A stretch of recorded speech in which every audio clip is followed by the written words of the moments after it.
A great evening. Big ups to you all. It's your boy Leo on this Tuesday snowy night here in Maryland. We'll be playing in some of this, right? As we take a first look at the absolutely sporty, beautiful, sexy, classy, whatever you want to name her, the Piaggio P180 by FlightFX. Absolute gorgeous bird here while I try to tune my camera for some cinematic. Look at this bird in all of its beauty. As the red tails would say, she looks like she's speeding even when she's sitting still. This aircraft is absolutely gorgeous, very unique. Italian piece of Italian heritage here, known as the Ferrari of the Skies. That is the P180. Available now from FlightFX via the marketplace, $24.99. I think it's worth every bit of that. And the two flights that I've done with her so far, set up in a pusher configuration. This aircraft again is very unique, and it is one of the fastest business turboprops that's out there. Let's just say I was cruising over the ground in this thing yesterday at 460 something knots across the ground at 35,000 feet. This aircraft can do it. Good to have each and every one of you aboard. Zato is in the house. Brandon is in the house. D-Champ is coming in with the butters. As we're here on the ramp at Millionaire. Quite fitting for an FBO. Flying this thing, right? Pilot Depth is in the house. Good to see you boys. Check in and chat as you come in. Drop a thumbs up for the stream.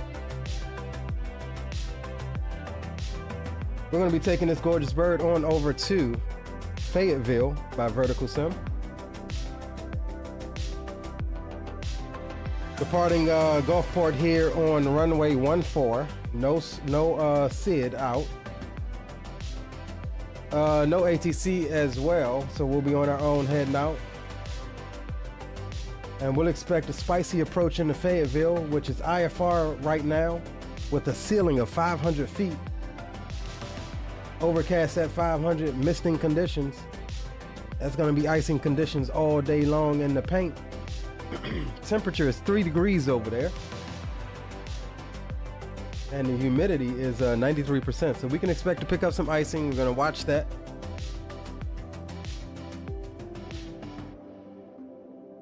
Ferrari's got to own one, right, Zato? It's the Ferrari of the skies, right? They've got to own one. All right, so let's go ahead and get set up after that gorgeous panoramic shot of this aircraft. Man, this aircraft is love, man. I like this aircraft a lot. Let's see if we can get some more details here, as this is a first look on the channel. That landing gear, look at the tires. Look at the detail on the tires, guys. They spared no detail on this thing. Look at the strut.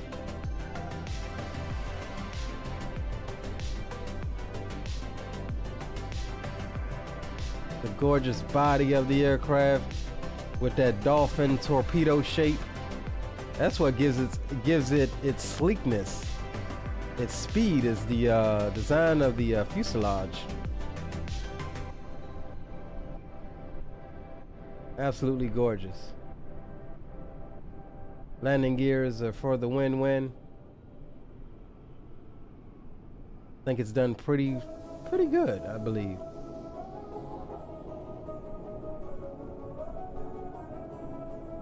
Checking out the props and the engine and the sails, spinner hub. That's actually pretty well done. This is actually my first time getting a close look up on this thing. I went straight to flying it. That thing looks good, not gonna lie to you boys. Absolutely gorgeous of an airplane.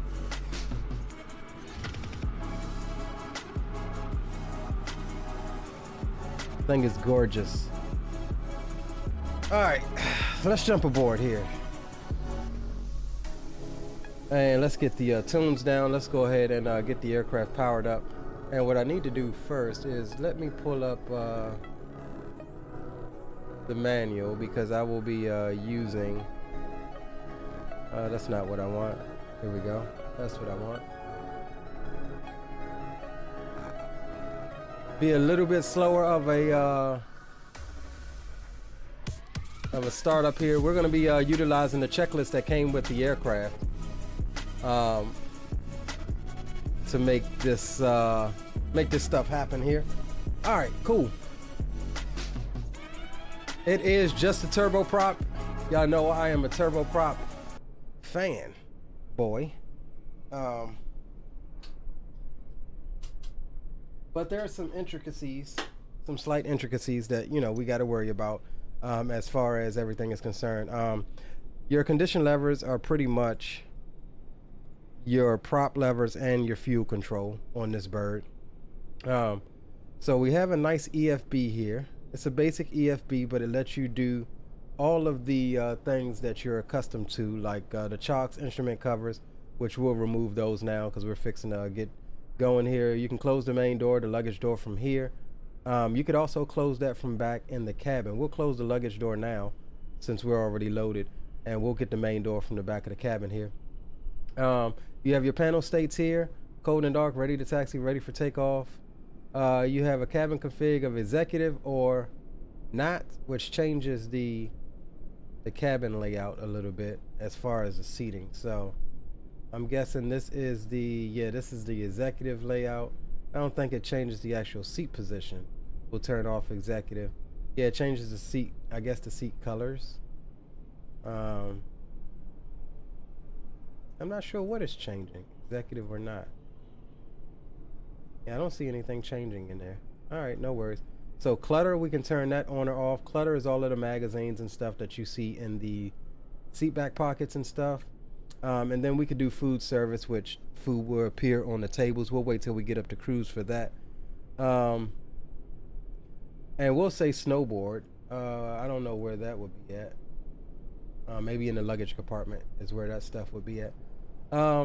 So yeah, you have active noise reduction, which dramatically quiets down the cockpit here. I just realized I didn't bring my ugly face on cam. What's up, guys? So yeah, active noise reduction, which dramatically quiets down the cockpit. Automatic steering mode, which we'll talk about. Damage engine model or disable engine damage, which we're not a pansy. We're going to fly with all of the realisms on. And you see right now our engines are at 100%. So we'll see if we can take care of these engines. So let me bring up the checklist here, which I do have. And we'll go ahead and jump back here, not there. We'll jump back here. We'll call the passengers aboard, and we'll get the door secured as we're fixing to start up. Very nice door securement sounds. All right. So yeah, entrance door is secure. Crew and passenger briefing is complete. Seats are adjusted. Switches. All of our switches are off, down. We have a pitot heater that's off, that's on. So we're all good there. Battery switch will come on now. Excellent sounds, by the way. Fuel quantity, we have 1,083 pounds on both sides. That is good. Parking brake is set and vertical. And locked. Avionics master switch will go COM 1 only. We'll clear the warning and the caution there. All right, so we're on to the engine start checklist. We'll be starting the right engine first. So we'll come down here. We'll get some lights on. Anti-collision light go to ground. Fasten seatbelt sign can come on.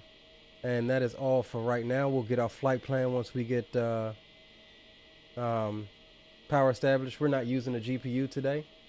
All right, so anti-collision lights ground, power levers are idle, condition levers are in cutoff, firewall shutoff valve, we'll check that as open on both sides. Fuel pump test and check, so we'll get those on to there. Test and check main, they're on main. Fuel pressure light should be off. We don't have any fuel pressure lights, we're good there.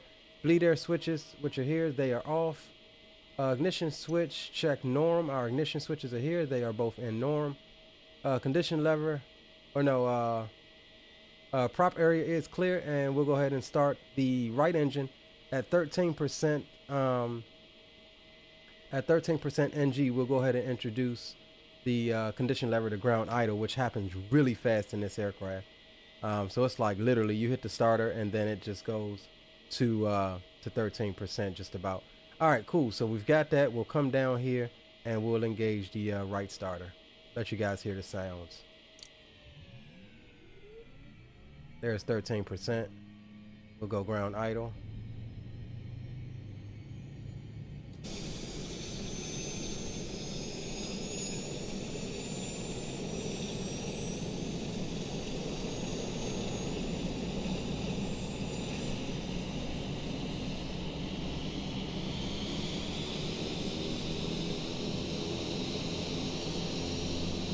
Yo, Big Up Green says, not the Piaggio, Dizam. Hey, we executive today.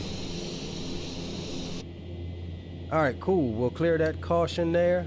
ITT monitor, 1,000 degrees Celsius max for 5 seconds, which ITT is good. Settled at 656. Ground engine idle setting. Check the following conditions. ITT is 750 max. We're under that. Oil pressure is 60 psi minimum. We have 112. We're good there. NG RPM 54% minimum. We have 59.5%. So we're good there. All right. Post start checks. Condition lever will go to flight idle because we're going to do a cross start here and use the right engine to provide power for our left engine start. We'll get the generator on. Right generator can come through to on. We're good. Hydraulic pump switch can come through to on. We have hydraulic power. All right, cross start procedure. One engine operating. Condition lever operative engine is in flight idle. Generator is on. Amp meter is good. Firewall fuel shutoff valve is open. Power lever in operative engine is idle. Condition lever is in cutoff. Fuel pump is on main. Fuel pressure light is off. Bleed air switch is off. Ignition switch is in norm. Propeller area is clear, and we'll go ahead and roll on engine number 1. There's 13. Ground idle.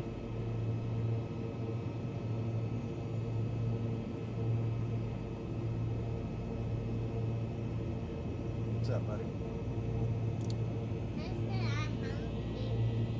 Go tell mommy she's got your plate made already. All right, ITT max of 1,000. We're settling at 660. That's fine. Oil pressure is good. We're at 112. Oil temp is good at 69 and climbing. And we'll come through and bring both levers back down to ground idle. We are good there.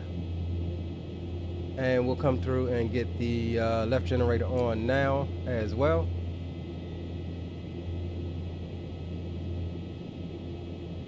And here at this point, we can get we can start our before taxi checklist, but we want to get our flight plan put in here. All right, so we're gonna come down. We'll get where is it? Avionics through to on. EPU come through to ARM, and let's go ahead and grab our flight plan here and put that in. Pause in it. We'll grab our position there. Over to flight plan. Or no, what I need is this. We'll come through to route menu, flight plan recall. We'll get our flight plan uplinked.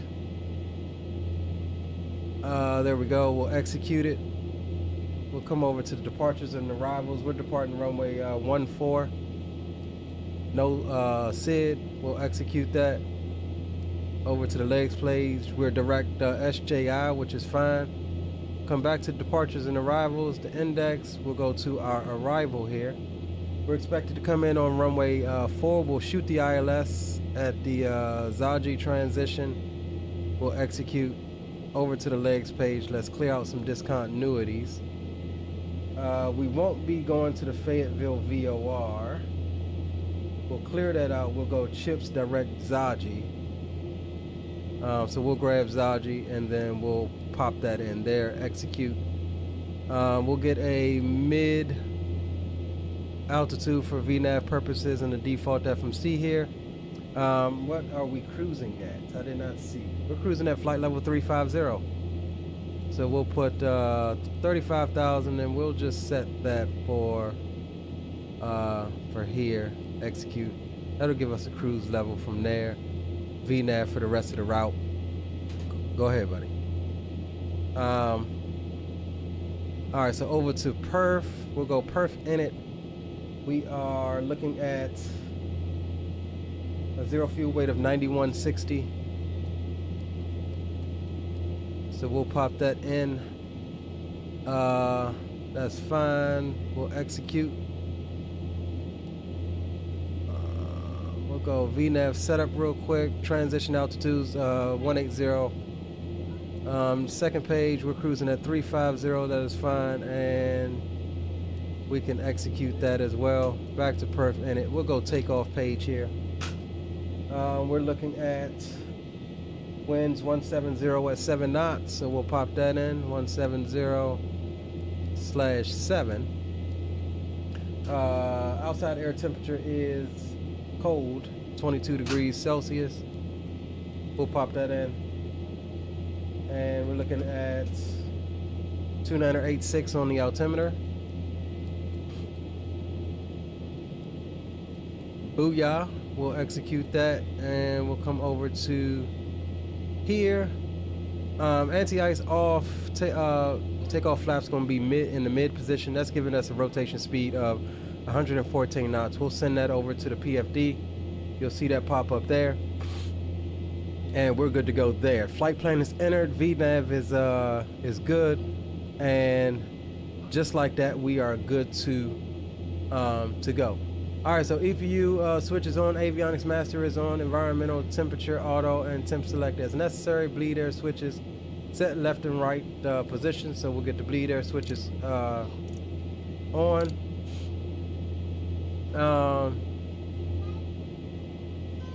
Auto schedule, cab select switch, auto, so this is going to be our pressurization stuff over here. So that's in auto, and cab press is in auto, that's fine. Rate select is at the pit mark, that's good.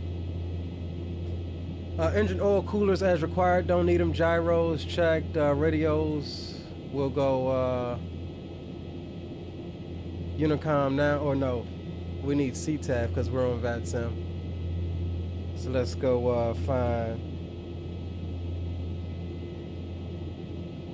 Gulfport's CTAF frequency 123.7, so we'll come here 123.70.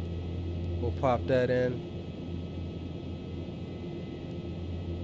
I see what I did. 123.70. We'll pop that in, and we'll swap that over. That is CTAF for Gulfport. Radios are set. Air data, computers test, overspeed warning. Let's go ahead and jump down here really quickly. So this is our system test. So it says overspeed warning, and then you push it. Overspeed warning is test is complete. What else are we looking at? I know we wanted a fire test. Go left fire, engine fire, left, right. So we're good there. Want to do a ice detection test.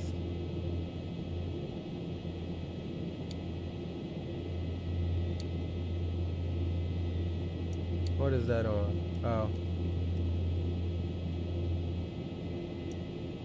Alright, see the thing light up there, top it left of your screen saying ice. Alright, cool. Steering system, we ain't gonna worry about that. We'll jump back over here. And we'll set our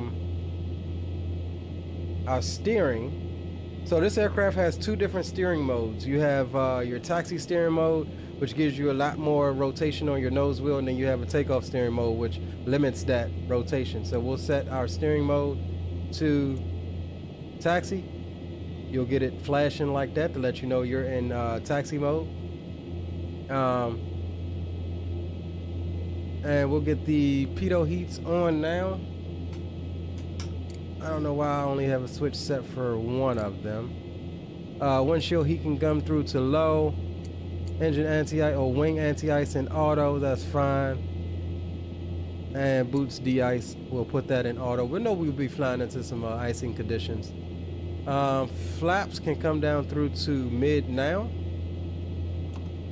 Flaps mid. Trim system can come through to takeoff, so your gauge is down right here, so we'll just hold our nose up button. No auto throttle, Clinton. It's just like the CJ4 in that sense. And I'll set a little bit extra nose up from what I'm liking on this airplane. All right, let's see. We're working our way through this checklist here. We're almost done. Radio altimeter, that's fine. Annunciator panel. Did we not check that? Annunciator panel, we'll check it.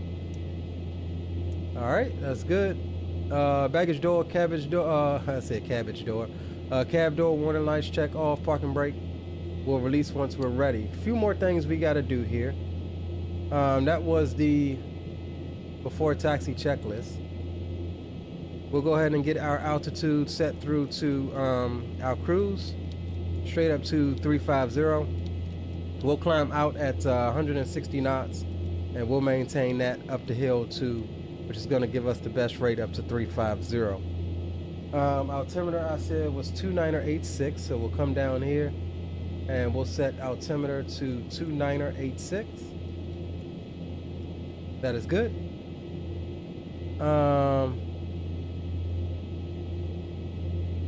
We'll go runway heading initially. Let's see what that was for here.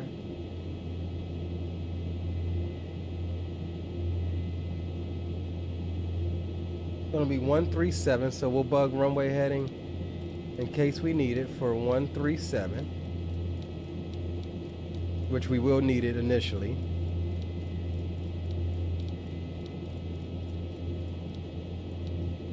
All right, 137, so we'll flight director, VNAV, flight level change, and nav all needs to come on.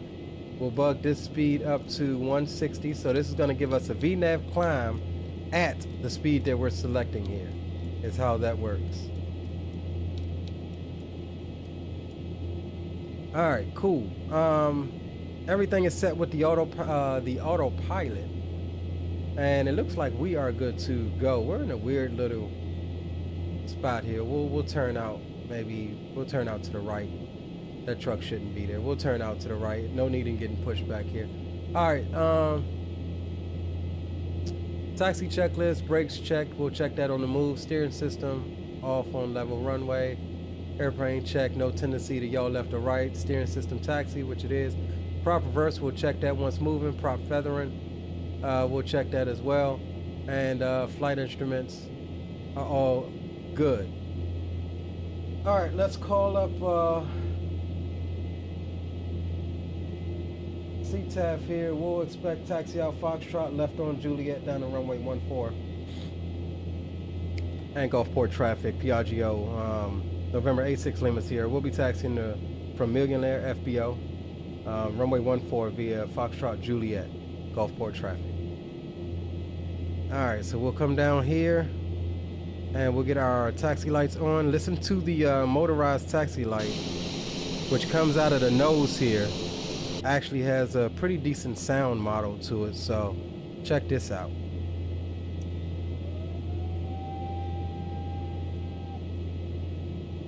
Yeah, that's pretty cool. All right, cool. So let's go ahead and get our cameras back set up here. And do we have chocks off? We'll get the ground crew to remove the chocks and we'll get the tablet put away. We are ready to go, guys. So parking brakes can come off. We'll get the auto feather switch and we have nothing lit up on the annunciator panel. All right, clear left, not really, clear right, not really, but we're going anyway. So we'll give her some power.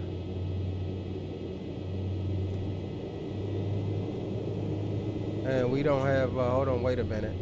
Yeah, my rudder pedals have disconnected. Why? RIP. Hold on, stand by, guys. I've got to disconnect them and reconnect them. I don't know why I have this issue.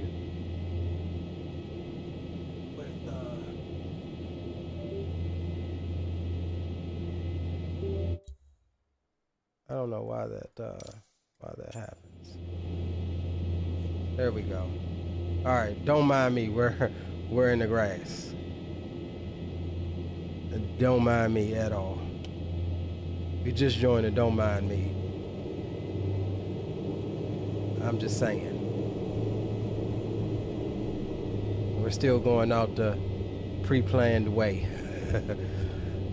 That was a hardware failure. That wasn't. I guess if I would have checked my dang flight controls before pulling off, we wouldn't have had that issue. I know there's somebody in chat that's saying, hey, your checklist ain't called for you to check the flight controls.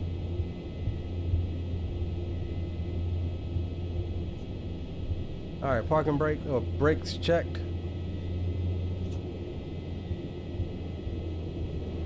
Reversers are checked.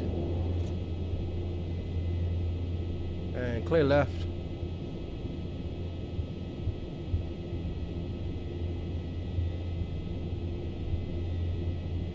So this thing is a turboprop, which means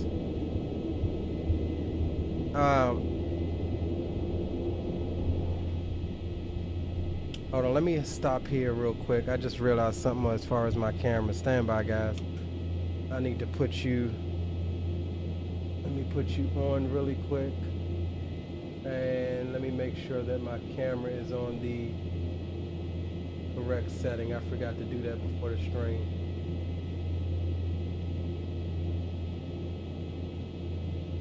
I was rushing a little bit to get started. Just need to make sure that both these cameras are on the correct settings here.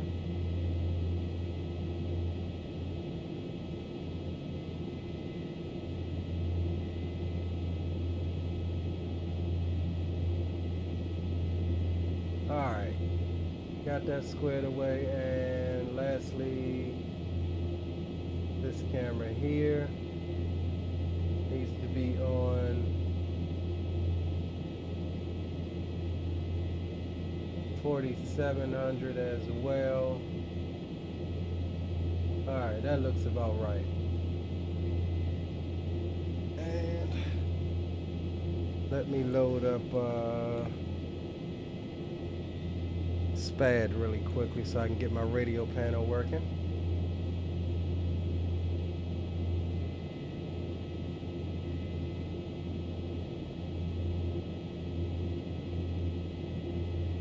All right, there we go. Cool. And we can minimize that. All right, so what I was saying was this aircraft being a turboprop has a tendency to taxi fast. If you don't watch it, she will definitely want to take off on you. And that's where the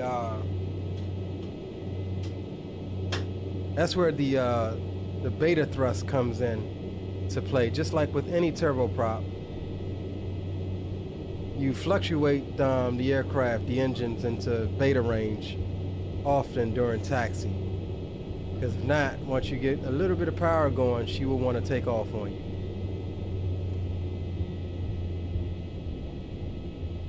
So you'll see as we get going straight here, she'll have a tendency to want to get to going pretty doggone good. And that's because there's a minute level of thrust still in the engines, even at idle. And especially so in this aircraft because it's set up in a kind of a pusher configuration here.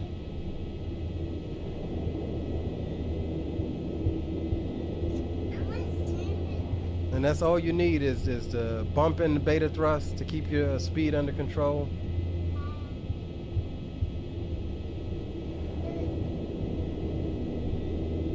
Gary, what's going on, Gary? Welcome to the stream, bro. I know I've been neglecting you guys, but this is a very involved aircraft running through the checklist here.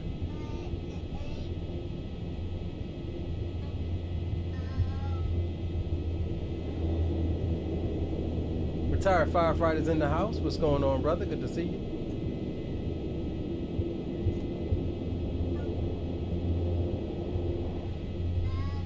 And just look at the ground dynamics of this thing, man. Just the bouncing and everything that it does on the taxiway.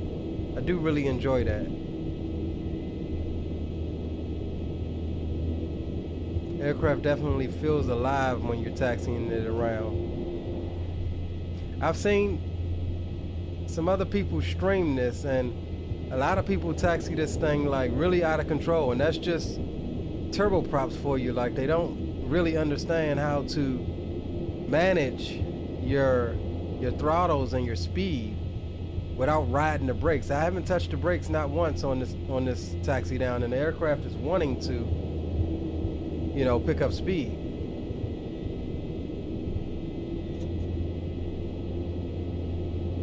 Now, ideally, what I don't like about the aircraft is that this beta range, at least the way it's set up in Microsoft, it's all or nothing. So when I go into beta range, I can't fluctuate my throttles below the idle detent, you know, from idle beta to max reverse. And that's one thing, and that's, you know, why you keep seeing me go in and out. Because it's like, when you go into beta, it's beta max. It's not like beta idle, you know, half throttle or anything like that. And I gotta figure out if there's a way in Microsoft that you can set it up to where you can manipulate the throttles in beta range to as much beta or as little as much beta as you want. And that's not a problem of this aircraft, that's just the problem of turboprops in general in Microsoft.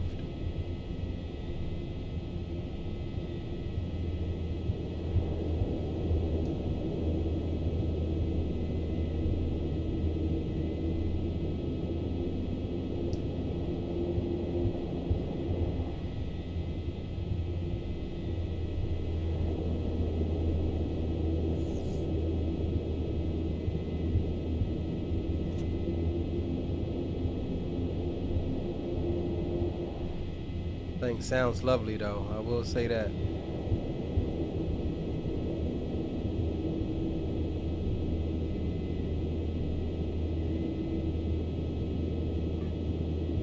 All right, we'll hold short here real quick. And we'll get the parking brake set. We'll come out of beta. All right, let's run little short checklist here real quick. Parking brake is set and lock condition levers. We'll go max RPM now.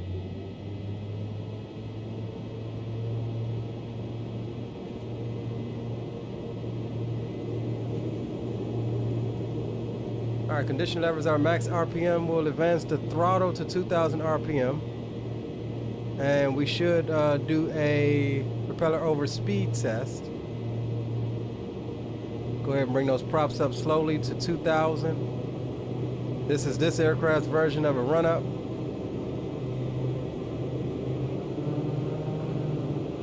You want to be real gentle with these engines here. All right, 2000. We're looking for propeller overspeed test. Where is the overspeed? Engine exceed, overspeed warning, I guess.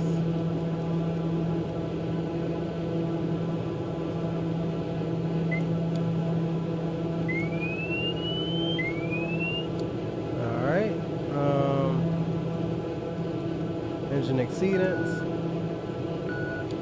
All right. Propeller check. Auto.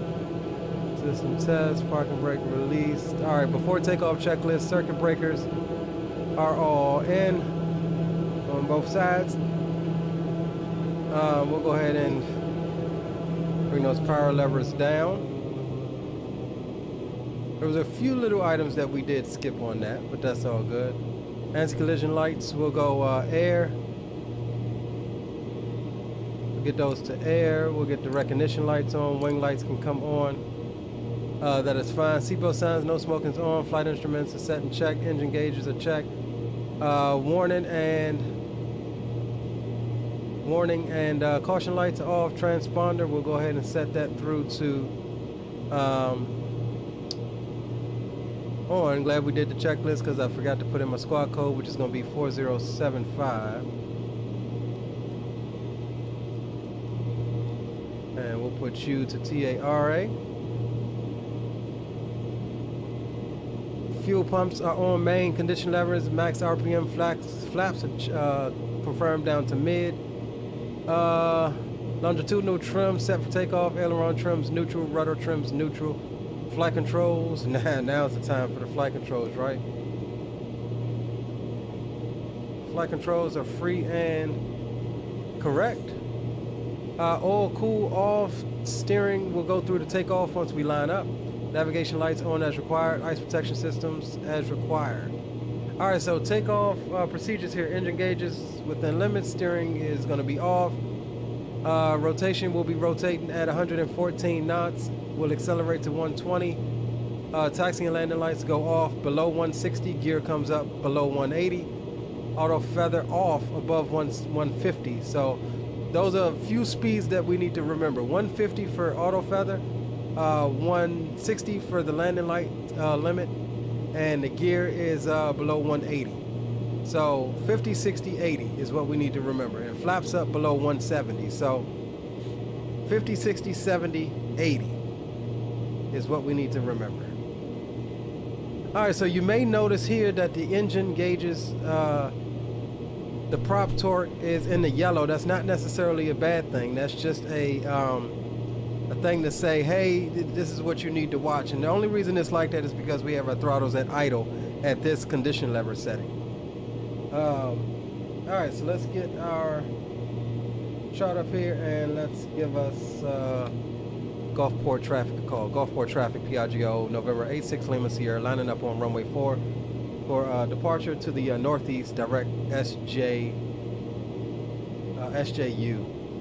Gulfport traffic. I think SJU. Was it SJU? SJI. Correction, direct SJI, Gulfport traffic. Alright, let's get out of here, guys. And we'll come through and go. Landing lights on. Final approach out there is clear.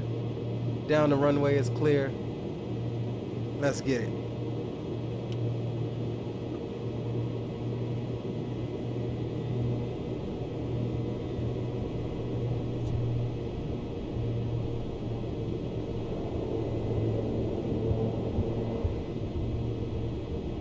Now that we're in that max RPM range, she's going to want to get going really fast, so kind of hold that thing in the beta a little bit longer.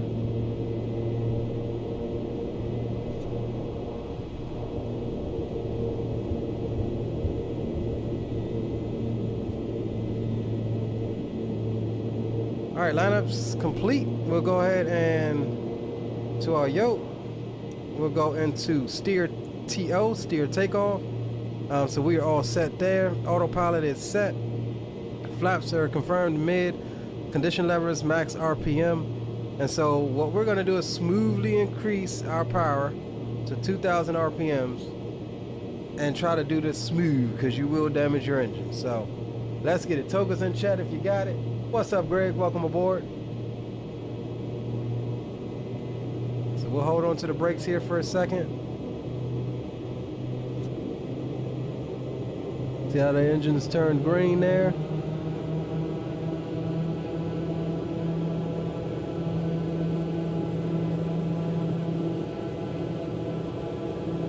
All right, 2000 set. Reset the camera, brakes release, forward pressure on the yoke. Let's get going. Airspeed is alive.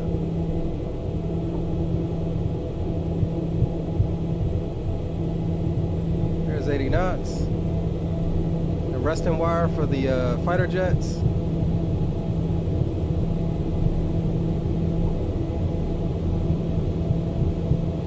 Rotation.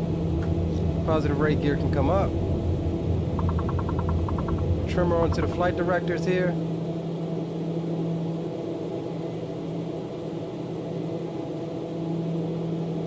Gulfport traffic, Piaggio, November 86, Lima Sierra is clear, runway 14. Direct SJI, departure to the northeast. Final call, Gulfport.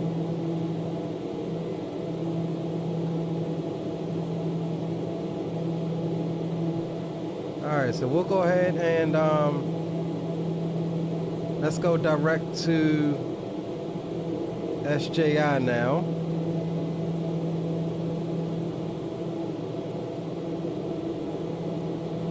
We'll execute that. We'll go nav.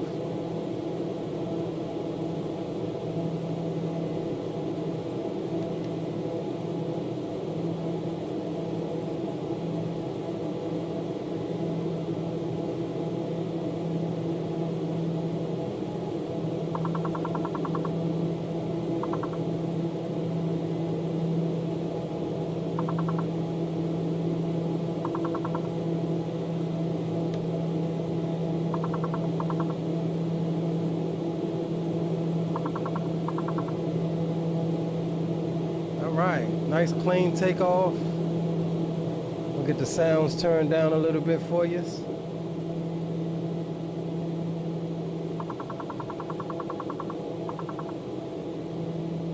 She hand flies really nice, I will say that.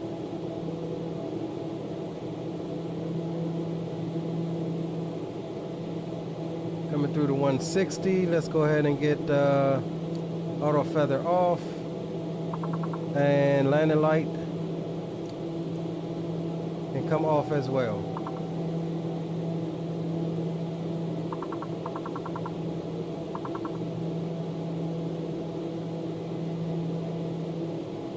And we'll go ahead and I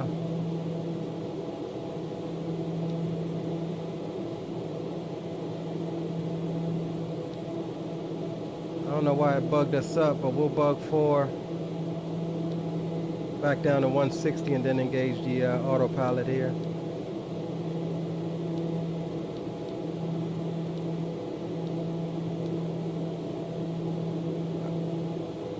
All right, yaw damper autopilot can come on.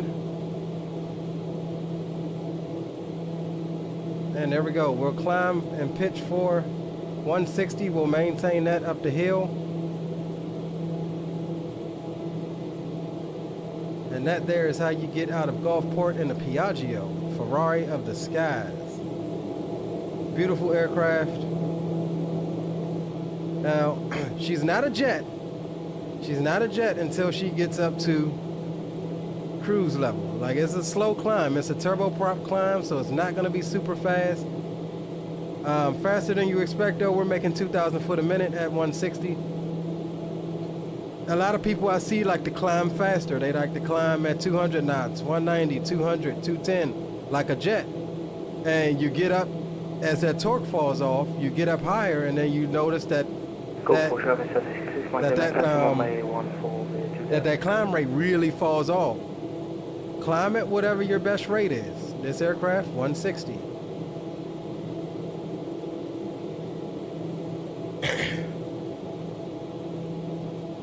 Alright, we'll get that out.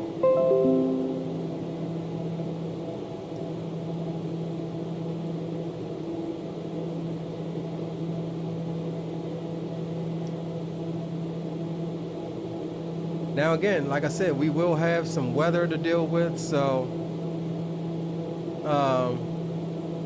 yeah, all right, let's run our climb checklist.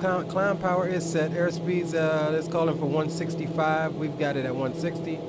That's fine. Seatbelt, no smoking signs as required. Pressurization, we'll check that in a second. And windshield heat is in low currently. And that is the climb checklist complete.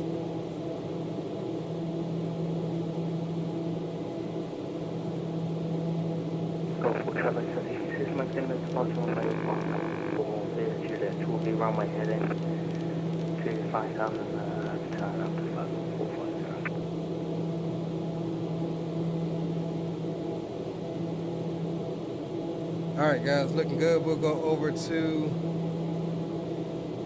Unicom.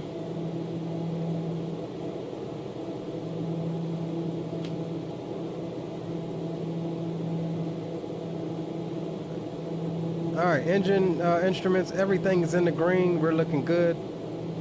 And you'll see as we climb higher, our torque will fall off. So we'll have to continue to adjust our power levers to get, you know, as best we can on the torque without over torquing the engines.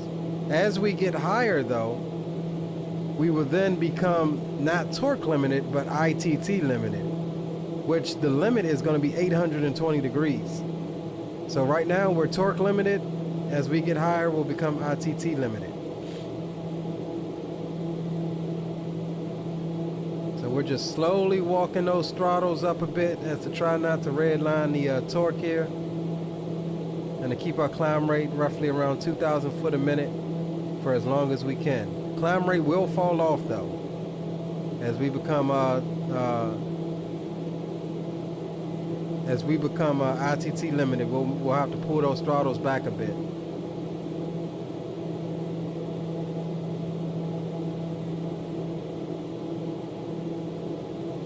Got the Sentry over there, that's pretty dope. Alright, above 10,000, we can get some tunes on as we head up to our cruise.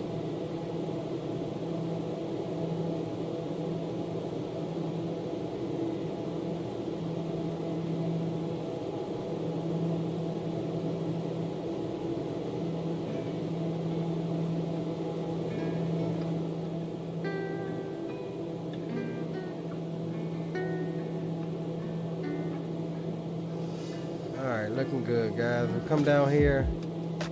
We'll get some panel lights on in case we need it. We'll get the displays brightened up a bit. Cabin lights not needed. Cockpit lights not needed. So we are all good there. Once we get up to cruise, we'll show you a bit of the cabin as we head through this cloud here.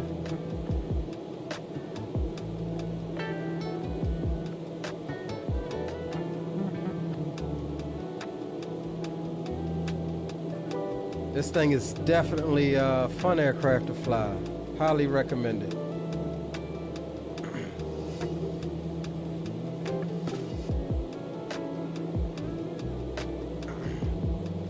It's actually been one of my, in the last couple of days, it's actually been one of my favorites as far as executive ops, even more so than like the CJ4. Now you see from this cockpit why we flew the CJ4 the other day, because the cockpit and the avionics are pretty much the same. They both operate on the ProLine 21 avionics suite. And so, you know, what you can do in the CJ4, you can do in this as far as the avionics are concerned. And yeah, I have to give props to FlightFX. And again, big ups to them guys over there for providing us a copy of this aircraft for your viewing pleasure.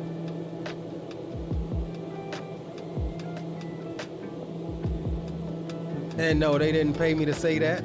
It's not a paid review or anything like that. Strictly a press showcase copy.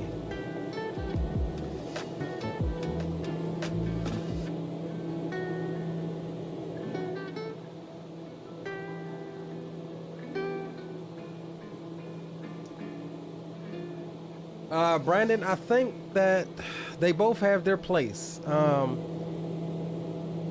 enjoy the CJ4, you know, for jets, but I'm a I have a soft spot for turboprops. I love turboprops.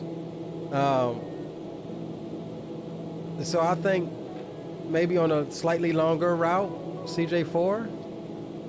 But this thing is almost as fast as a CJ4. So it's like you can't really go wrong. We've got a tailwind right now. We'll see once we get up to cruise what we're looking like as far as ground speed. Again, I flew this thing yesterday and I was making 460s, I think 68 knots across the ground.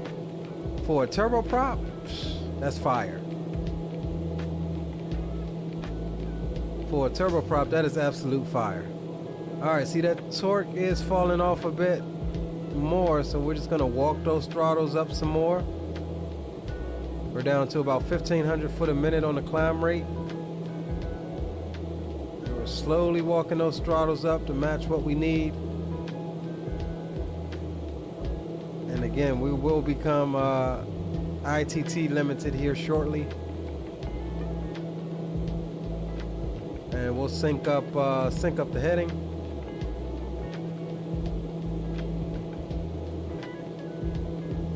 And we looking good on up to Fayetteville.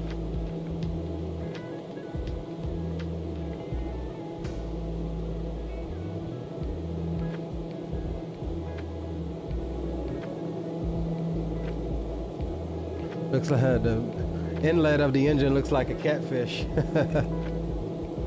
Definitely looks like a catfish.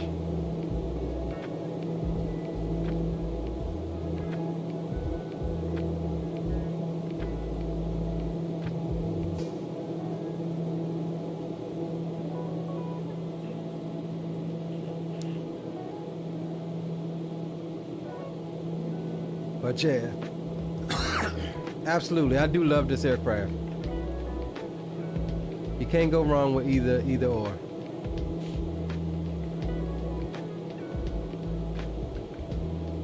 Absolutely can't go wrong. It's like 24 bucks in the marketplace.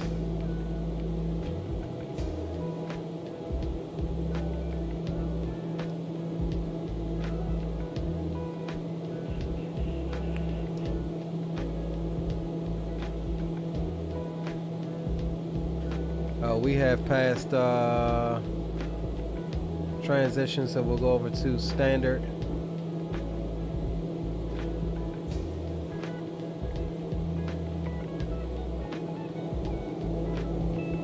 Man, this thing is love, man.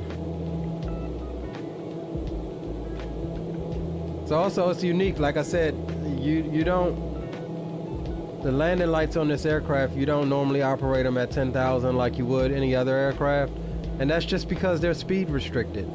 So Piaggio pilots normally don't turn their landing lights on until they get on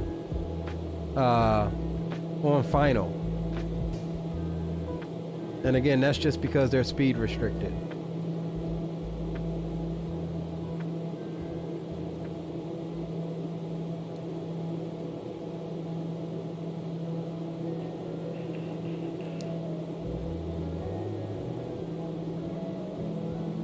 Maybe it's taken a while, I think, for me to actually like this aircraft. I know there was one, can't remember who it was by, but I think there was one back in the FSX days, and I know there was one back in X-Plane, I think 9 or 10, which I didn't start X-Plane until 11. But the one that was back in, I want to say it was FSX. I didn't like it. And it wasn't the plane that I didn't like. I didn't like the style of the airplane. Like, I didn't like the look of the airplane. Now, I don't know what's happened. Maybe it's because I've gotten older. But this thing is damn sexy, y'all. Like, this thing screams style, elegance, and I've got money. That's what it screams. Style, elegance, and I've got money. But look at that thing. Looks like a little goddamn, I don't know, a dolphin or something.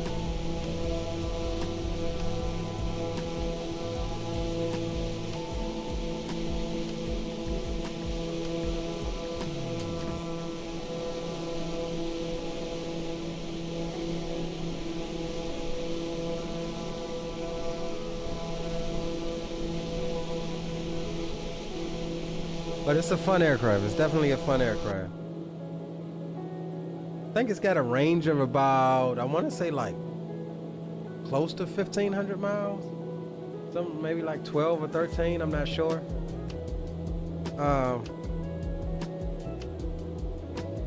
But with a stop, you can definitely go the distance, I think. All right, we're coming through flight level 250. We're getting close to that ITT there. Torque is falling off a bit more. We'll give her a little more torque here without over torquing her. Just trying to maintain these engines without damaging them. And as you see, the ITT on the left engine's turn yellow. We'll come back just to smidge it because we are now torque limited at 820 degrees. That's about all we're going to get out of her. We can adjust that right engine a little bit.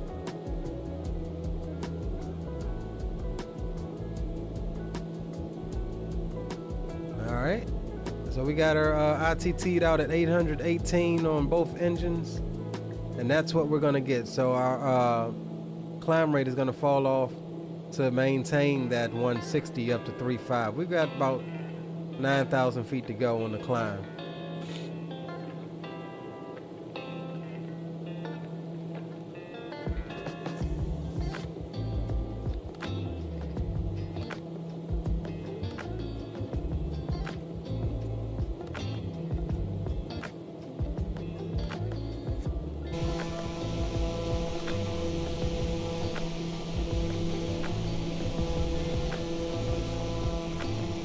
Like I said, once we get settled in the cruise, we'll take a look at the cabin, play with some stuff in the cabin. Shoot, you operating one of these with that kind of money, you can play with a lot of stuff in the cabin.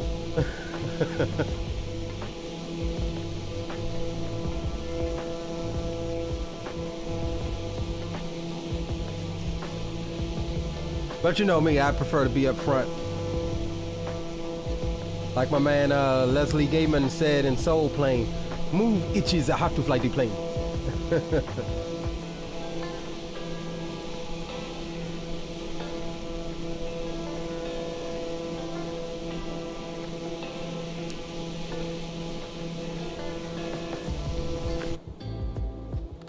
Absolutely gorgeous airplane though.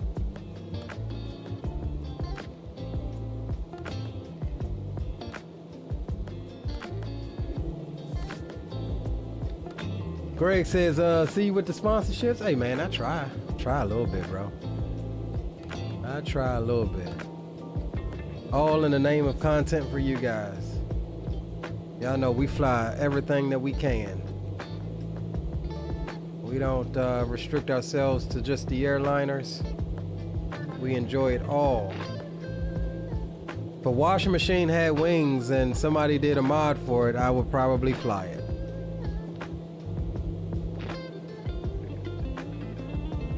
So why are we? Because we just entered the Mach levels. So she's wanting to do the rest of the climb at 0.64 it looks like. But we're not gonna level off here. We're gonna go ahead back into vertical speed mode. About 1,300 foot a minute. We'll keep 175 or so. I wonder why it does that. Why does it automatically level out when it switches over to Mach mode? I'll have to ask the devs about that. Right, the whole cabin is the boom boom room in these exec jets.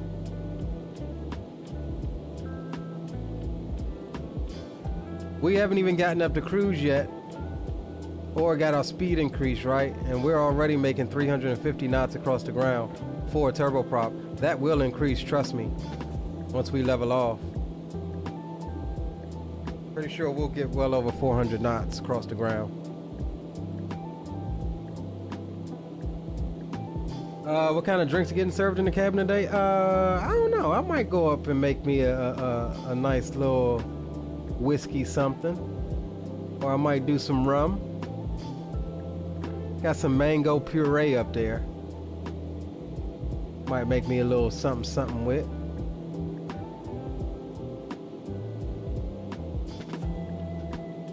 Oh, we ain't paying attention. We're over ITT here. See, we'll have to pull those throttles back some more as we climb, because the air is thinner up here, so not much air to go through those engines, making them run a little bit warmer. So it's definitely something you have to always watch out for in turboprops, is the torque and the ITT are two numbers that you always are looking at.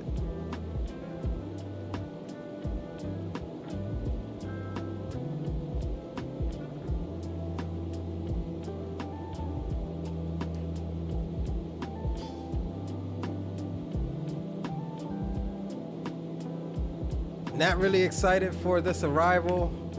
I can only imagine what it's going to be up Niagara Falls. That's going to be our second leg up to the Canadian side of Niagara Falls.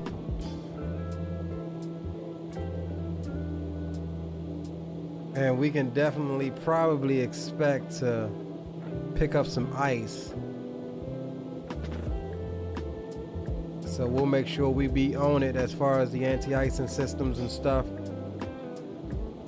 as we both get closer to Fayetteville and heading up into Niagara.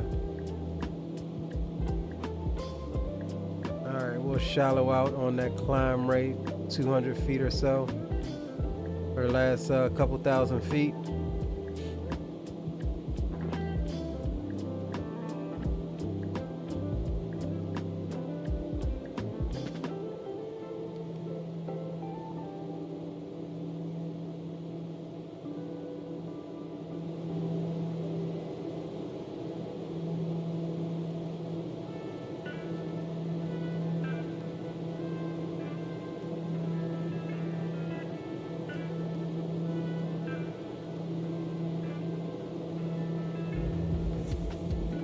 I was talking with Troop last night about this plane as far as the performance.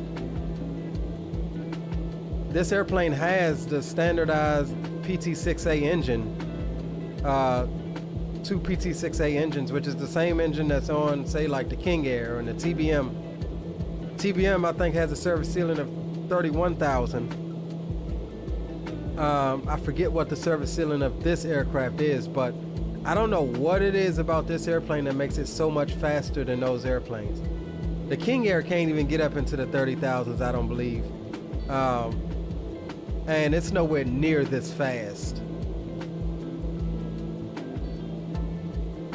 Same engines though.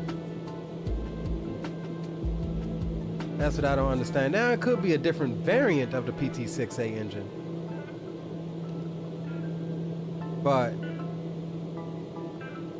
yeah, that's something that I need to research into.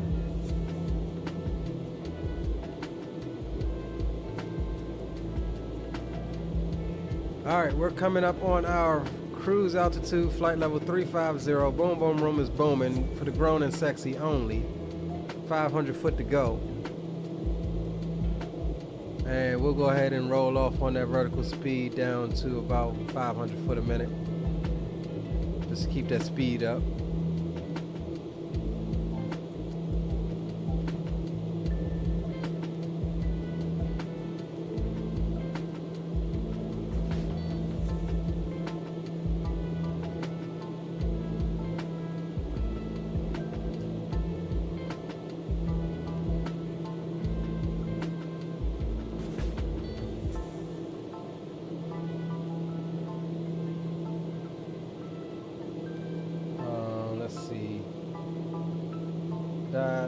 KFAY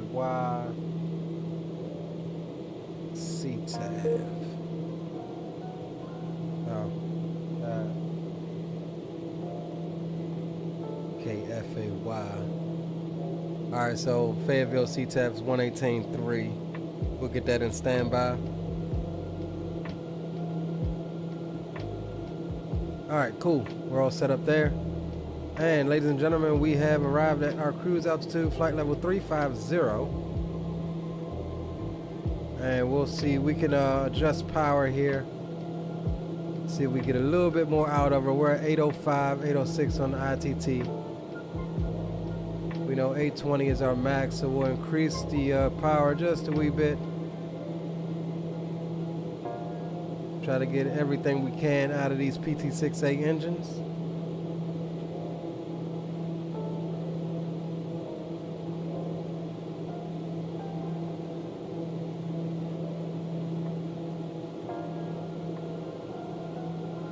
All right, cool. So speed is slowly going to increase. We'll let that ride out, and then we'll set our cruise power, which involves us just pulling the prop back just a little bit to quiet the ride out just a little bit for you guys in the back.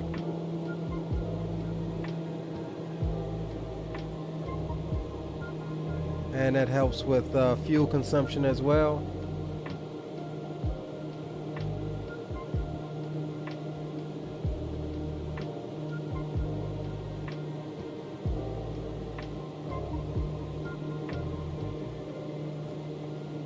Alright, so about 1850 is good. And we are cruising.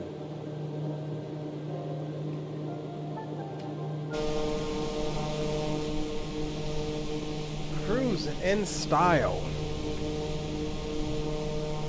Gia, what's going on, bro? Says flying the Max 8 into O'Hare. Nice. What's the weather looking like up O'Hare? Zato says if you checked India Foxtrot X-Ray Romeo Bravo and Google Images, you'll see that Ferrari does own a P180 Avanti. Pretty awesome. All right, yeah, we'll pull that up here in a second.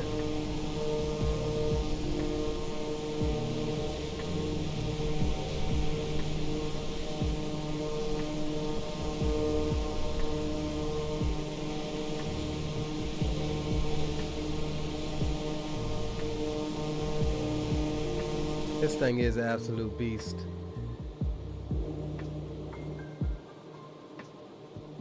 Absolute beast of an aircraft.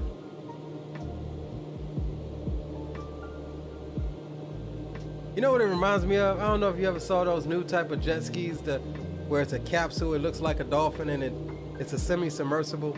That's what this thing reminds me of. It's almost like a semi-submersible. It has like two little joysticks where, you know, you can do all sorts of flips and turns and stuff like that. Nasty out of DCA, yeah, it's snoring. It's snowing like a madman outside right now. Yeah, aircraft is only available on the marketplace, unfortunately, but for 24 bucks, I think it's definitely worth it. It's definitely worth it, in my opinion. See, we're trailing another aircraft down there.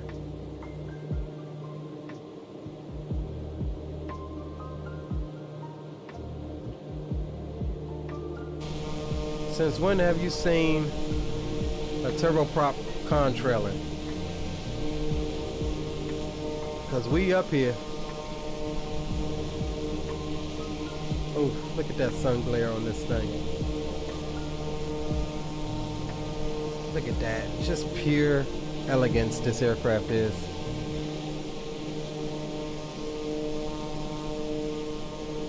Yeah. So you getting it? It's one of a kind? Absolutely, bro. Yeah, it's on there. It's been out a few days. They were a little slow at getting out the press copies of it, but we finally got it, and it is well worth the wait. Now I'm excited for their Citation 10. They got the Citation 10 in the pipeline next, which is already really far along. They also have announced the E145, which I'm hoping that that comes with a legacy model, which is the bizjet version of the E145.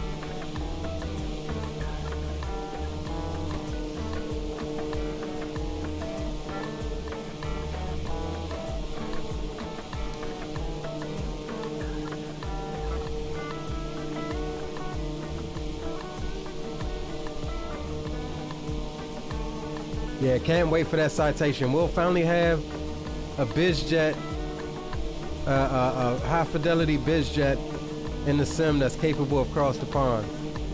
I do believe the Citation 10 can do cross the pond.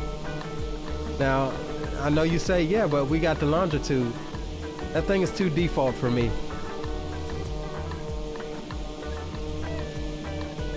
I want something with a little more elbow grease in it.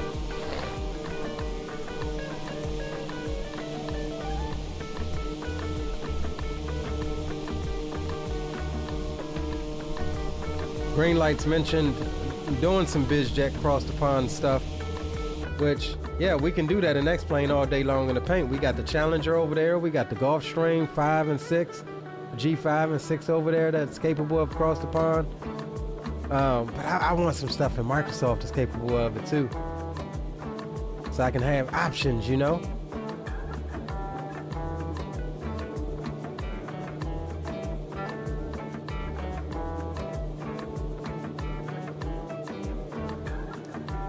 All right, let's check and see what our speed is looking like. All right, 220, look at this. I think we got about all we're gonna get out of her, 220 knots. 457 knots across the ground. And this is a turboprop, y'all. This is a turboprop acting like this, you hear me?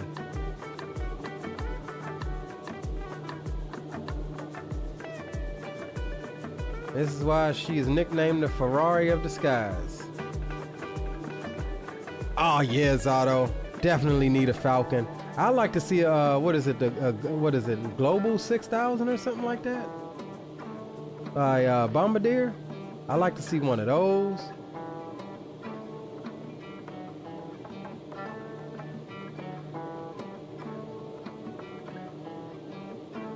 Like, there's a couple of good biz jets I want to see. Oh, they FlightFX is also doing a Challenger 300. So I'm really excited for that one. I mean, it's not a 650, but it's capable. I am definitely really excited for that one. And you know what I noticed, which I'm hoping it helps them to get the stuff out faster. But everything that they have that just came out, like this, the Citation and the Challenger, I believe they all run on the same avionics, which is the ProLine 21 avionics suite.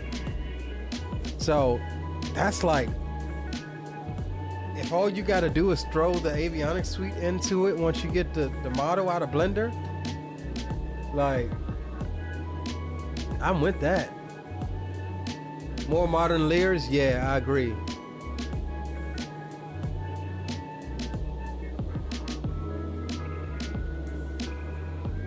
The Lear 45? When's that supposed to be out? I haven't seen no news about that.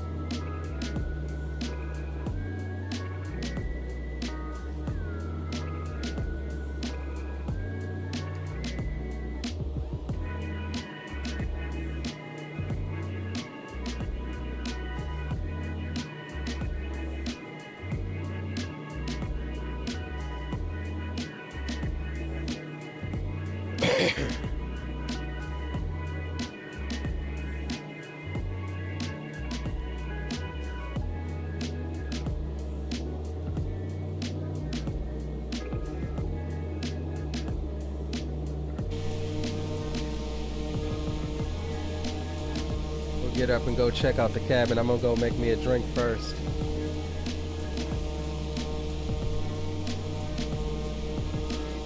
Teaser photos was trying to, one of the teaser photos was copying the FSX cover where Learjet 45 is flying over the pyramids of Gaza. Nice. Yeah, that's a telltale.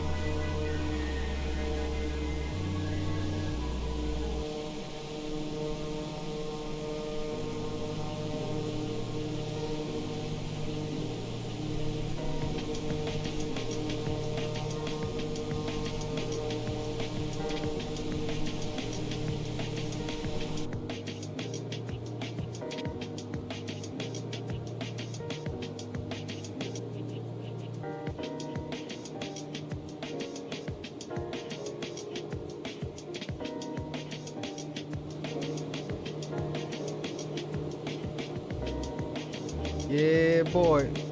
460 knots across the ground.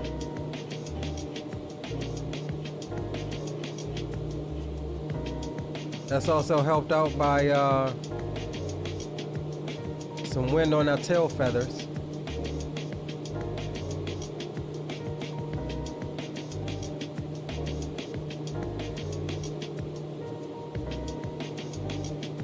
Another one you're getting for sure, recreate that one FSX mission where we land at Snowy Aspen, yeah. Or was it Telluride? I'm not sure, I can't remember.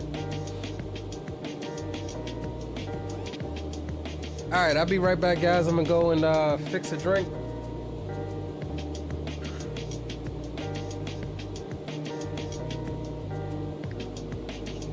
I don't know what you guys thinking, rum or whiskey? It's gonna be one of the two. But I'll be back in a few moments.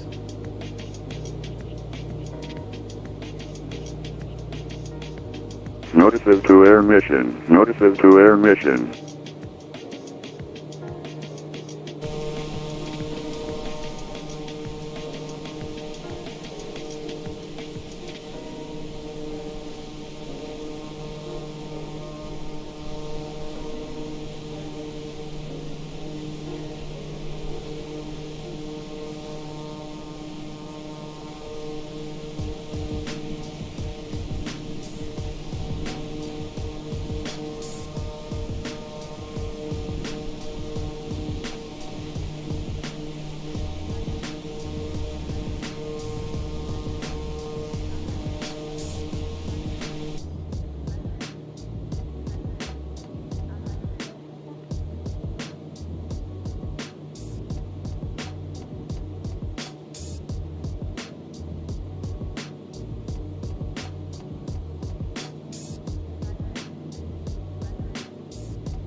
All right, we back.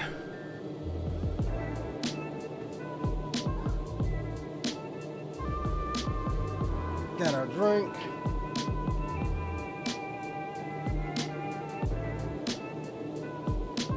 So I've got, I know it looks like another drink that you guys saw me with.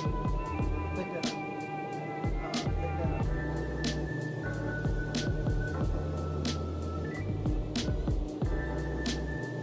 But it looks similar. But this one's good. This one's better. So what I did was rum.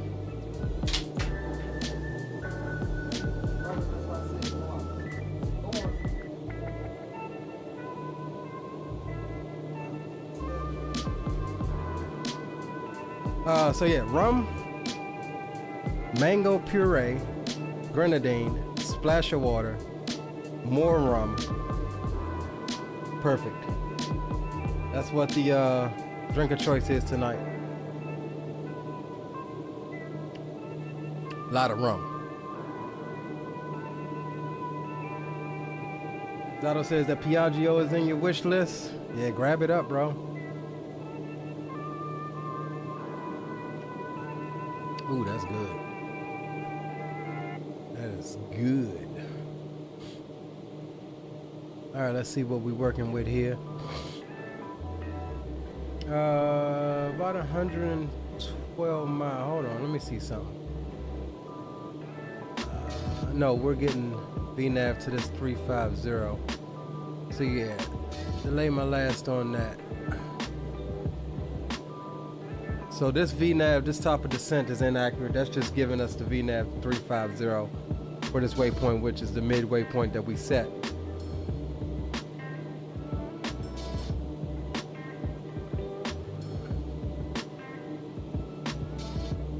And so after that, we'll be getting our accurate, as we get close, we'll be getting our accurate top of descent for our arrival.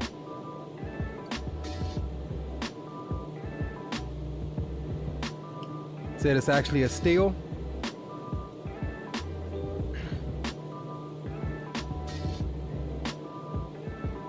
I don't see why you ain't got it already then, Zato.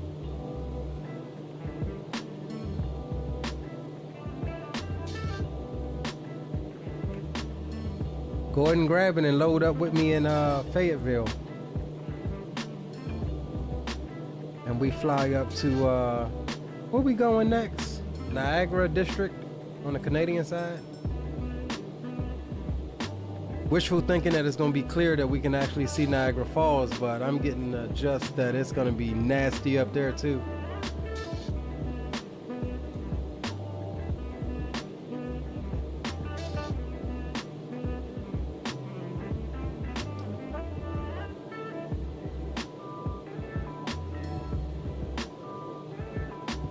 Outside the PC, roger that.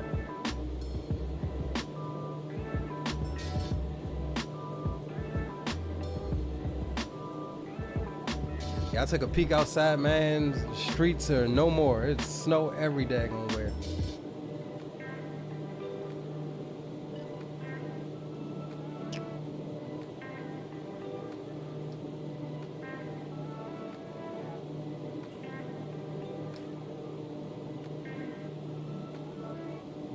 All right, since we're here, let's go ahead and take a little look at the cabin here. Very nice seats and textures back here.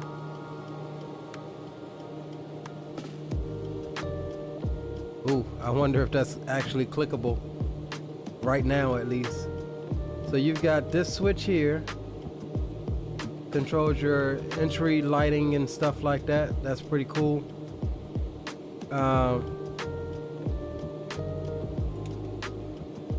Got some FS Elite magazines. Can't look at them.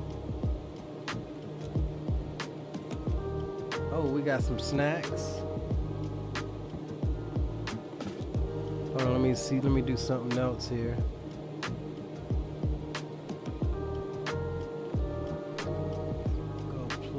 Dinner, let's see.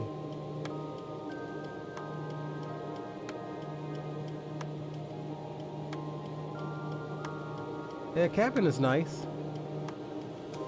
Oh, coffee maker. Coffee maker doesn't work.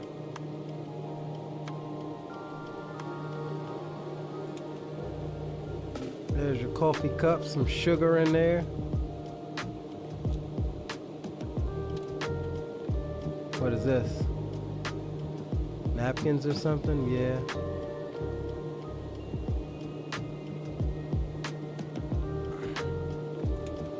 Uh-oh, we got some silverware.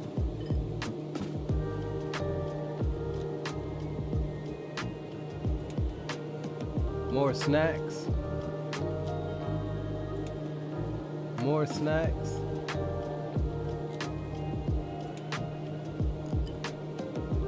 Bottled water. Some plates. Oh, here's a good one. Joe Blow's whiskey. They got good taste. It's a whiskey. Smoked bacon jerky. That sounds good. Some Chase. Got some Chase down there.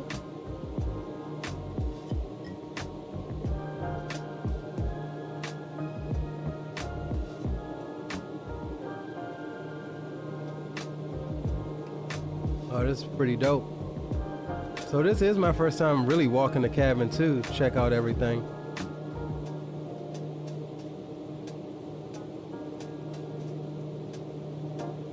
Oops, I actually put the shade down. Does this TV work? Oh, snap. Does it come on and show you anything? No, but that's pretty dope. Could definitely sit here, maybe like in this view, put a little overlay right there. That'll be pretty dope. Yeah, that'll be pretty dope.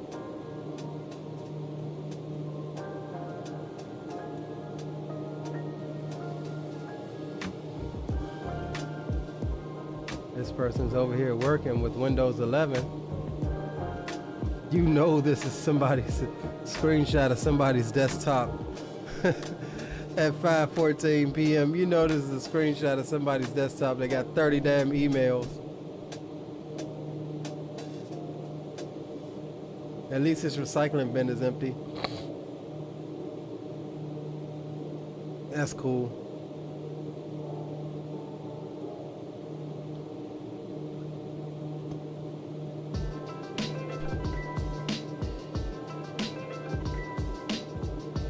Yeah, this is a cool little daggone airplane, man. Okay, little luggage closet here.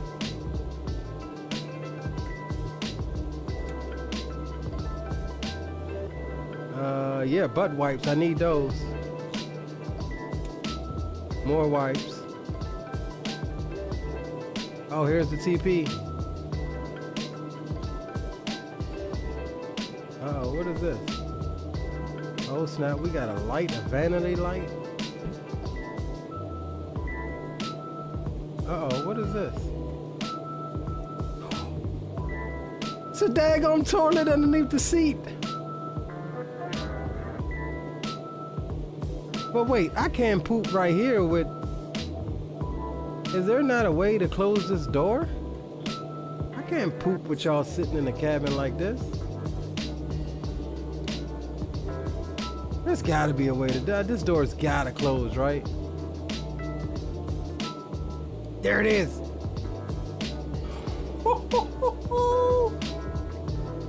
We can sit on the pooper.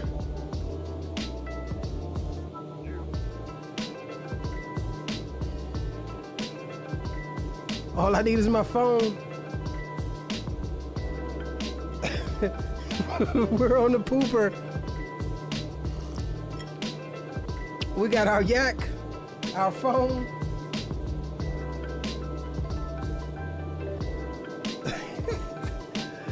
Dog. All right, we're all done. Hold on, let's get a roll of TP out of here. And then If you know me, I got to use the baby wipe afterwards. Oh, what's down here? Oh, hand sanitizer, tissues, towelettes. Okay. All right, we're all done. Doesn't flush though.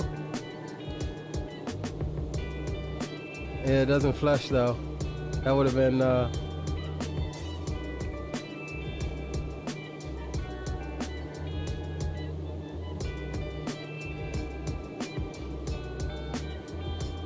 yeah, that's cool. This airplane is cool. This airplane is absolutely, look at that cockpit though, man. That's nice. That is nice. Just try to flush it, I did, bro. It didn't flush. There was no flush button. Ain't having some, well, that's what I'm saying. That door had to, Giga Sigma. What's up, bro? Welcome to the streaming chat.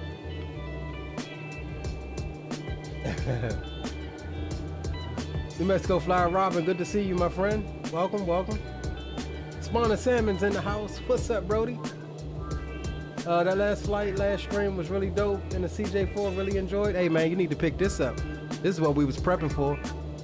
This is out the cockpit of a CJ4, but the speed of a Ferrari of the skies, bro. If you like the CJ4, you'll enjoy this one. It's a turboprop.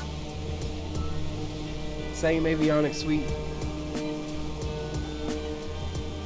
$24.99 on the marketplace.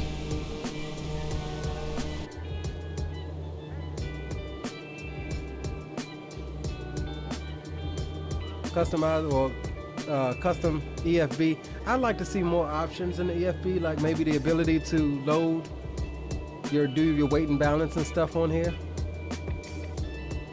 But it does give you some basic information as far as your speed, ground speed, your present position, wind and weather. Also comes with Navigraph integration.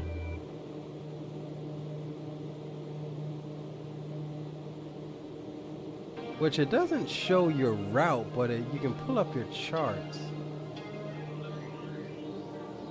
It looks like.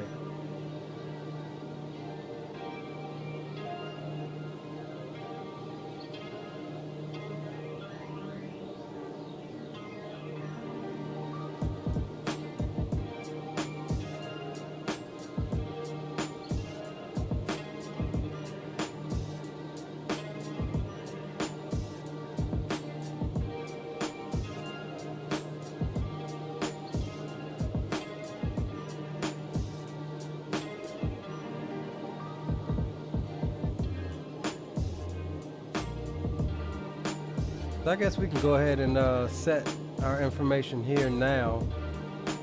Localizer is going to be 110.5. So we'll set that. We'll go tune. I'll do it on my radio panel.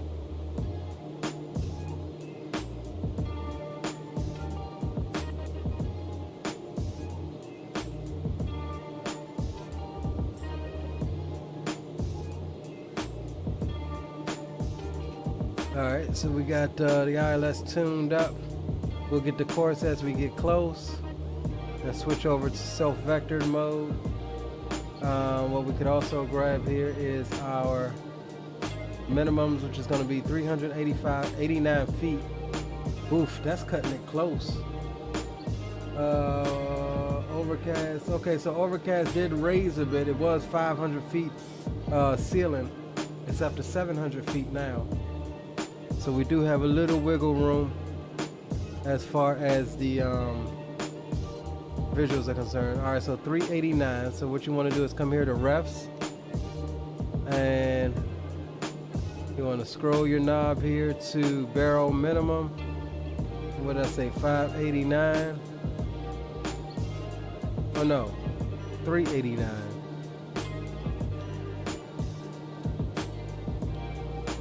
So we'll do 390. That's fine. Now you can just leave that, that'll go away. So we're set up there. All we need left to do is the course, which like I said, we'll get as we're on direct to our initial approach fix.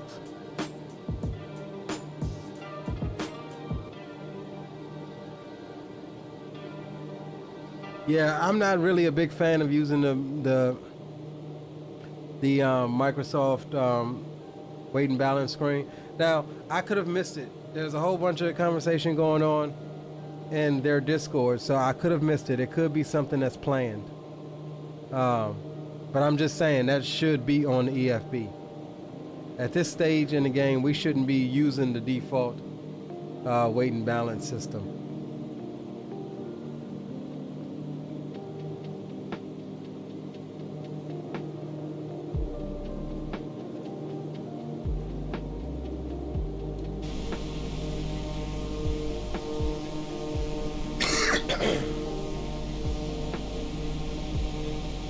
Make sure you guys just coming in, make sure you drop a like for the stream. If you're new here and enjoying the content, consider subscribing to the channel.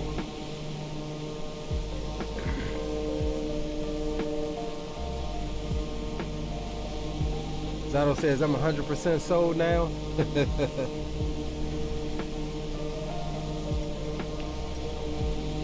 Giga Sigma says how she flies. She is a breeze to hand fly. Coming out of Gulfport is lovely on the yoke. Absolutely a joy to hand fly. She's not snappy in a sense like you would expect for a small light aircraft, but she's responsive. Like the roll rate and the pitch rate is exactly what you would expect for the amount of input that you put in. But yeah, she's an absolute breeze to fly.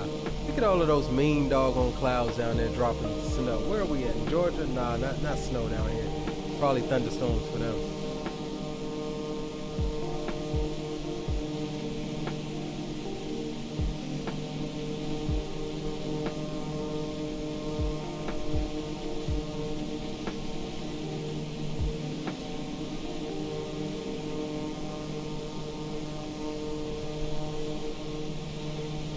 Lucky little Italian performer, yeah, very, very high performance aircraft here.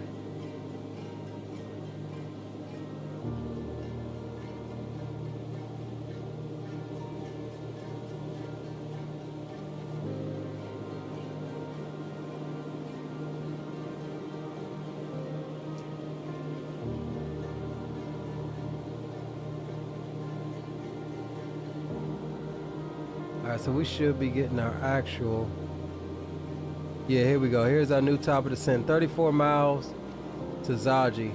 We want to be at 2300 or above for that ILS approach.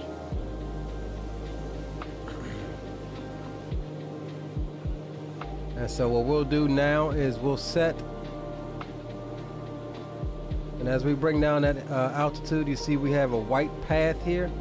That's how you know it's activated on the VNAV, so the aircraft should automatically start that descent once we get to our top of descent. We'll bring our altitude down now to 2300.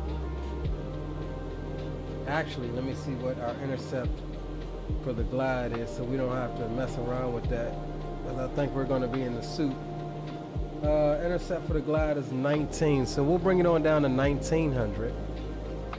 And she should handle the descent in the VNAV perfectly. And I say that and watch she do something weird. But yeah, I haven't really had, I've done 2 flights in her so far. Y'all know me, low key, I flew this exact route yesterday. Y'all know I like to know what I'm doing before I bring anything on stream, so we're not fumbling around. It can be professional, in a professional sense. And so yeah, didn't have any issues with her yesterday. We've got all of the indications that we need. V path is white and right, so it's kind of like the old GTNs. If it's blue is true, if it's white is right. In the sense that if it's blue is true, that means you're getting active VNAV to that waypoint. And if it's white is right, it means it's going to track a vertical path to that specific waypoint. As long as you got everything else set up. Now, with the ProLine 21 system and the default ProLine whatever FMS's model, in order to get your VNAV to operate, and this is true for the CJ4 too, in order to get your VNAV to pop up and operate like it should, what you need to make sure is that in your legs page that you have no discontinuities, right? It needs to be all of your waypoints with your restrictions. You won't have en route restrictions like this, but what I like to do is put a few waypoints after my departure, put what my cruise level is going to be, and that gives it something to know where we're at other than the cruise page for the descent. When you take out those discontinuities, it has something to reference as far as a descent, and this is especially true when you don't have a star or a SID. And this is true for, you know, VNAV both going uphill and VNAV for both coming downhill. You have to remove those discontinuities.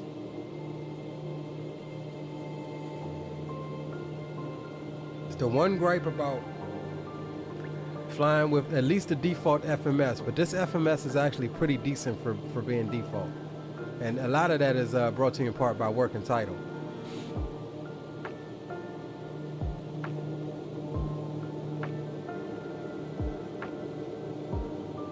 Can't afford jet engines? Well, you got this right, bro. I mean, this thing is nice, dog. I mean, you can get up in the upper flight levels, like with the jets. You're moving just as fast as you know, some of the slower jets. I mean, look, we're making 473 knots across the ground. That is absolutely insane for a turboprop.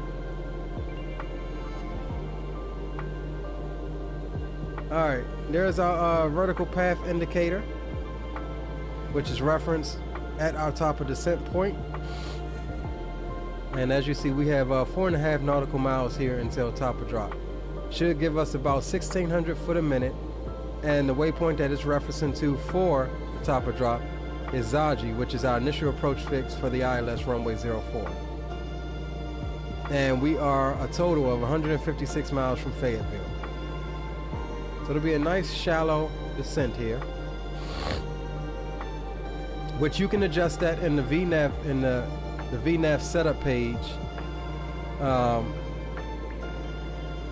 here over to the descent. You can adjust that descent rate via your VPA. So this is about a 3-degree descent that we're planning here. And now there it is, the descent has begun. So now I want to talk about one other thing that you can incorporate with this avionics suite. Right now we're descending, it's following the vertical path. If you wanted to, as you see, our speed is creeping. You could add in flight level change, which normally would take over for VNAV, but it kind of works in conjunction with VNAV, in that it will descend you at whatever you have set on the speed. I personally don't like to use it because sometimes you can get into a position where it wants to vary the pitch to maintain that sometimes. And so in this case, I don't mind the speed creeping up. In a jet, you're normally descending at 280. So I'll let it creep up to 280, 300, because she's also very well at slowing down. So this is kind of another area where you can make up your time. And now look, 515 knots across the ground. Yes, we're in the descent, but there's no need to pull power right now. We're chilling. We don't have any speed constraints right now. We're chilling. The aircraft is handling the descent, and we're on the way down the hill, boys.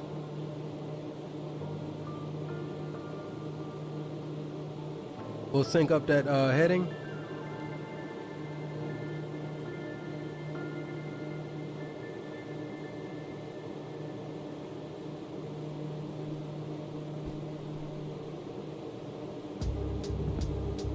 Zato says they also have the Piaggio Evo, one of the few that can make it from San Fran to New York. Nice.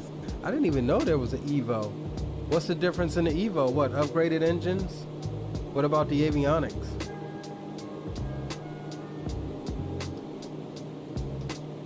these mean clouds, man. You know it's storming down there.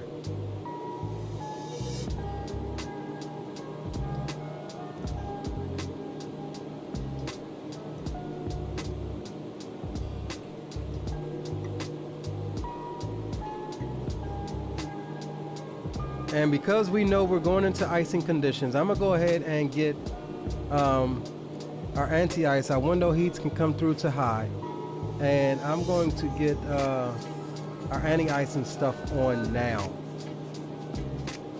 Boots de-ice is in auto, that's fine. Wing is also in auto.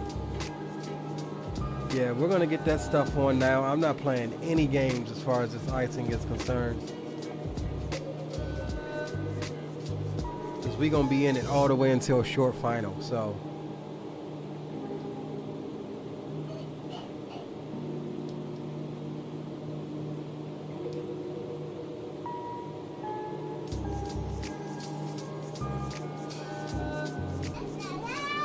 what's up, buddy? All right. Oh, you got your little dolphin? Let me see that thing. Look at this dolphin, his little stuffed animal dolphin. That's a Piaggio right there. It reminds me of a little Piaggio.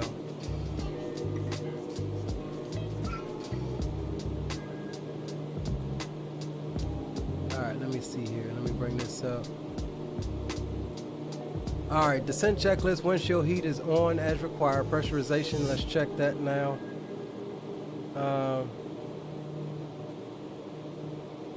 Pressurization is good. Environmental control system is checked, and descent checklist is complete.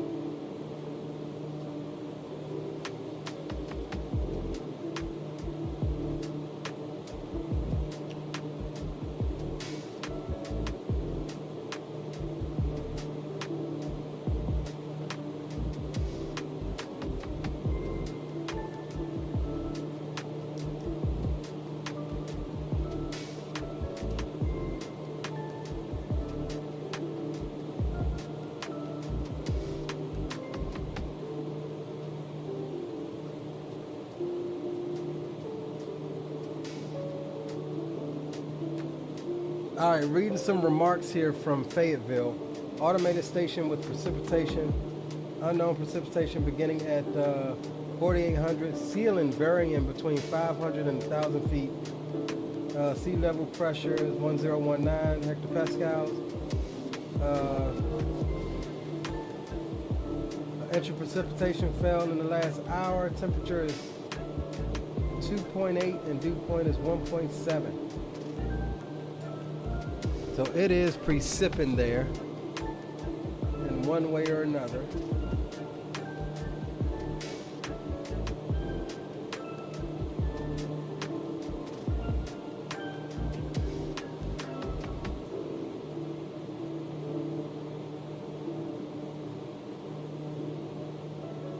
Destination Fort Bragg.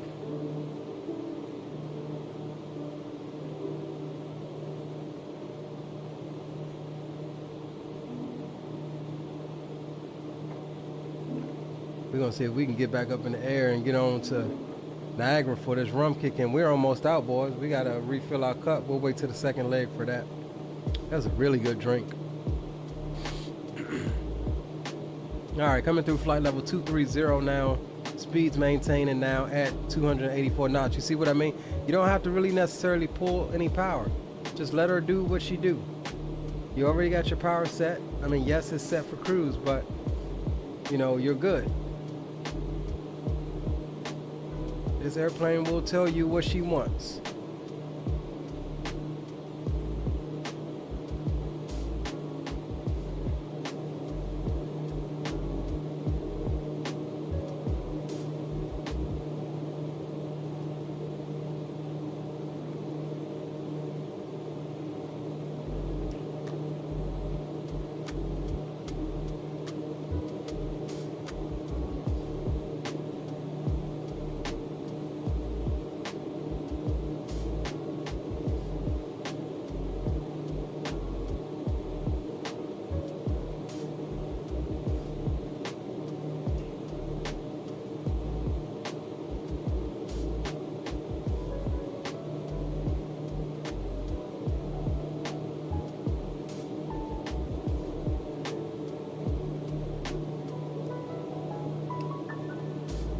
I swear that engine intake there looks like a daggum catfish.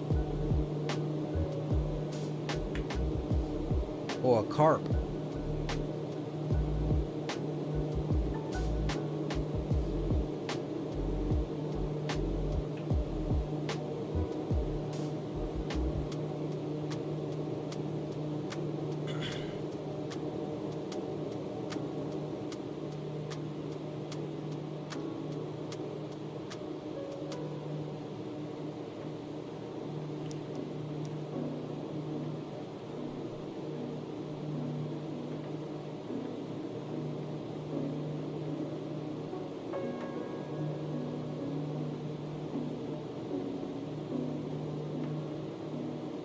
We'll add a little bit of power here.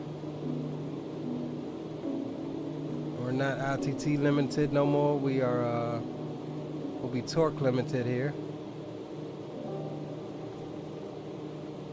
Keep that speed up.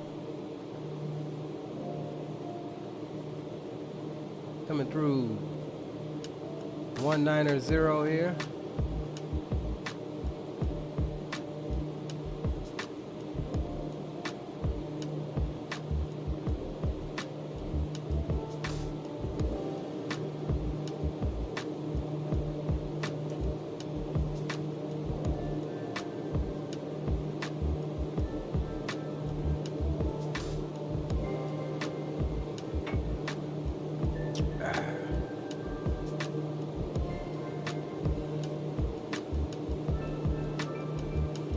Alright, so after this waypoint at Chips, we'll be direct to Zaji, which is our initial approach fix.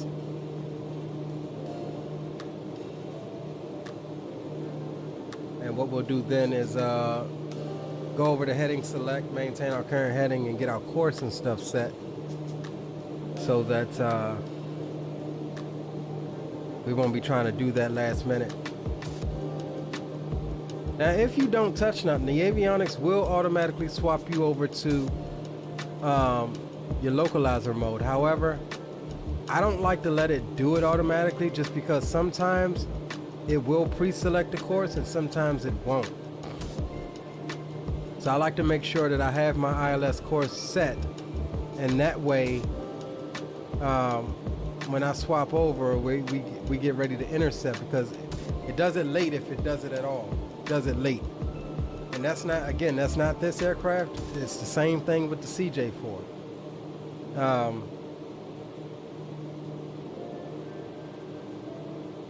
So yeah, I just like to make sure I have that all set up so we're not fumbling around trying to, you know, scroll the scroll wheel to get the correct course. Alright, altimeter is 3009. So we'll set that now.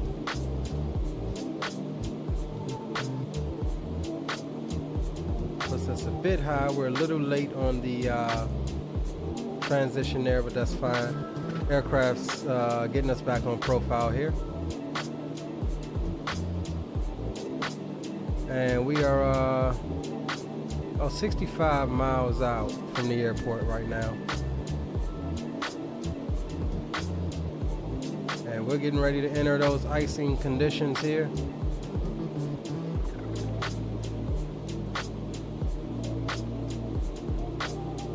We've already got our anti-ice systems warming up the aircraft. Window heat's on high.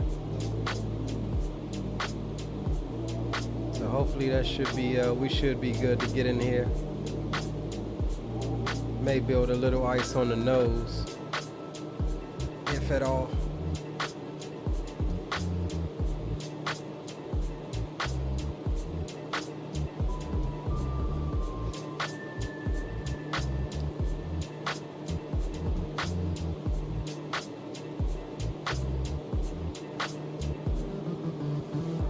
Absolutely gorgeous, man.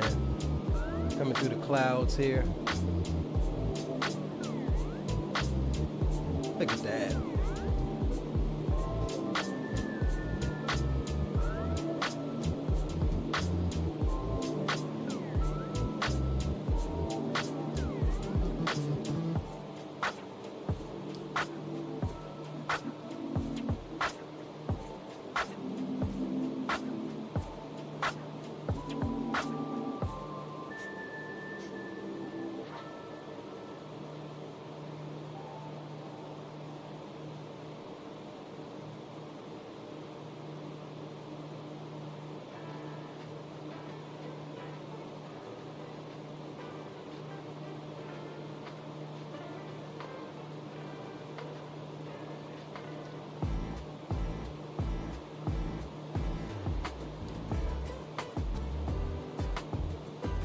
Yeah, the Beach Starship. Yeah, can't wait on that one. I forget who's developing that Starship. I can't remember. There's one in development right now.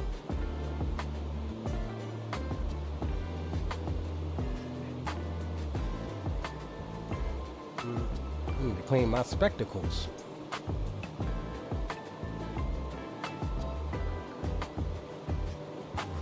Yeah, there's one in development right now. I just can't remember who it's by.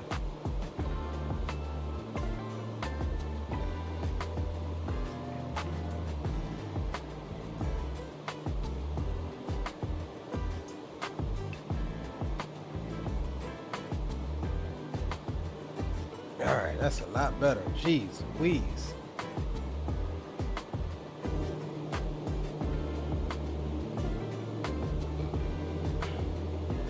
All right, coming up to 10,000, we're gonna go ahead and pull power now. We're looking for 250. Just because we're turboprop and can do it, we still need to respect that speed constraint. 43 miles out.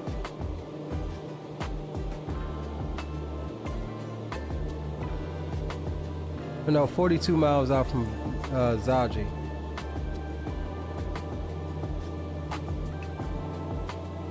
Black Square, that's it.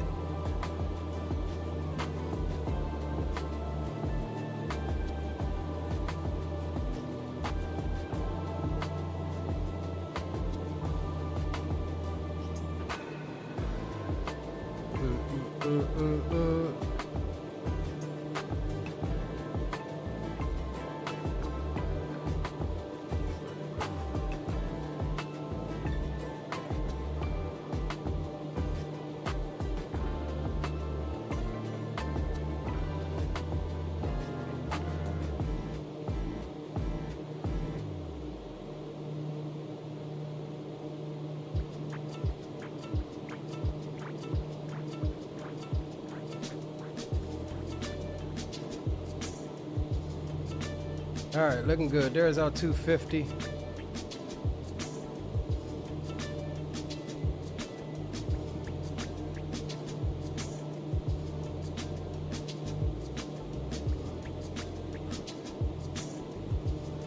Let me just adjust my camera. My son knocked over a while ago.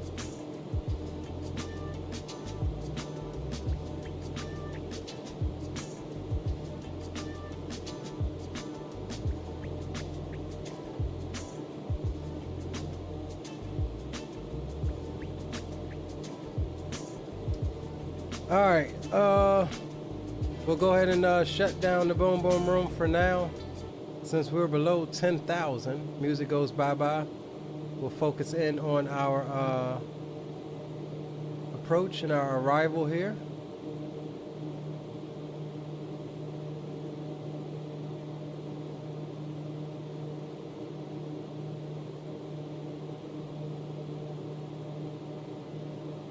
We getting ready to get into the soup for real.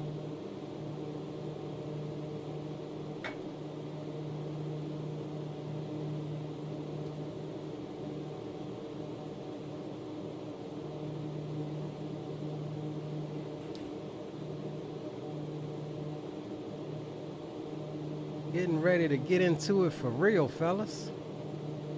Get a little bit of cockpit lighting here. What was my other one?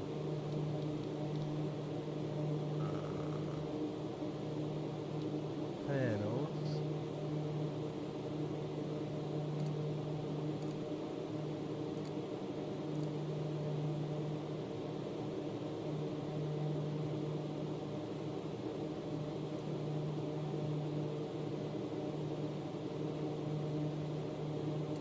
There we go. Get a little bit of lighting on the up front panels.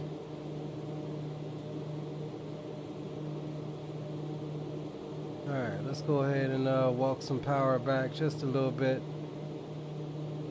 We are 23 miles.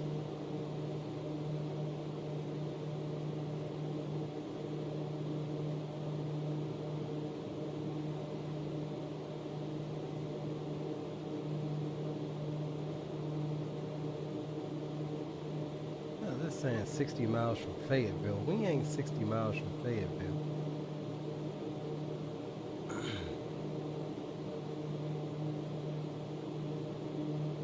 $21 miles from Zaji.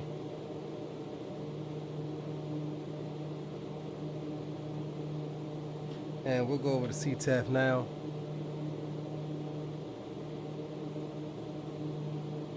We'll make our initial call at about 10 miles out.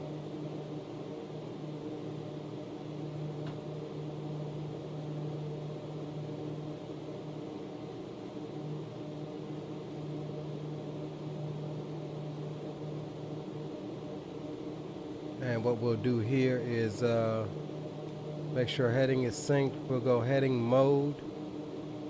We'll swap over to Loc 1. Our course is going to be 038, so we'll populate that with 038. There's our localizer course, and we'll leave that in Loc 1 because we're on the perfect intercept course to intercept the localizer. Alright, 15 out. We'll start walking that power down to about 210.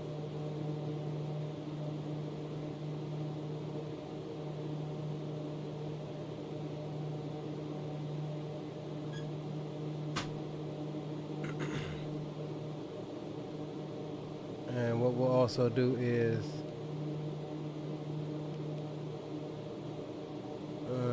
not letting me arm the approach. Maybe we're a little too far out.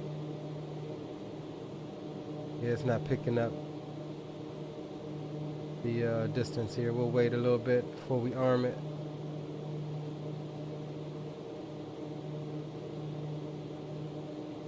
Alright, at 10 miles out, we'll make our initial call.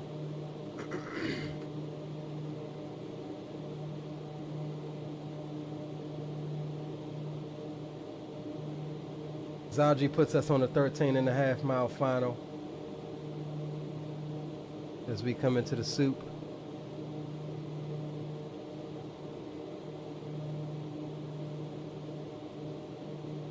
I'll go ahead and bring that speed on back to 180-ish.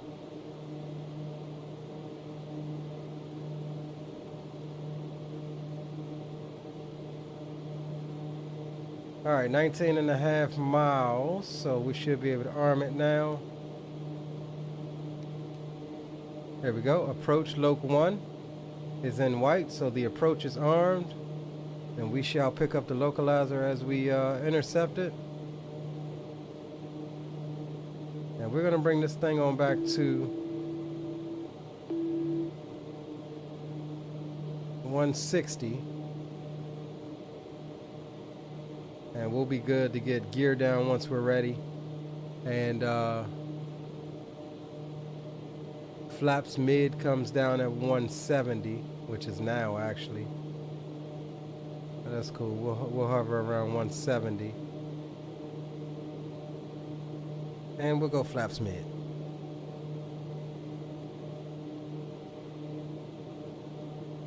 Try to get ahead of the airplane because we're going in the soup.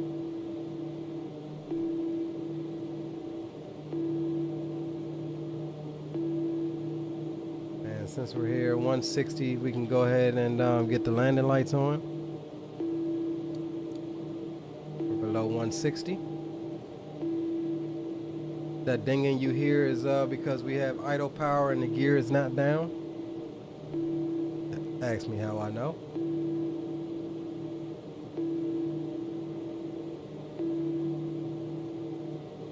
Fayetteville traffic, Piaggio, November 86 Lima Sierra is 5 miles to the west of Zaji. Initial approach fixed for the ILS 04 approach, Fayetteville. So we just bumped that power just a wee bit to silence that alarm.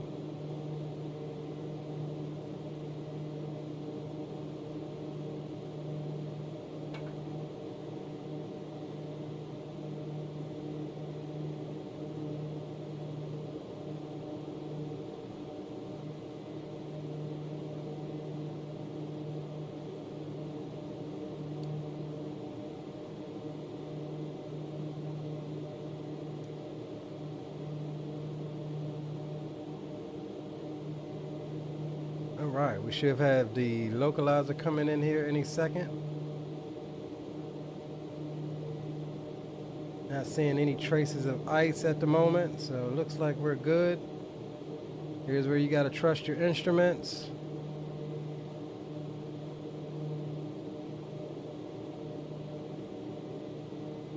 All right, there's the loc intercept.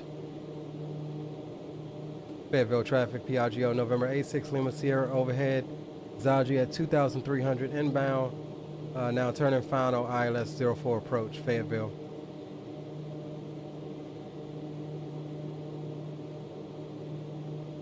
Alright, let's jump down here and take care of this really quick. Approach.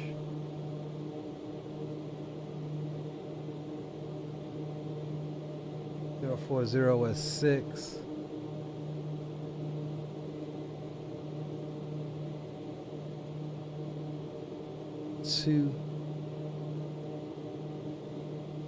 Altimeter's already set. We'll go next. Approach speed is going to be 127. VREF is 117. So approach speeds are set. And we're waiting on that glide to come on in. And we'll get the gear down now.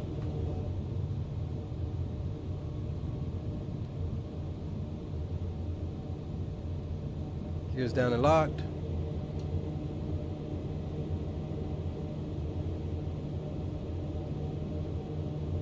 And we'll need auto feather on, or armed at least. All right, guys, we are set up, and we can go flaps full. Get set up a little early. Here comes the glide down now.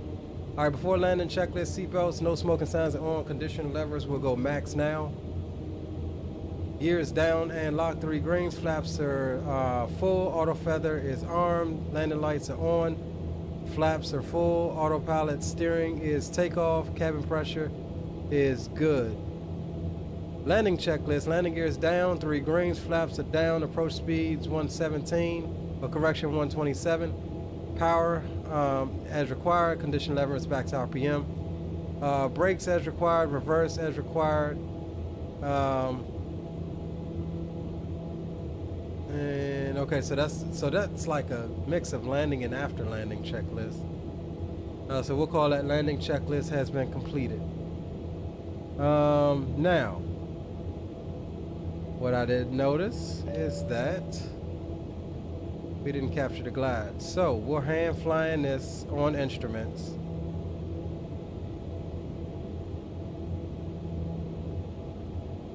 Because she didn't capture the glide for whatever. I think I gotta hit that thing again. Because she definitely did not capture the glide.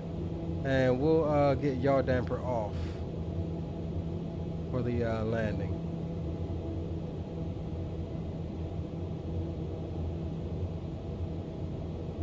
We'll hand fly this approach in.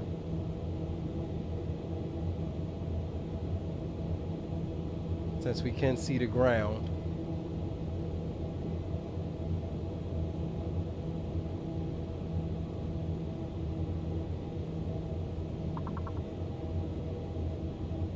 I've got the runway in sight.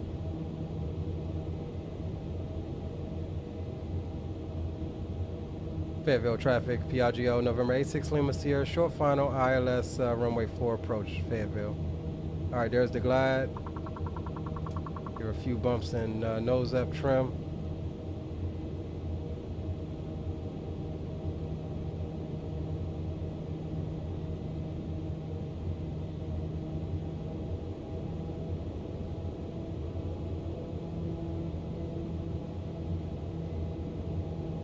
She is a joy to fly on approach, boys. I will say that.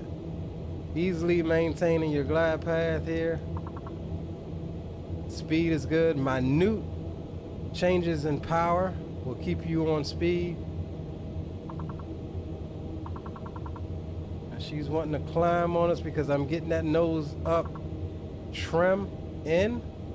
She does have a tendency to want to drop the nose too fast once the mains touch down. So I figured that nose up trim helps.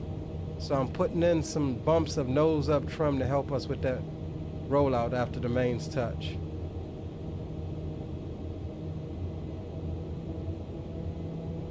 Slightly low. Right on path, 2 red, 2 white. Little bumpy coming in here, but we're good. We're handling it. Right on VREF, that's fine. Start pulling a little power.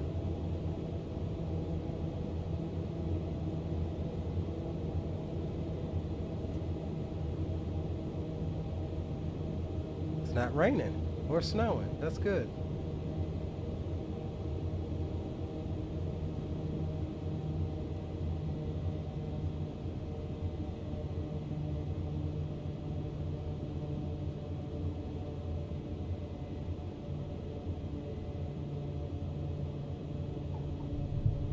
That's the butters, baby.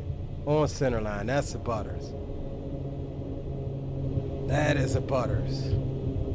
I don't know what y'all talking about. We floated her out a little bit. But in a GA aircraft, there's no reason not to. You got all of the runway. Welcome to Fayetteville, North Carolina.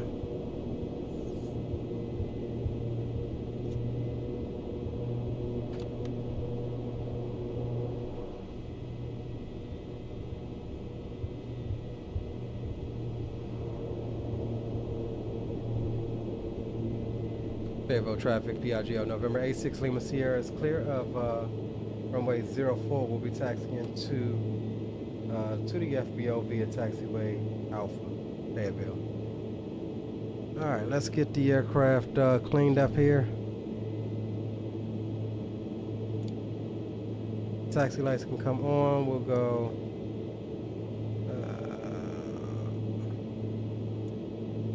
steer taxi. Flaps are up. We're all good there. After landing, power levers are idle. Steering taxi, flaps up, radar's off, transponder is good. Anti-collision lights will go ground. Taxi lights on, ice protection can come off. We'll get windshield heats back down to low. Anti-ice can come off.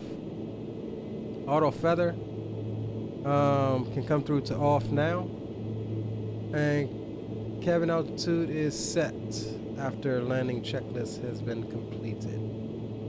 All right, let's get it. Oh, I forgot we were in beta.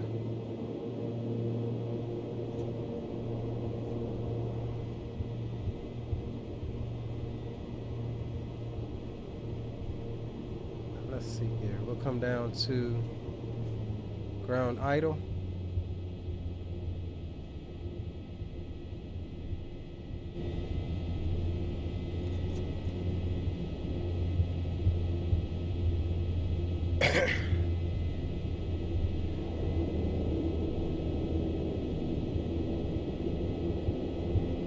Alright, looking good, guys. Welcome to Fayetteville, North Carolina. I thought the weather was going to be a lot nastier. Said it was raining. It looked like it stopped, at least for our arrival.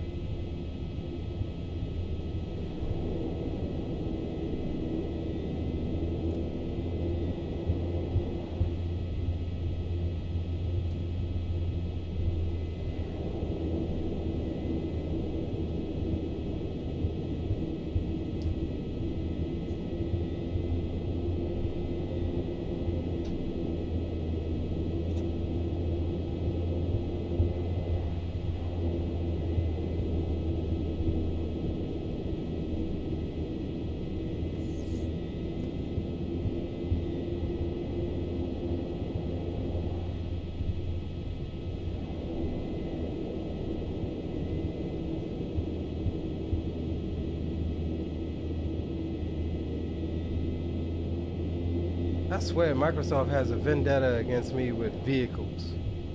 They always put something either coming towards me or in my path of travel. Like, why is that truck sitting there? That's what I want to know. Why is him sitting there like that?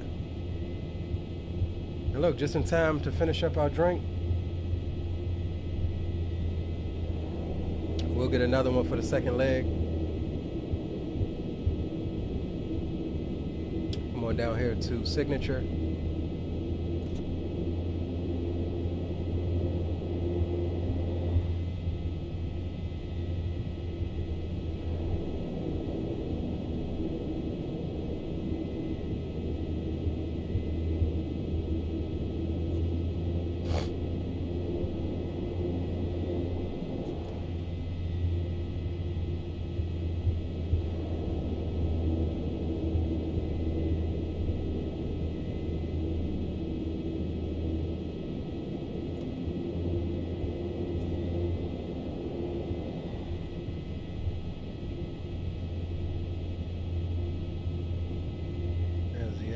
There, we'll pull up next to this citation over here.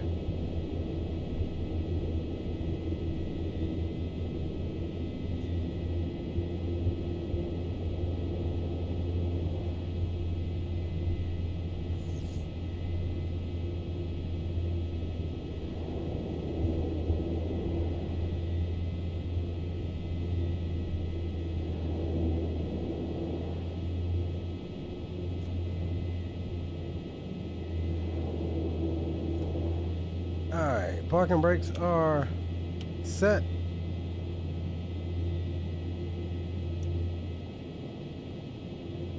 We'll go ahead and get the aircraft secured.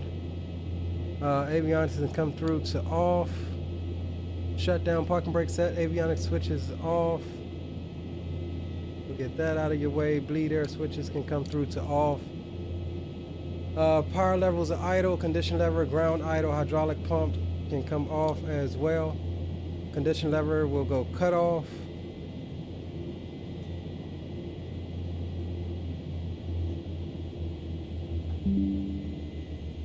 Fuel pump switches can come through to off.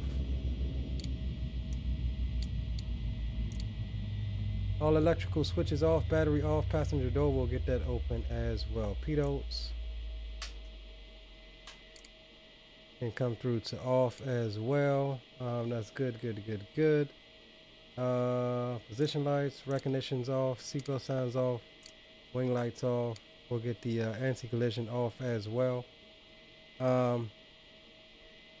And we'll come through and get the generators, EPU, and battery off.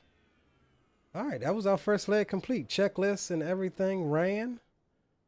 We'll go ahead and jump up and open up the door, and we'll quickly get set up for our next leg while we admire the looks of the aircraft here. Yeah, just adjust my camera.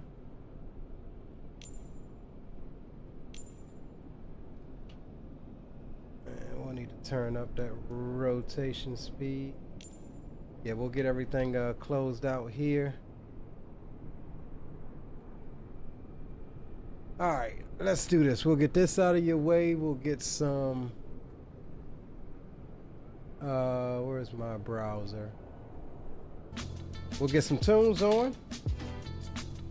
It says local live. Yeah, that was a little spicy one. Didn't capture the glide like I anticipated. And I'm wondering, did I have to hit that approach again?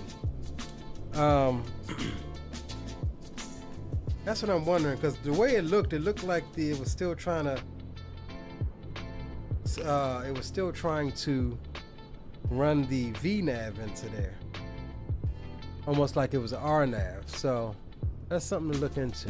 I'll have to watch the stream back and see what exactly happened there. Alright, so let's close the flight out on Volanta. Let's see what we got there. That was an absolutely nice landing. -33. Y'all think I'm lying here? Check this out. -33 on the landing rate. Sheesh. That's the way to do it, boys. All right, here we go. -33 on the landing rate from Gulfport to Fayetteville. Like, that has to be an absolute butter. Absolute butter. I left all types of gains on the runway. All right, so we'll get that out your way. And actually, no, we'll keep that in your way because we'll plan it together, right? We'll go straight into the next leg. So we'll come here to plan flight. We are just outside of Raleigh's approach, ATC. Dang, we would have had some ATC up out of here. However, we got well, it looks like Cleveland Center if they stay on. Because we're going up to, yeah, we're going up to here, CYSN, on the Canadian side of Niagara Falls. All right, let's do this. We'll go November A6 Lima Sierra. We'll go P180. Why is it not? Alright, and CYSN. Niagara District Airport. We'll go add flight from SimBrief. We'll SimBrief this bad boy. Alright, cool. Alright, generate flight. Pilot that says this bird is sexy. Yeah, man, it's available in the marketplace, $24.99. I don't normally promote marketplace stuff, but it's the only way you can get this one. And I think hands down it is definitely worth it. And again, big ups to FlightFX or FlightFX for providing us a copy to showcase to you guys. Alright, so let's go import or check SimBrief from flight. Import our flight here. Alright, we'll minimize that for a second. Let's log out of VASIM so we can pre-file that.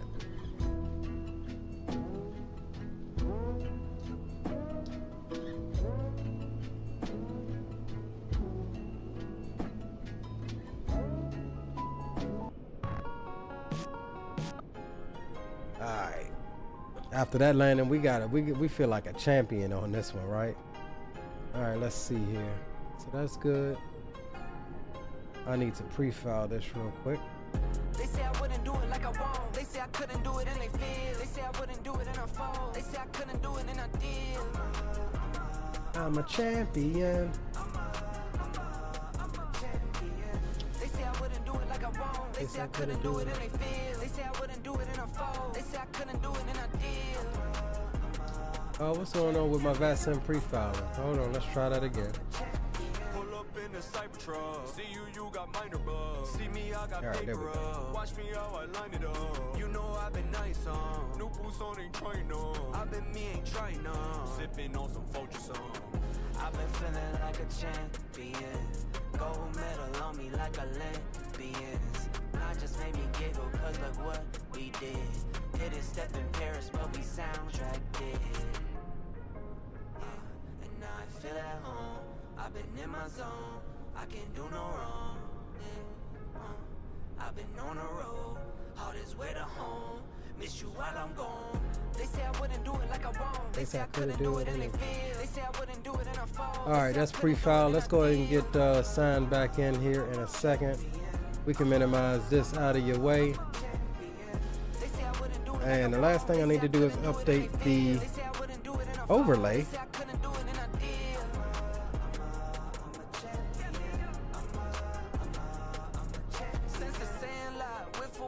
I knew I would have it all. I knew I would have the world. I knew I would never stall. Been on go when I fall. Been on green tennis ball. I didn't need to be a 10. They got me a 10 and all that in a bag of chips. My day one, she been my chick. My day one, they still my friends. Some things they may never change. Say I'm gonna come my kid. Alright, cool. Struggle through everything I did. Took my way, no give me. Alright, straight into the next leg, guys. No intermission. We're going right at it. We're planned up. We've let our executives off. And we're going to go ahead and jump into the aircraft with a quicker flow this time. And get old girl started up.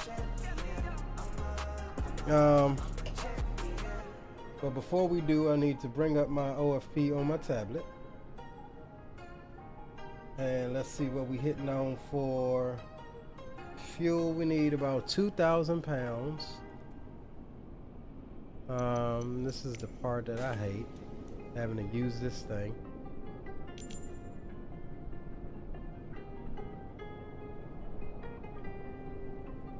Alright, 2,000 there. They say you die when you don't dream. Yeah. Guess I'm alive cause I still believe. Look at the sky. Payload of 1320. I see stars that look like me.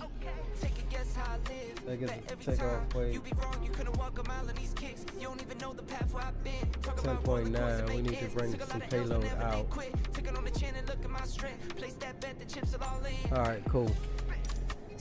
Alright, we're all set. I'm here for the bank, you're here for the extras. Just me and the fam, I don't need no extras. Alright, we'll pause on the tunes till the boom boom cabin opens. And we'll go ahead and jump back aboard here. And let's get everything started up back up here. Alright, so battery on, we'll get EPU on. We'll try to do this with minimized checklist to show you that it can be done. That's all good. Warning and caution lights out. We'll go avionics norm. That is fine. Condition lever is cut off. Flaps are up. We'll go ahead and roll on engine 2. Fuel quantities 10, 12 on both sides. We'll get firewall fuel valves and pumps on main. And ignitions in norm. We'll start the right engine.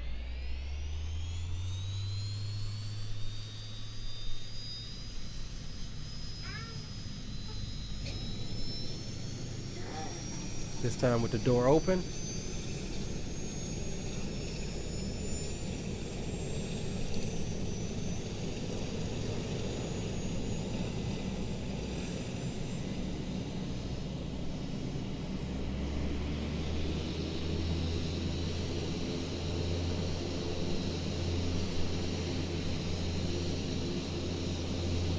Generator on.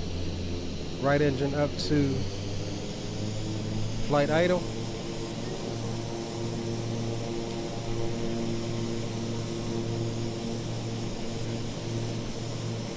Left engine.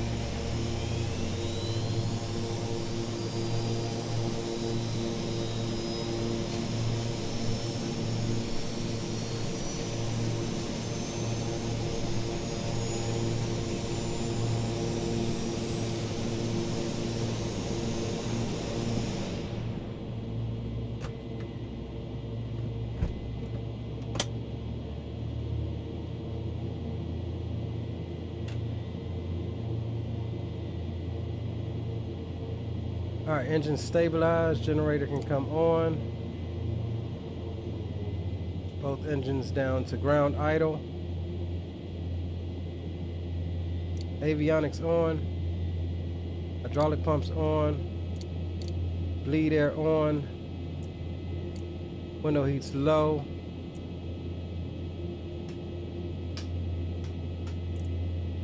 We'll get the pitot heats on now.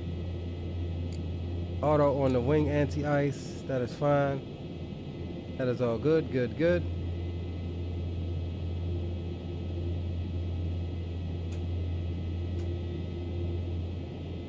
Alright, so down here, and that's how quick it is. That's how quick and easy it is to start this aircraft up. We didn't even use the checklist on that one. So if you're not wanting to use the checklist, it can be done. It's not an overly complicated aircraft. Alright, index, we'll go pause init. That's already complete, we're fine. Flight plan, we need to do a new flight plan. So we need to go to route menu, flight plan recall.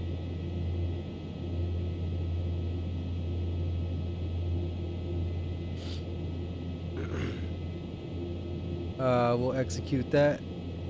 Fayetteville to Niagara District. We'll jump here. We're looking at departing probably runway 4. Yeah, runway 04.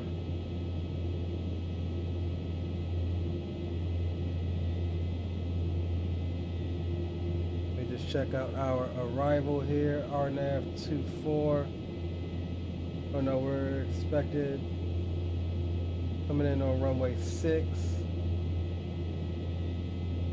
RNAV, Odson transition is what we got. So runway 4, no departure, we'll execute. Come back out here to our arrival. RNAV runway 6, Odson transition, execute over to the legs page. And we will do like I said, we'll grab Odson and we'll actually put it there, execute. We'll come back to a midway point here. And what are we cruising at? 330 up the hill. And then 320 after court, because we'll be going kind of westbound. So we're just plugging flight level 330 for now.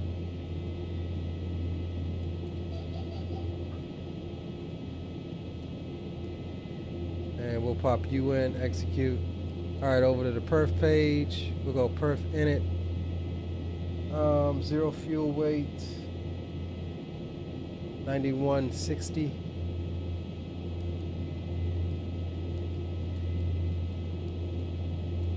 Pop that in, execute. VNAV setup transitions 18,000, flight level 330, that's fine. And that's all fine, we'll execute. Takeoff. Fayetteville 040 at 6.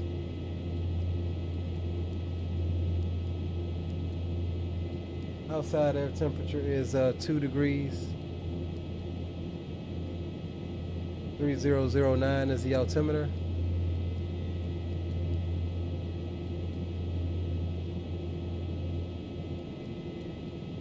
All right, 106 is going to be our rotation speed. We'll send it over to the PFD. There it is. 106. We'll come over to FMS1. We're all good. We'll set our altitude here up to 330.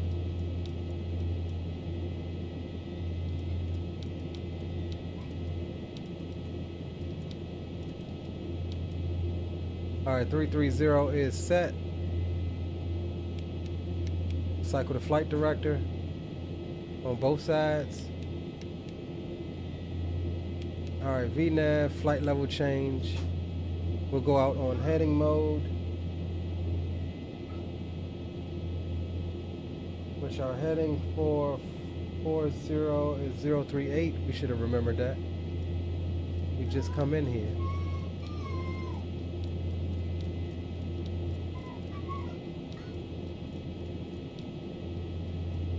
All right, 038, that's fine. And just like that, we're ready for taxi, guys. Literally just like that. All right, taxi lights can come through to taxi.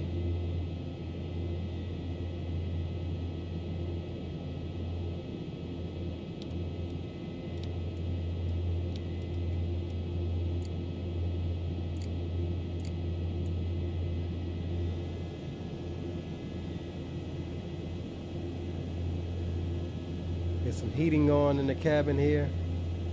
All right, and just like that, like I said, we're ready to go. We're ready to go. We're ready to go. Flaps down through to mid. And let's see where we're at. We'll come out at Delta right on Alpha, and we'll take Alpha to runway 4. Just like that. That quick. No checklist needed. Fayetteville traffic, Piaggio November A6 Lima Sierra over at Signature. We'll be taxiing to runway 4 for departure via taxiway Delta Alpha, Fayetteville. Actually, we could probably come out to the right. And correction, we'll be Echo to Alpha, runway 4, Fayetteville. All right, let's get the yoke on. Parking brake release, clear right and clear left. Let's get it, guys.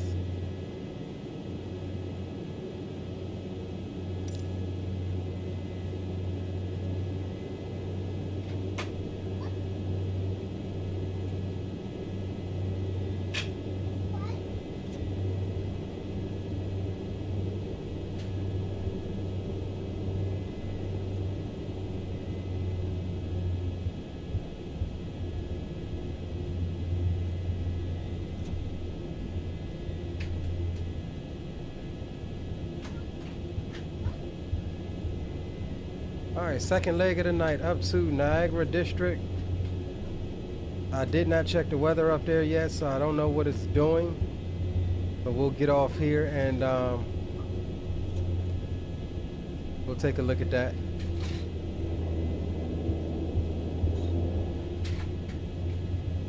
Again, I appreciate you guys for hanging with me tonight, riding with us. Drop a like if you haven't done so already, and consider subscribing to the channel. If you're new here, definitely helps us out.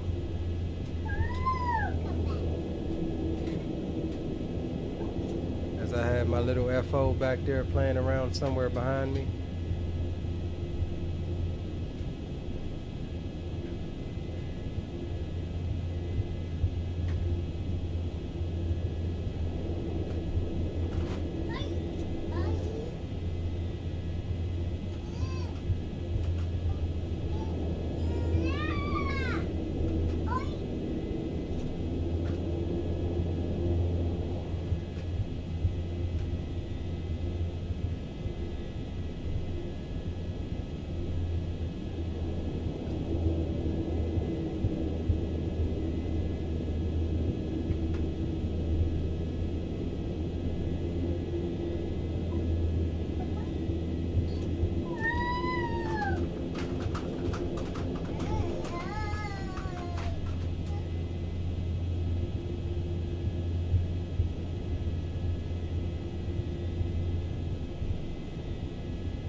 Alright guys, we'll make a stop here. We'll set our takeoff trim, get auto feather armed, landing lights on, and we'll get up out of Fayetteville.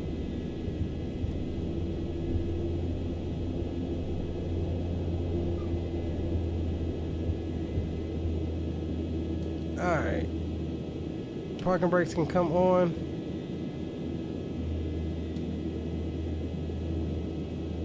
Takeoff trim is actually pretty good. That's about where I want it. Alright, I'm okay with that. Landing lights on, auto feather is armed. We'll bring her out of beta. No lights on the enunciators. We'll line up, we'll go into max RPM on the condition levers, and we will be good to go. One other thing I wanted to do is adjust our speed for 160.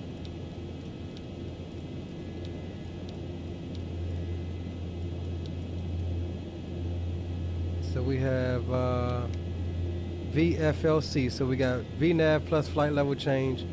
We'll be departing in heading mode, and yeah, we're good to go.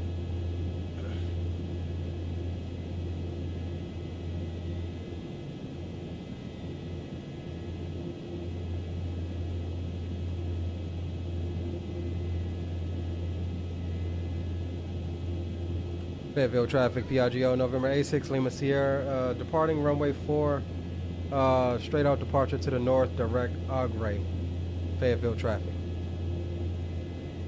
Alright, parking brakes can come off. Final approach looks clear out there. And down the runway looks clear as well. Alright, I'm happy with that, guys. Let's go. Let's get up to Niagara Falls.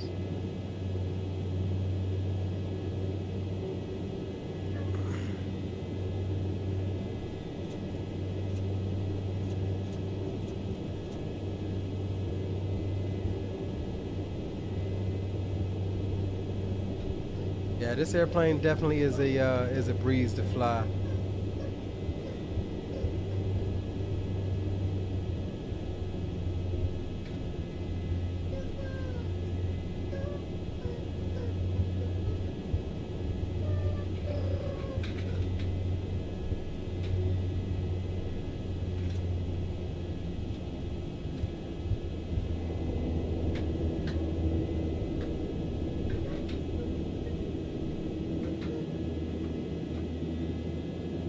Alright.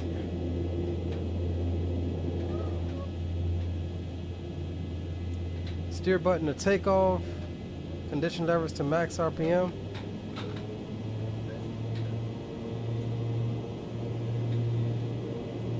Auto feather is armed. RPMs is coming up. 106 is our rotation speed.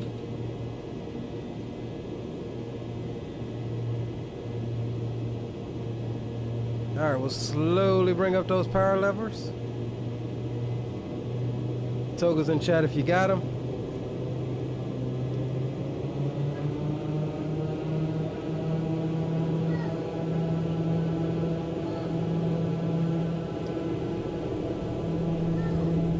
Takeoff power is set.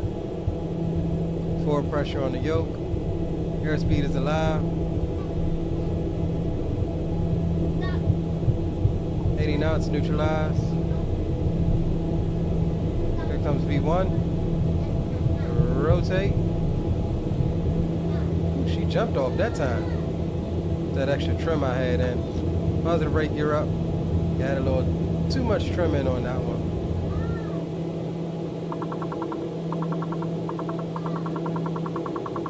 Give her some nose down.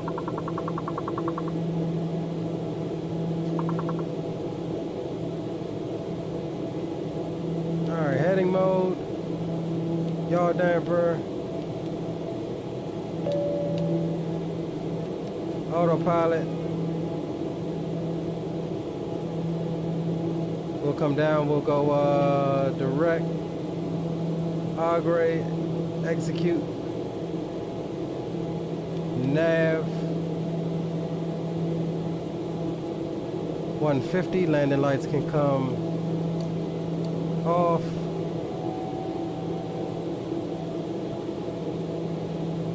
Fayetteville traffic, Piaggio, November 86, Lima Sierra, clear runway forward, departing to the north, direct Agre, final call, Fayetteville. Flaps up. And auto feather is off.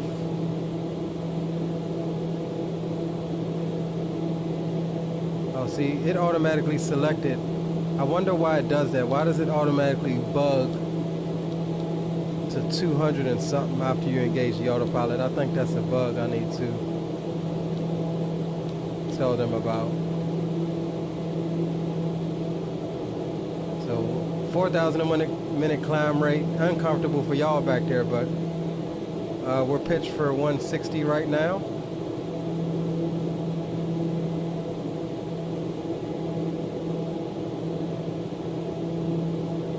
Get up through these icing clouds anyway.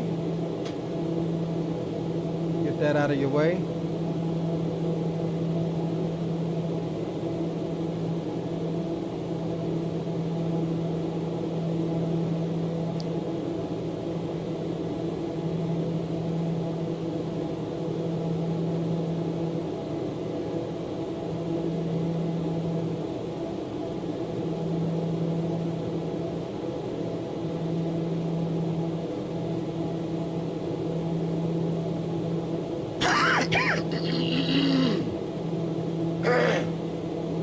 D-Champ got the togas in chat. That's what I'm talking about, Brody.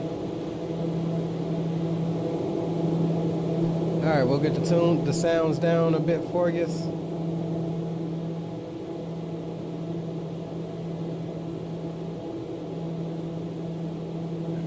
And that is a quick turnaround. We'll get replays on the second leg like we always do. Of course, if I don't forget.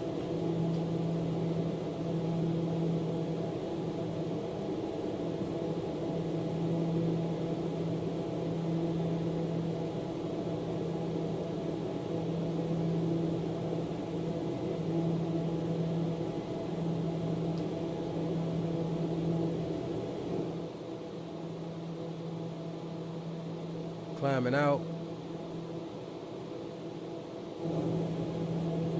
I know Virginia has a bunch of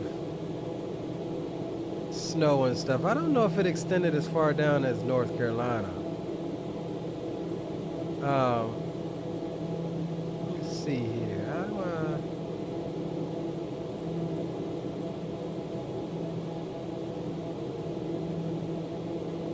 Layers.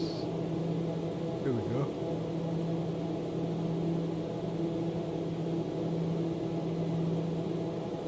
All right, so yeah, we're below that rain snow line. We're actually gonna be going into the snow here in a second.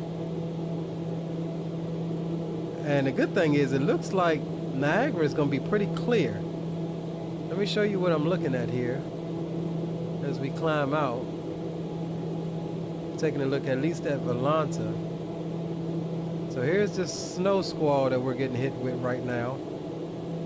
We're out of Fayetteville here. This is all rain, but here's that rain snow line. So we're obviously above most of that. We'll be hitting some of it on the way up. But coming up here, it actually looks fairly clear coming up into Niagara. So we may have a decent approach after all. Let me see what Navigraph is saying. Yeah, they're saying minimum VFR visibility though is 15 statute miles.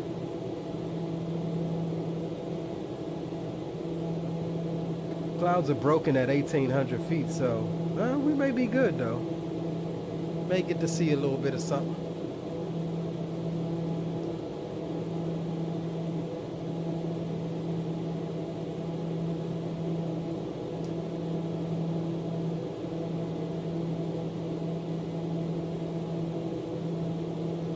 May get a little bit of something on this one.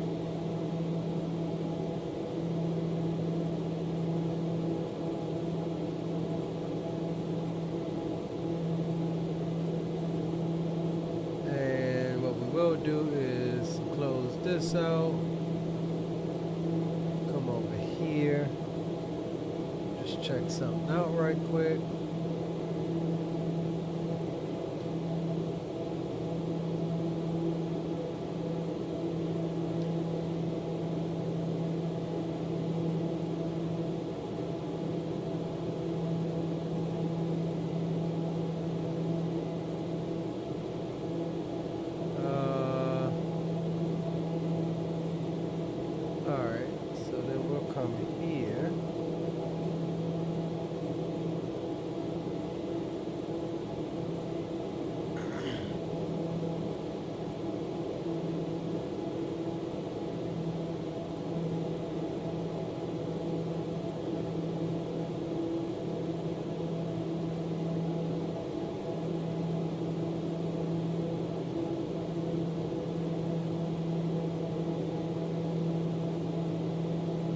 Alright, cool.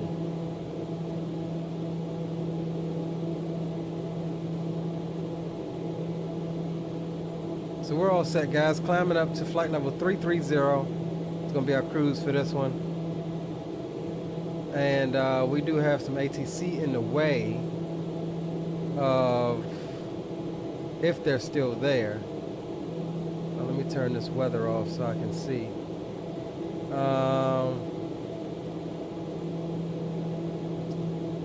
I don't think approach is going to ding us. We're going outbound. But we've got, what's this, Cleveland Center we'll be traveling through. So we'll get him in standby. Oh snap, I never connected. Let me go ahead and connect.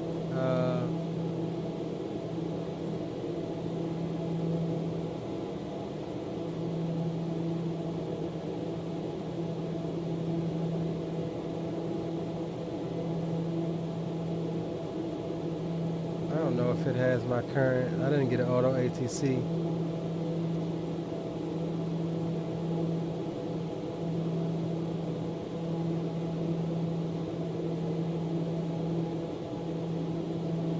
Yeah, this is auto ATCing us on the last. That's all right. We did file it.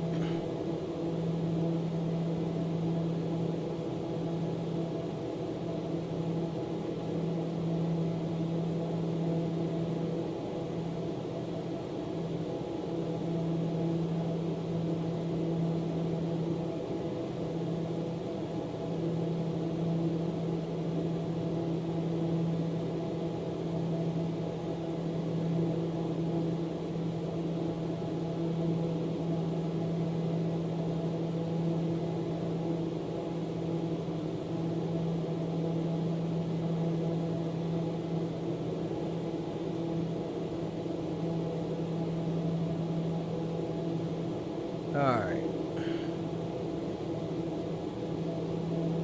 Coming up to transition altitude, that torque is falling off a bit. So we will increase our power just a bit to keep it up. And we'll transition now.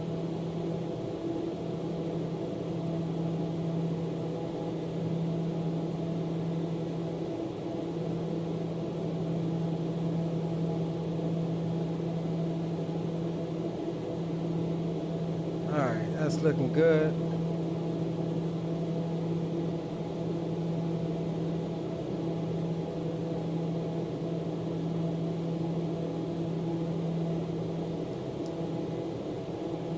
I just noticed something. So look, check this out, guys. Even though we've managed those engines pretty good on the first flight, a few times we let it get over, you know, overheated or whatever on the ITT, or over torqued it just for a second.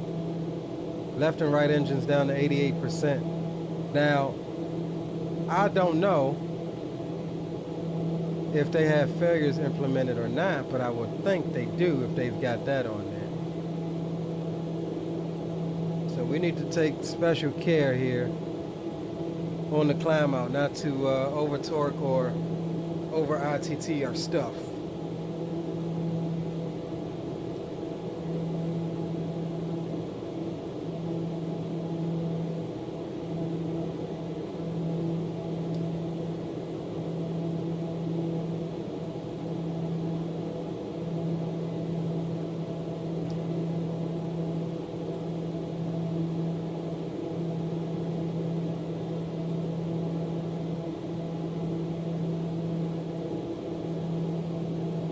Again, it looks like we're above a lot of that weather, so we're in the clear. I do believe we, yeah, we don't even have it on. Okay. Get the wing anti-ice and stuff off.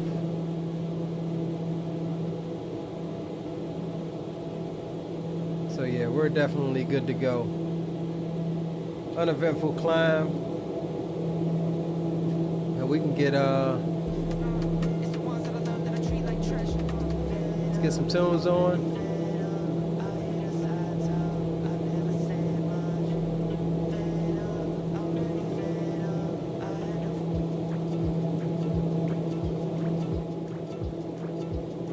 All right, guys, we're on our way to Niagara.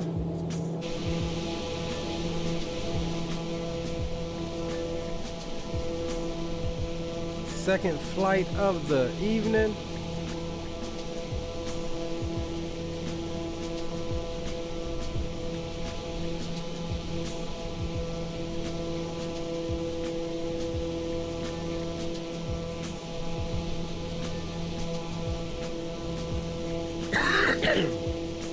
So I really wanted you guys to see that you can definitely follow the checklist, but it's not so in-depth that you can't just hop in it and go. Most GA aircraft, you can just hop in and go. And this has been one of them. You can follow the checklist to the T, or if you know what you're doing, you can jump in it and, you know, be off the ground in less than 10 minutes. As long as you're aware of your limitations and for everything with the airplane, you can definitely be off the ground in 10 minutes.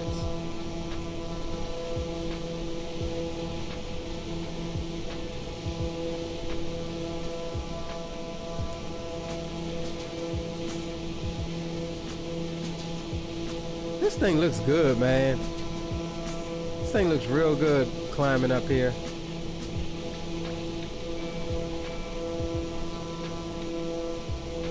Man, she's pretty.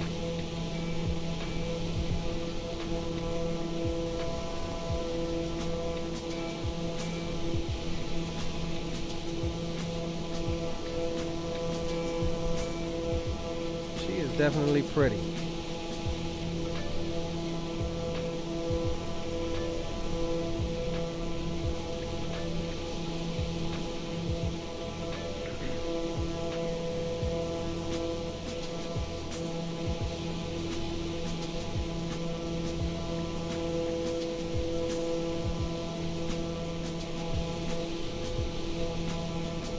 So I think FlightFX definitely already has a pretty good sound pack with this airplane, but I'm anxious to see if FT-Sim releases a sound pack and how that would compare to FlightFX's version of the aircraft sounds on this airplane. I think FlightFX has nailed like the small details of the sounds, as far as, you know, the hydraulics and the landing light and all of that good stuff. I'm anxious to see how, if FT-Sim releases something, if it's going to merge well with what they already have for the default aircraft sounds.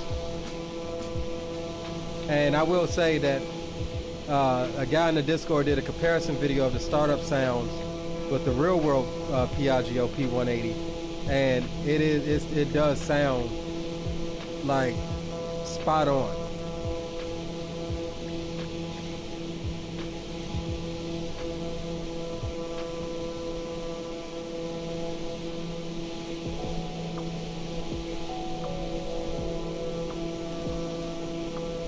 Definitely sounds spot on.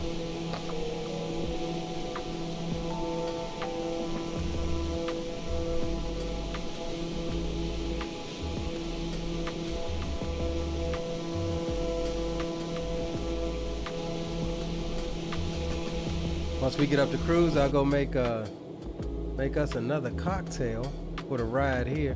See, that's what I'm saying. I jump outside for a minute and I come back, and now we're over ITT. That's gonna take a little bit off of the engine life here. Really gotta pay attention in that regard. Let's see, what was we at? 88%? Yeah, that took 1% off, just hovering in that range. So you definitely can't overstress the engines for long.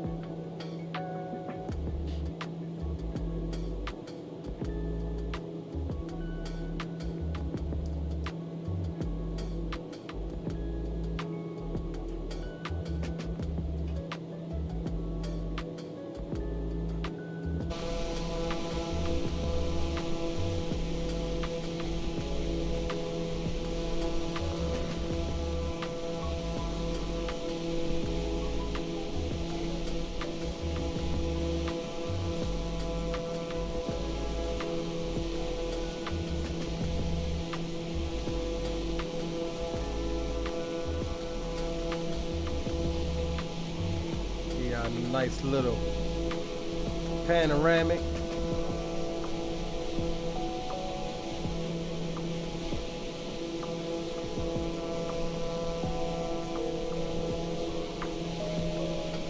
Little hammerhead shark. What it looks like from the front.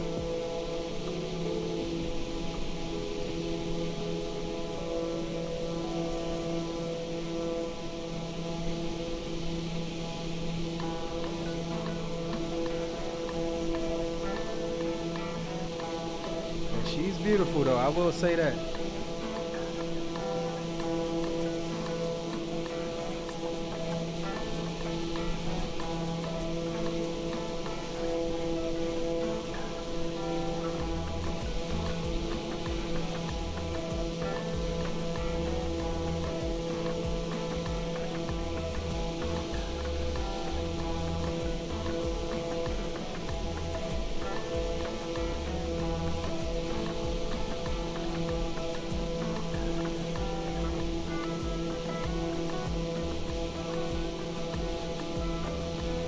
Man, I can't wait on Chase Plane to be able to get these views without having to use the Xbox controller.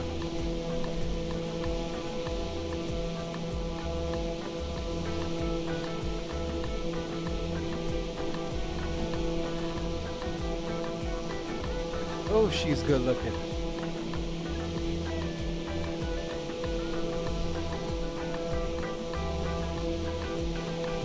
I just wonder what was going through the guy's head. Let's mount the engines backwards.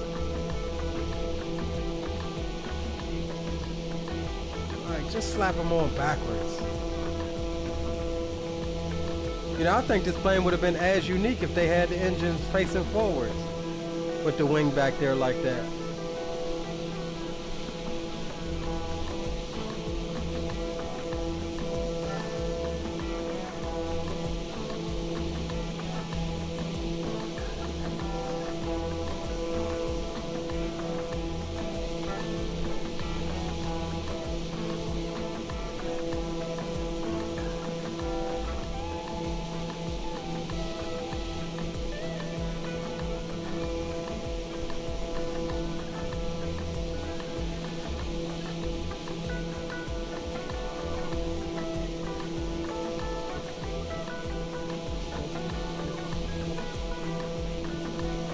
right, let's see what we looking like here.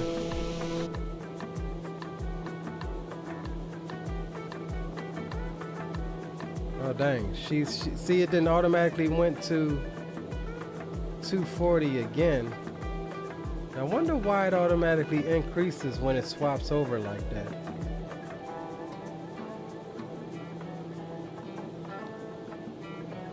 See how it just did it again.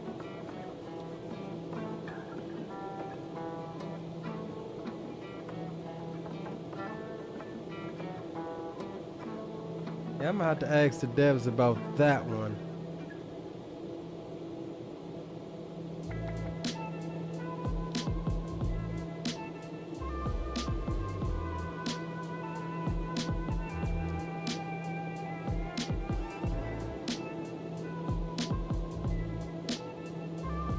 But we're at almost at cruise anyway. Why you ain't warm it up? Hey, you offered. I'm gonna get my daddy tagged.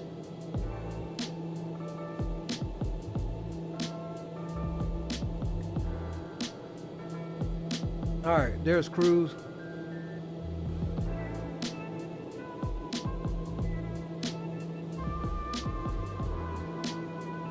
All right, let's adjust our power settings here.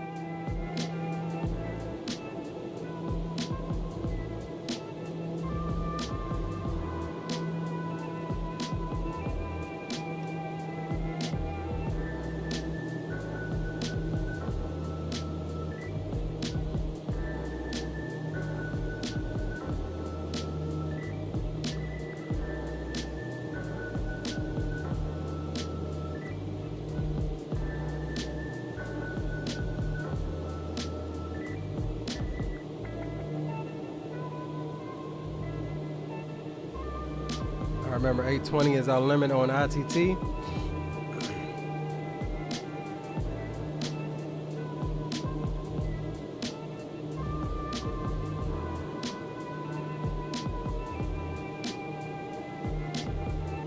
All right, that looks good.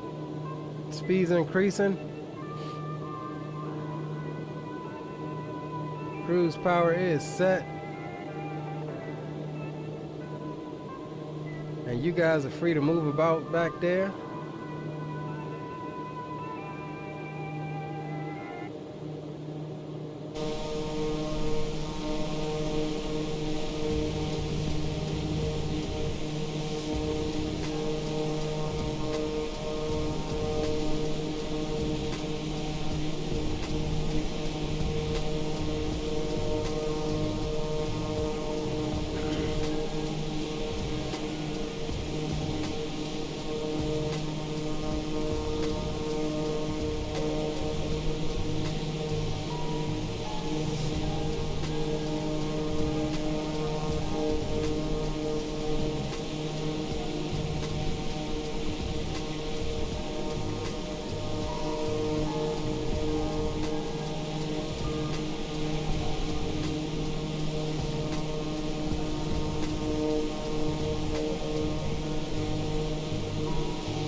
So what we can do to cut off a bit of our route here is we can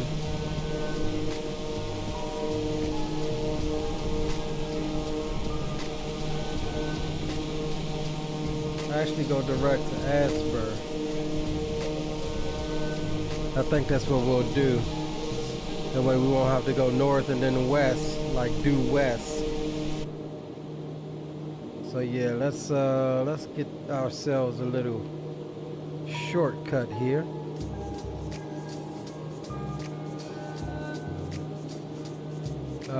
Direct to you.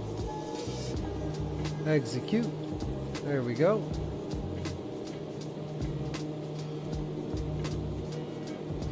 To give us a pretty big shortcut. I'll show you guys what I'm talking about here.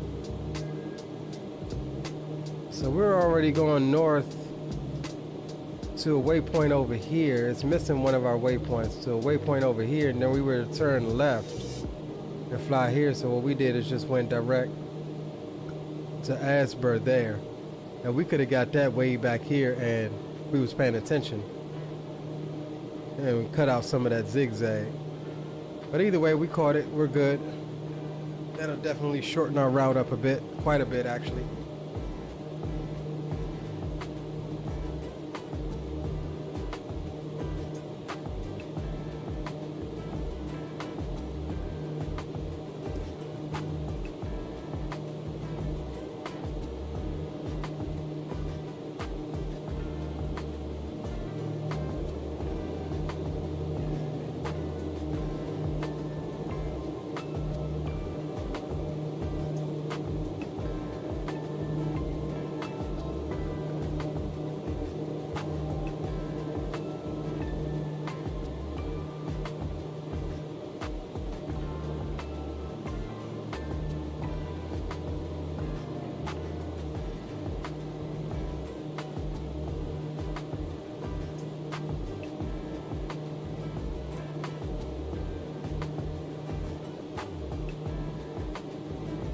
Alright, let's see how far are we out from our real good little ways from Cleveland Center.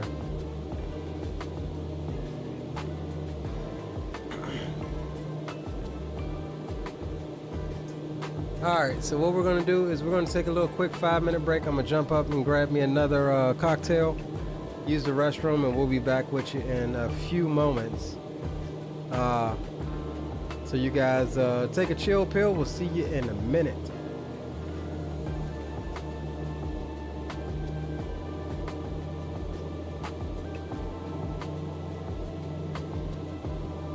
Notices to air mission. Notices to air mission.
Alright, fellas. Sorry about that. I'm back.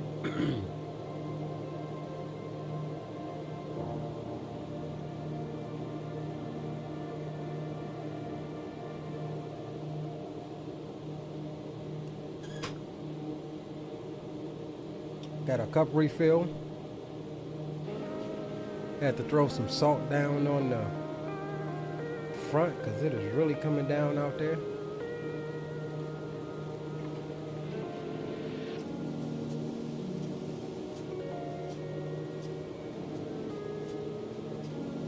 Alright, let's see what we're looking like here. Yeah, see this leg, we're only making 289 across the ground, but we have 115 knot wind. We're kind of going northwest right now. We'll see how that changes once we turn more north here in a few moments, in 12 miles here. Winds are definitely kicking out of the west right now. Welcome back, Zato. You missed the absolute butters in the Fayetteville, bro. Negative 33 foot a minute. What we come in there at. Absolute greaser.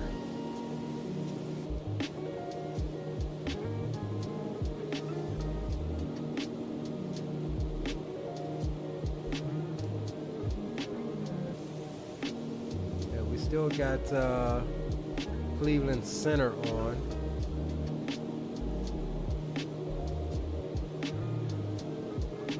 So if they maintain, we'll have them here in a minute. And we do have their frequency in standby, so we're good to go there. And one other thing I want to do is make sure that my RNAV altitudes are hard instead of at or above.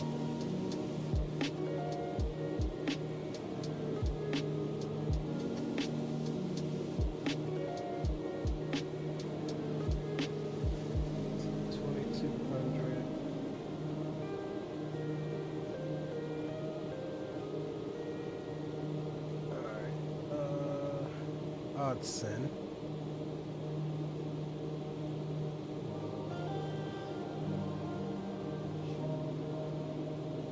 Alright, so we're going to put Odson at 2200. Put you at 2200 as well. 910 or above.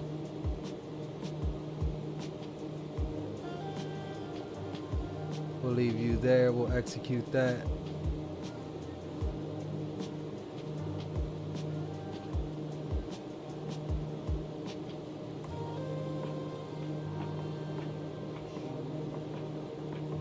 And let's see something here.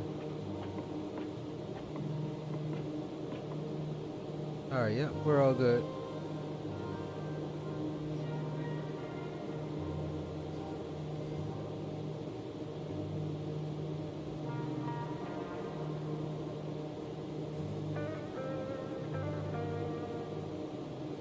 We had on half bank. She doesn't want to.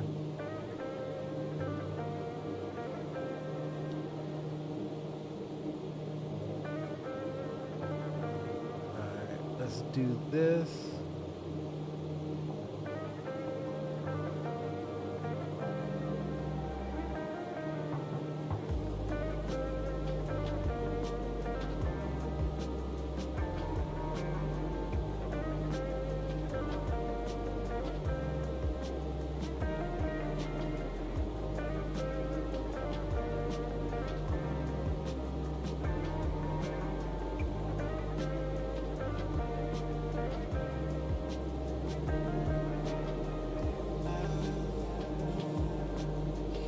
Alright, that's all set. Let's see, our minimums is going to be 816 feet. Come back up front and set that now. We'll try to get all of this stuff done so that way we aren't rushing on anything, so we'll set it at 8:20.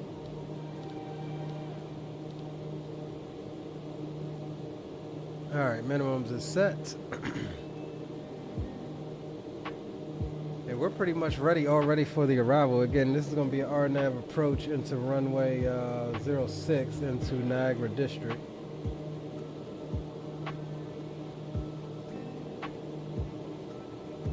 We'll have the falls off of the right side of the aircraft coming in, if we can see anything at all out there.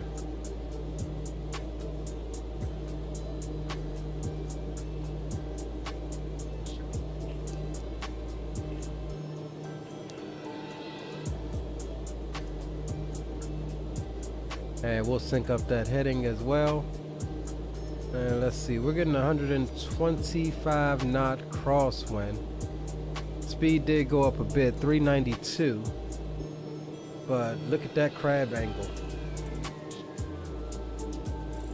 That is a hell of a crab angle if I have ever seen one myself.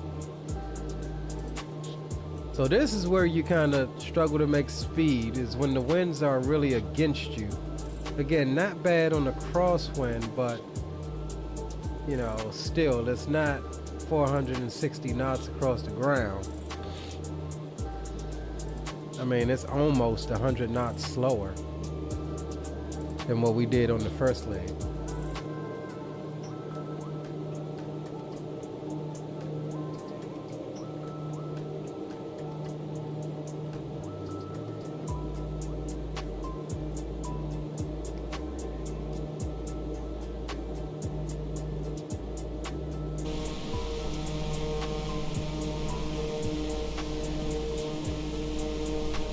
And we're clear of any major icing conditions. We'll come off on the anti-ice.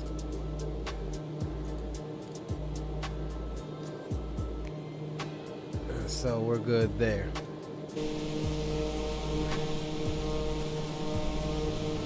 I know, right, Zato? Troop and I were just talking about that, what, yesterday? Last night? Was it last night or the night before? One of the two.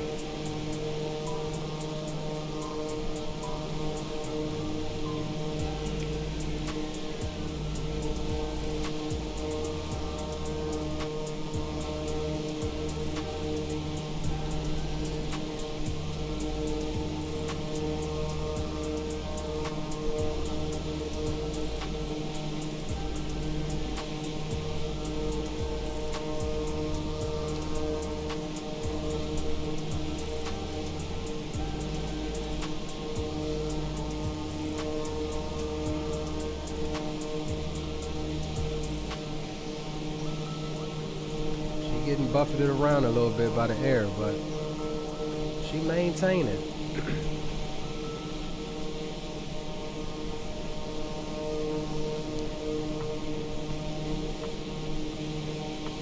Definitely maintained it.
Alright, we're due northbound now. Let's check and see how that helped us or hurt us on the cruise speed here. Alright, not bad at all. That turn got us up to 445 across the ground. So we're back at it. Still a hell of a crosswind, 136 off the left wing. We're crabbed into it, but that is pushing us along from the left side. As long as we getting a little bit of a push, I'm alright with that.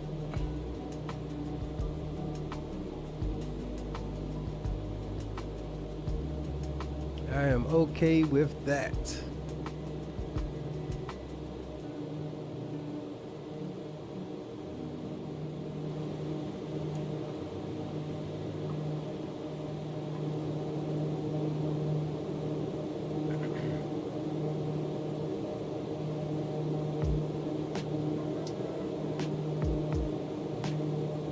We're over here at West Virginia right now.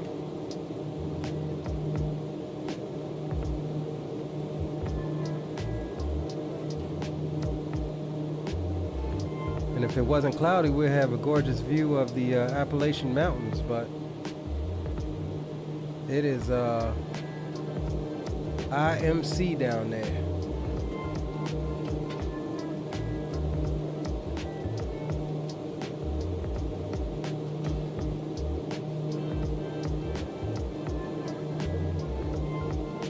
Let's see what we're looking like on our descent here.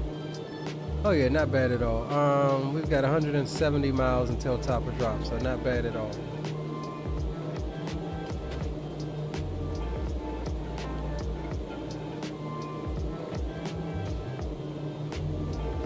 Finally got the ground speed up, so that won't take no time at all. We're about halfway.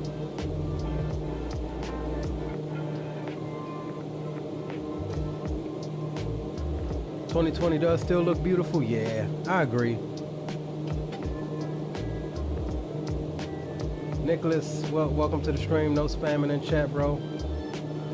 Consider that your first warning.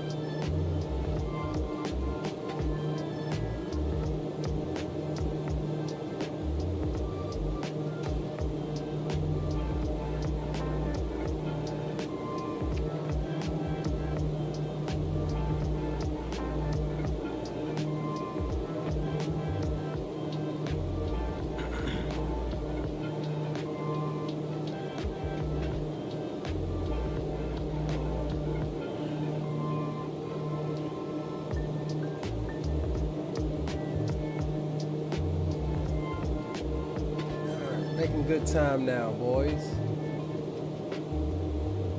I'm satisfied with the speed we got.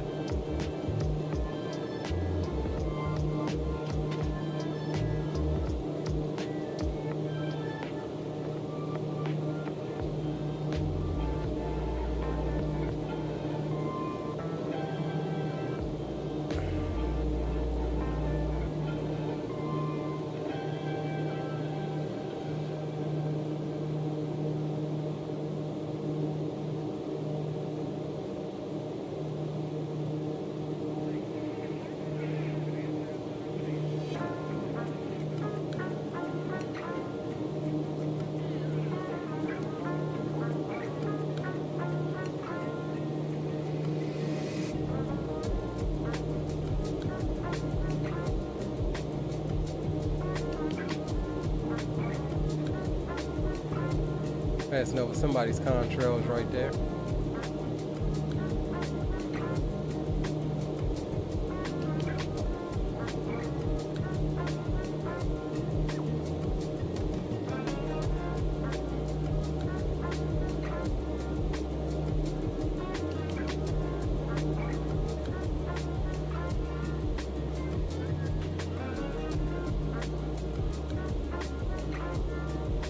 Killed about 50 knots off of our ground speed. Just that little turn. I mean, just look at the crab angle. Good night.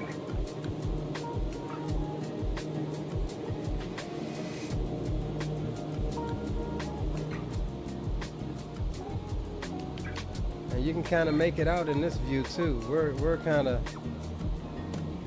kind of going that way. Instead of where our nose is pointing, we're getting pushed along that way.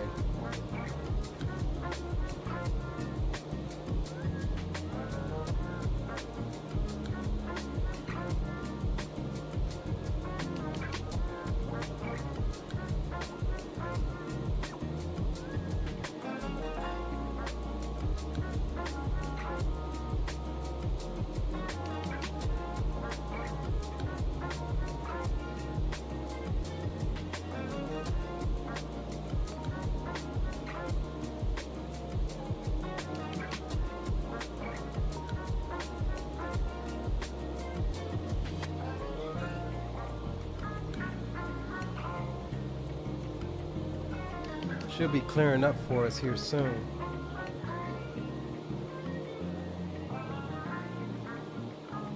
Once we get up across the border into western Pennsylvania, it should be clearing up for us. Have a good viewpoint of the ground then.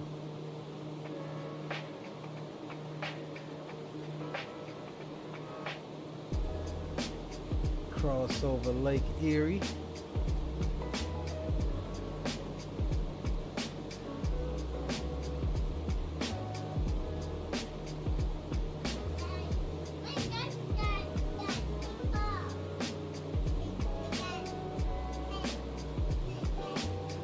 Where's your diaper? Why you running around free balling? Hold on, my 2-year-old just like ran in here with no diaper on. That's dangerous. Stand by, y'all.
Alright, sorry about that. 2-year-old running in my studio without a diaper is dangerous. What might our next flight be soon? You said when might our next flight be? We may do something tomorrow. Kids will be out of school, so I have nothing planned. So we can definitely probably do something tomorrow. I'm okay with that.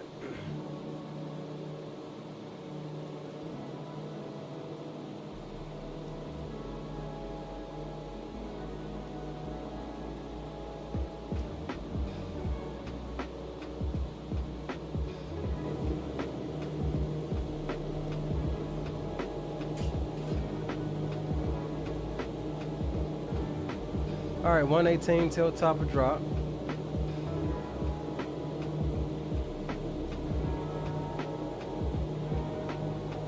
Oh, that I don't know, Zato. You know, it takes me a little bit to figure it out. I'm not I'm not great enough yet to have some things in mind already, unless it's something like a new release or something like that.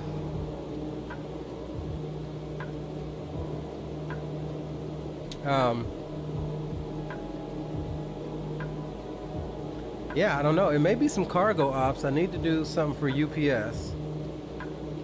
So it may be definitely some cargo ops. But yeah, I don't know. It's something I'll think about once we finish up here. I'll see what we got as far as what I want to fly.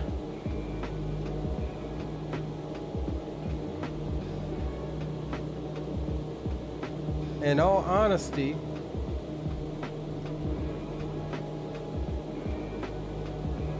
I may keep it with, I'll need to test it out if I can get a test flight in it, because I know there was some updates to it.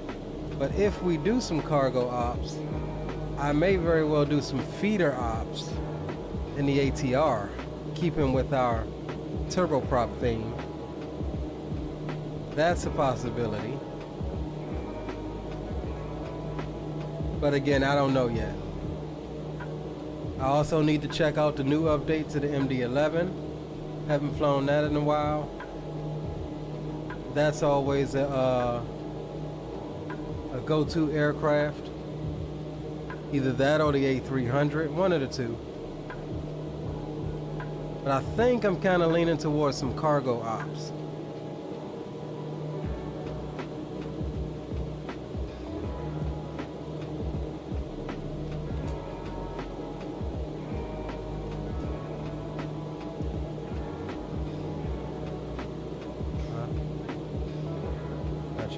New York traffic, FedEx 1700 heavy, just under 15 nautical miles west of runway 04 right, on base, or excuse me, on downwind. Soon to make a left turn to go on base, which I'm going to reduce the speed down to 180 knots.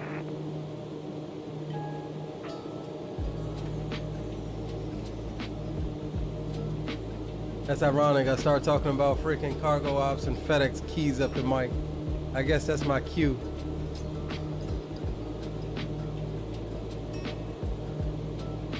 I guess that's my cue. I need to do some cargo ops.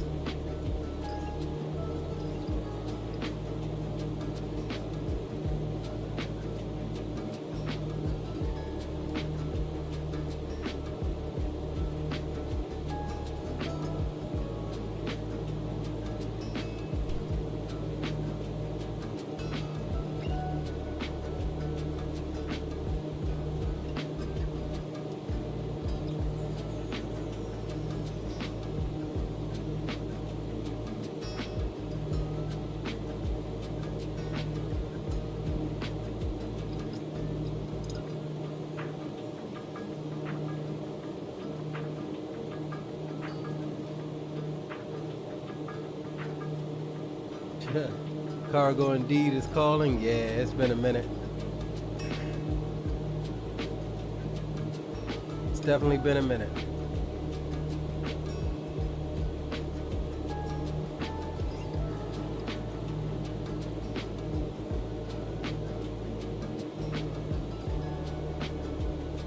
All right, according to the radar here, even though this snow squall is moving northwest, we should be clear of it here pretty soon, up ahead of us.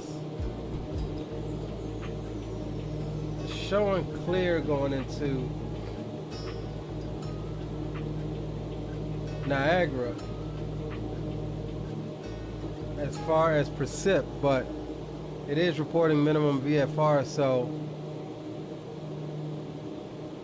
that may be indicative of some lake effect haze or fog. I am seeing some stuff just to the due north out over Lake Ontario. So that may be what we may be facing here coming into Niagara. It's just some reduced visibility. But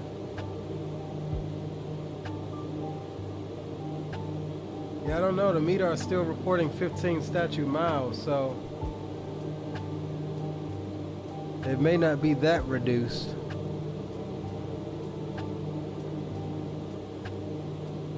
Crack Rocks, Steady's in the house. What's going on, bro? Says, how's the VNav on this plane? Been thinking about picking it up since not too expensive. The VNav works perfectly. Now, I'll say, since you missed it earlier part of the stream, with the default FMC, what'll happen is if you're not flying a SID or a star, you'll get in your legs page, you'll get somewhere in between your last waypoint and your initial fix, you'll have a discontinuity. In order to make sure the VNav functions properly, you need to clear out all of your discontinuities. And that's both on the climb out and the descent. So once you do that, VNav, flight level change is all you need to hit. Now, both this airplane and the CJ4 has the ability to climb or descend in both VNav and flight level change, whereas in the 7.3, it's one or the other. So all you need to do is make sure that you have VNav activated. You can do, or you don't have to do, flight level change, but make sure that you have your discontinuities cleared out, and it will give you your top of descent and all the information you need. As we get closer, you'll see it'll say path here in white, and that means that the VNav is seeing the top of descent and that it will descend appropriately upon reaching your top of descent, which you'll see that here in about 11 minutes. And actually what I'll do is make sure that, all right, so you see how it says V out? So that means it's VNav, what's the name? So what I'm gonna do here is just get ready for our top of descent. Let's see, 2200, and we'll reduce, see, as soon as we reduce our altitude to 20 lower, see how we get the path white? That means it's armed. So now we reduce to the altitude we want. The airplane will respect any constraints on the arrival when you're descending in V out or VNav mode. And so yeah, to answer your question, the VNav works perfectly in the airplane. It just works a bit different than you would expect in, say, like the 7.3. But you hit VNav as long as your FMC is set, your altitude is lowered, you make sure you clear out those discontinuities, your VNav will function properly. And now you may not even have to clear out the discontinuities if you have a star. If you have a star in there, your altitudes are already in that. And so it will start the descent without clearing out the discontinuities. But when it's just your last waypoint and then a discontinuity and then your initial approach fix, it won't automatically descend you like that. You have to clear out the discontinuity. So it gets a reference from the FMC of what you need to be at that waypoint. So we've got our altitude set down to 2200 initial approach fix altitude. We have 57 miles, 9 minutes to go until top of drop. Now we are not gonna arm flight level change. We'll let the aircraft speed up on the drop, and that's fine. Excuse me, if that was in flight level change, it would descend via the descent path, and it would also try to maintain whatever speed we had set. But again, I don't need to maintain the speed. I will let the aircraft speed up.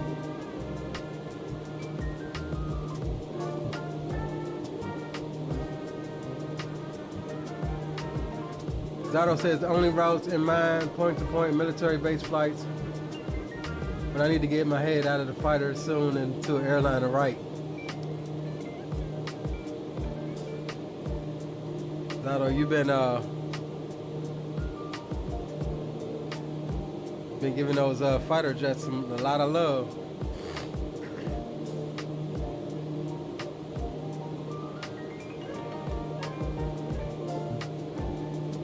I wonder if Cleveland Center got off. Yeah, he did get off. All right, no worries. Cool. I ain't want to switch over there anyway. So let's do this. Let's grab our CTAF for Niagara. I don't think they have a CTAF.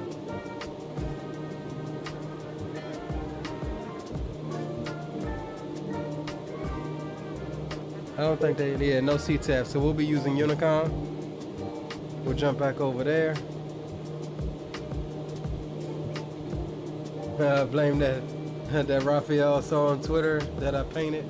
It ain't Twitter no more, bro. It's X.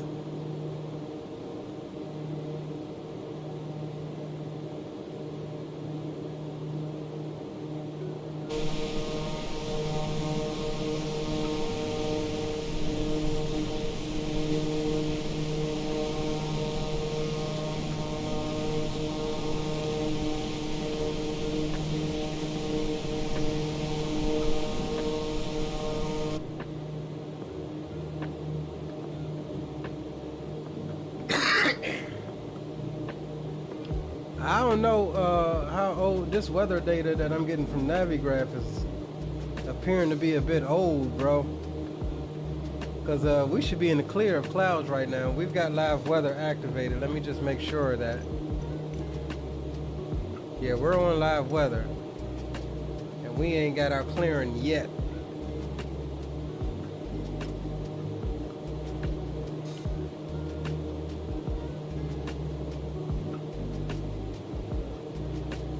And it looks like we have a little clearing out there, but it's kind of hard to make out. It does look like I'm seeing some horizon out there. So that may be what we're looking for. Giga Sigma, what's going on, bro? Welcome back. Crack Rock says plane looks goofy, but it's fast. So they did something right with it. They did a lot right with it. I think the aircraft is a pretty good, decent fidelity aircraft. It's not super study level, you know, like all the circuit breakers aren't modeled, but it's well above a default aircraft in my opinion. But the aircraft, I was saying earlier, I didn't like it. There was one back in the FSX days. I didn't like it because I wasn't a fan of how it looked. Maybe because I'm older now. It screams elegance. It screams speed. It screams the Ferrari of the skies, right? And it screams I'm a billionaire or a millionaire. The Italian business rocket, yeah.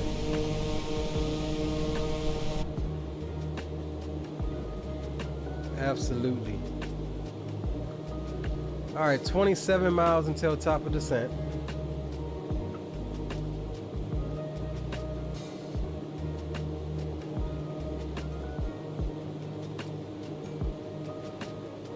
Yeah, for 25 bucks, really nice. Yeah, I agree.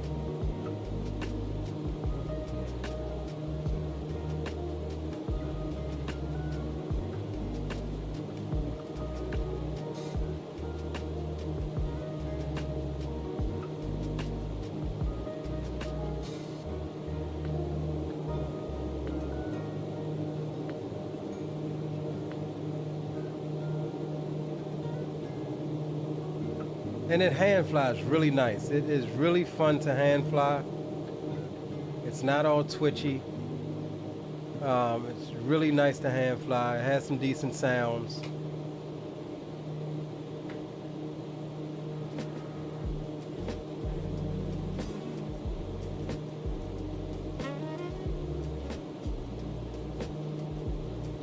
All right, so as we get closer to top of descent, 19 miles now, we'll get a vertical path indicator, which looks like your glide slope indicator for the ILS. We have a vertical path indicator that'll pop up there as that ball drops. Once it gets to the middle, is when you're physically at your top of descent. The aircraft will start its descent on its own.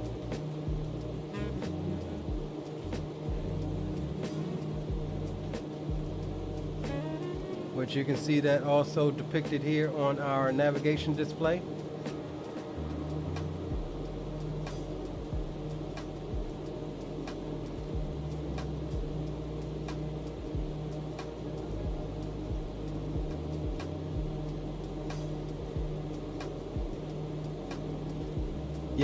Yeah, I can't wait for that E-Jet.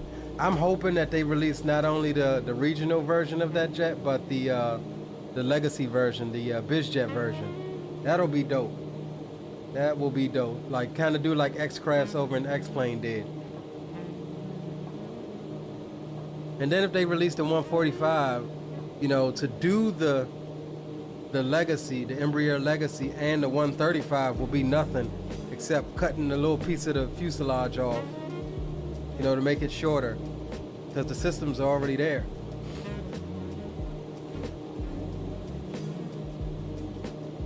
I think that'll take them a little bit, just simply because the FMC in that thing is not like this. So unless they model E-Jet FMC, or at least do a dump down version of an E-Jet FMC, I think that one would take them a little bit. This, the Challenger 300 that they're doing, and the Citation X all have the same avionics, so they should be able to roll those out pretty quickly. Like, screenshots and stuff are in their Discord. Like that, those projects are pretty far along. The only thing that's different system-wise is the E145. So there's our vertical path indicator.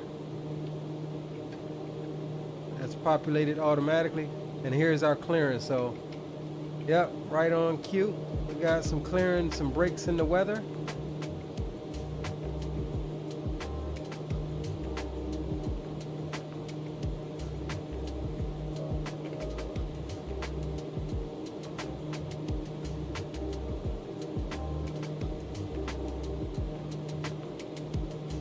And there we go. Aircraft started its descent.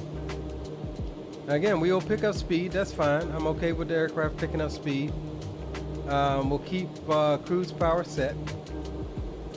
And she'll top out around 280 or so, like that. In the descent.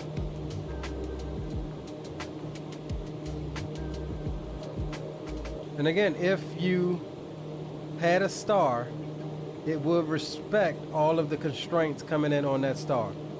So if you had, you know, something that said at, you know, 17,000, to stop at 17,000, and then once it passes it, it will continue to descend, all without intervention from you.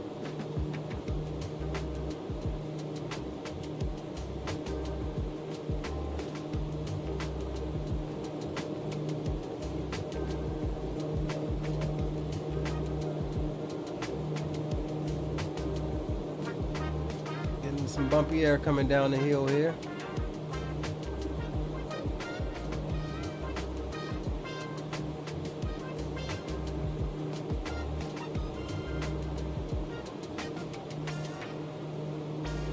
All right, altimeter's 3026. We'll transition at 18,000.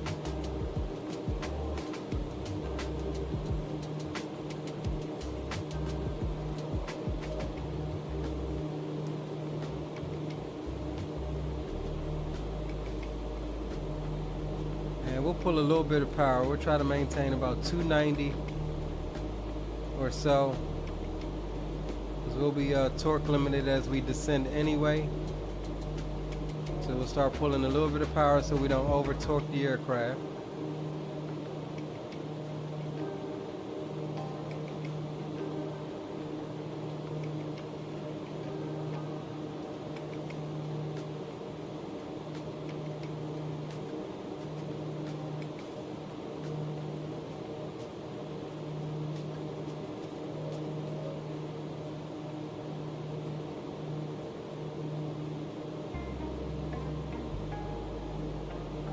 Also, guys, I forget to let you know we are streaming in 4K, so if you are capable of watching a 4K video on your internet, do make sure that you swap it on over to 4K. That's not new. We've been streaming in 4K a little bit now.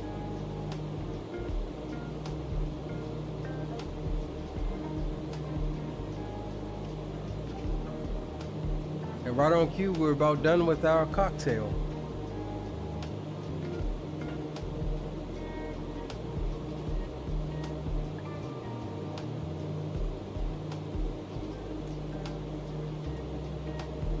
Lake Erie out in front of us here.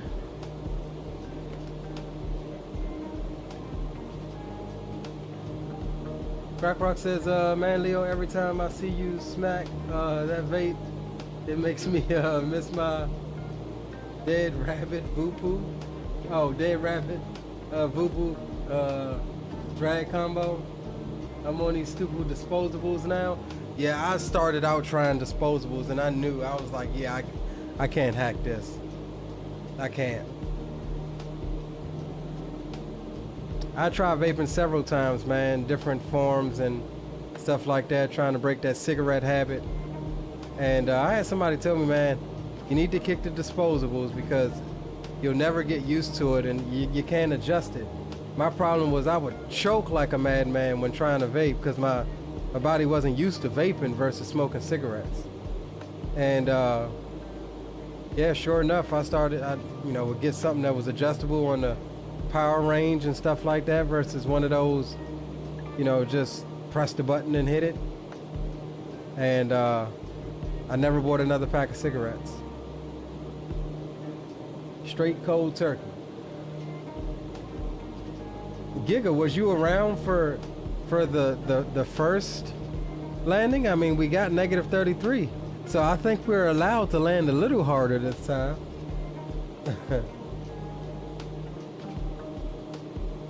Yeah, that's what I'm running. RDA.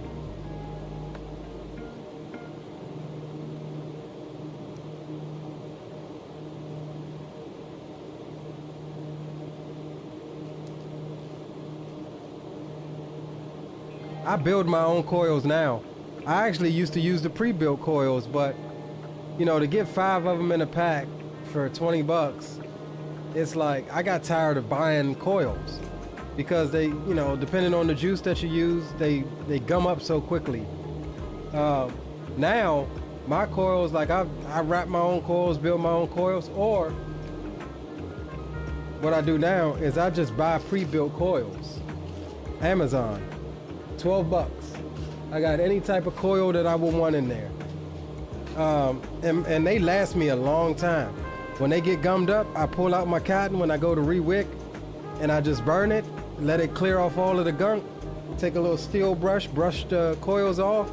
Coils are like new. Put in fresh cotton, 10 minutes, I'm good to go. Now I'll do that 3 or 4 times and I'll recoil my vape maybe once or twice a month.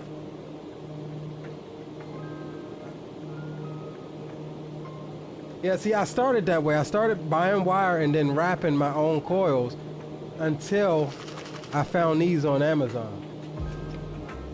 Hands down the best way to go. You don't have to sit there and fumble with the coils and the wire. You've got several different kinds of coils in here at several different types of power wattages and stuff like that. I mean, you can't beat that for like 12 bucks. Yep, burn the gunk off, good as new. I actually need to do a burn tonight. Mine's kind of gunked up right now.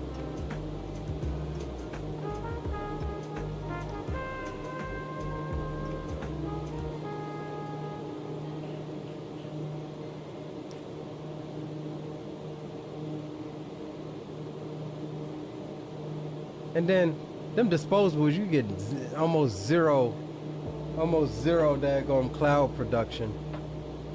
All right, 3026 on the altimeter. We're a bit behind on that.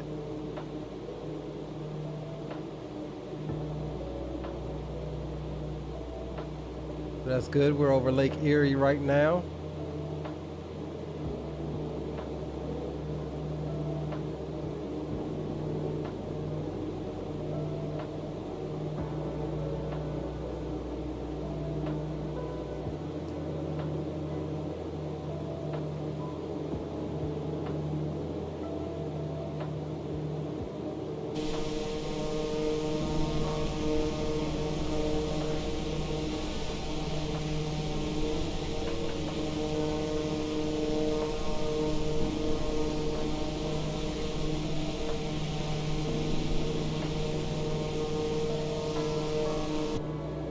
Alright, we're getting ready to start pulling power to make 250 below 10,000. We'll pull those power levers back a bit.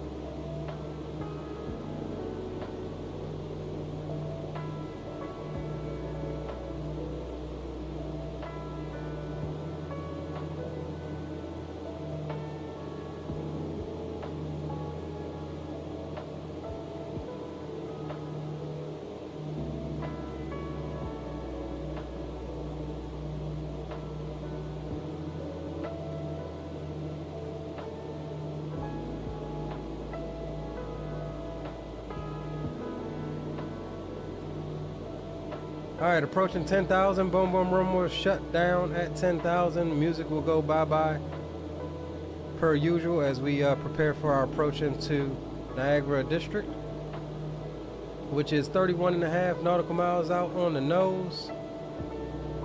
Approaching 250, we'll add some power. Try to maintain about 250 knots.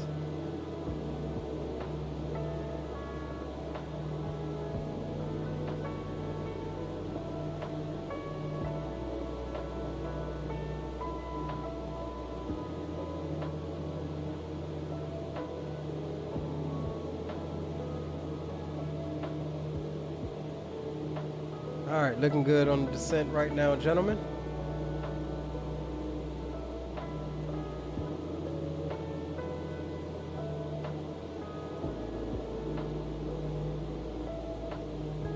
It's like we do have some low-hanging clouds, low-hanging fog, it looks like out in front of us that we may have to contend with. Ceiling is reporting at 1800, so for part of our approach will be we should be in the clouds.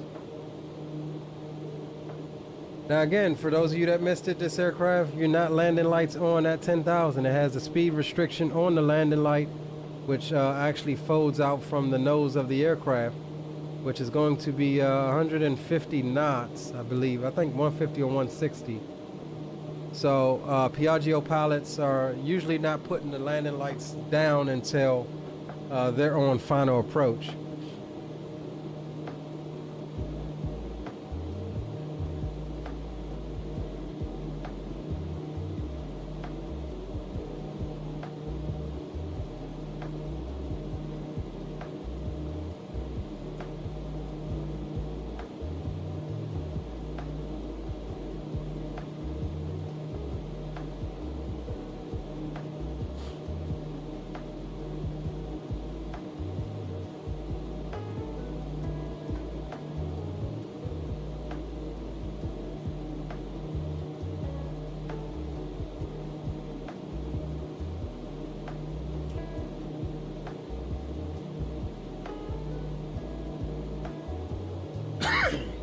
All right, so we're direct Odson, which is our initial approach fix, which that's going to put us in the right base for the approach.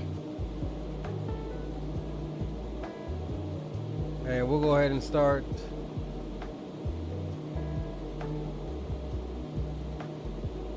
getting that power set. We're at 245 right now. We'll slow to 180 as we get closer to Odson.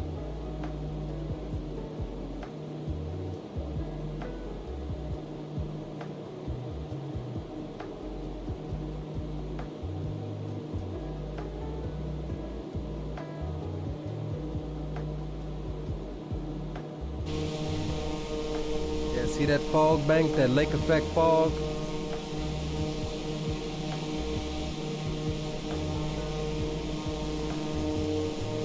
Look at that, absolutely beautiful.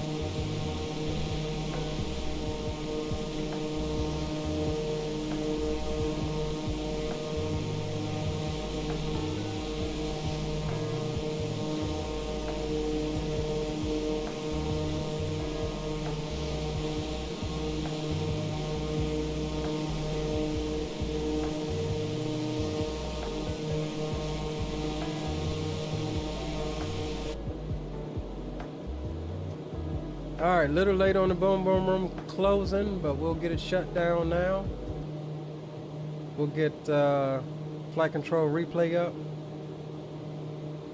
because we definitely want to get a replay of this approach here. And we'll start it overhead Odson.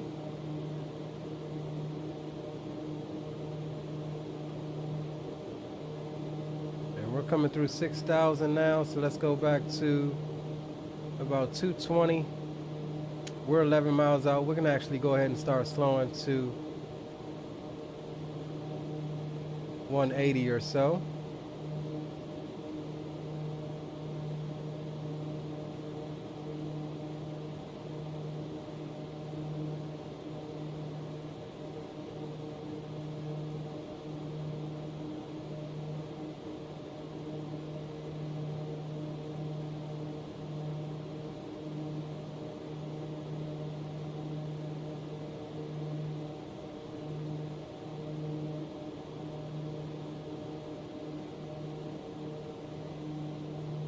and we will sync the heading, and let's go in. Let's go in a notch on our range.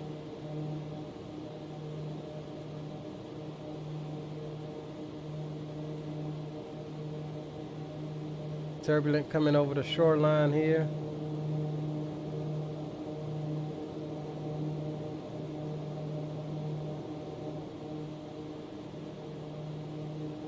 All right, we'll get the sounds up for you.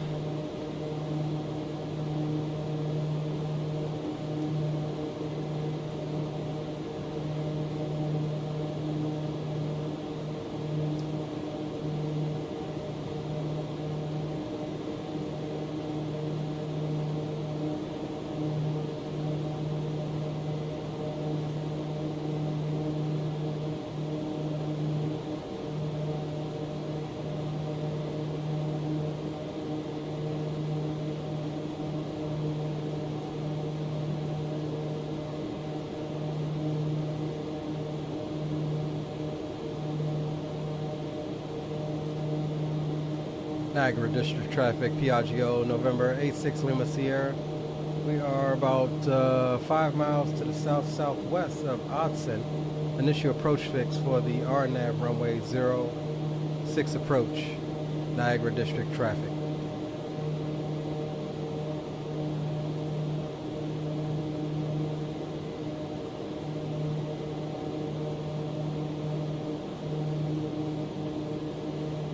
Alright, we'll bring it back to 170, which is our first notch of flap speed. And we'll hold it there. No need to power in here, nothing behind us. And what we'll do is go ahead, because it may pause us, and start the recording.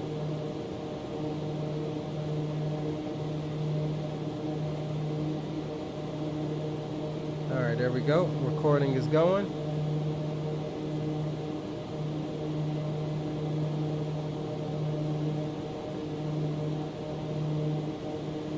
Alright, below 170 we'll go flaps mid.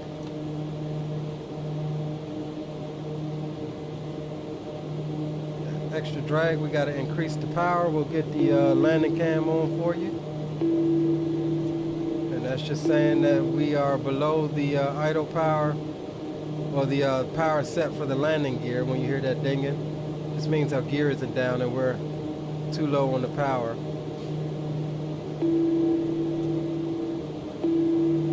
And that's alright, because I want to maintain my speed here. Alright, we're in a right base.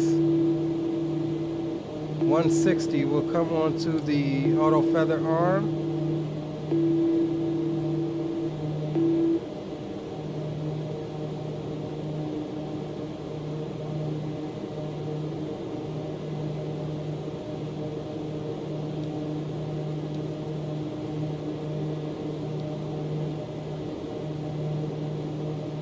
We'll see how this thing flies the RNAV approach.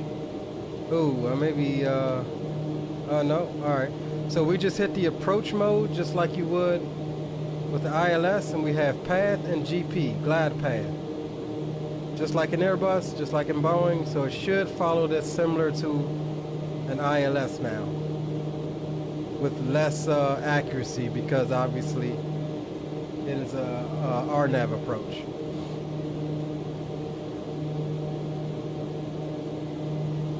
And Niagara District traffic, Piaggio, November 86 Lima Sierra is on the right base, direct to Pelpa. Inbound for the RNAV 06 approach, Niagara District traffic. And Niagara Falls will be off our right-hand side somewhere. If we would have came in on the other way, we would have been able to see her.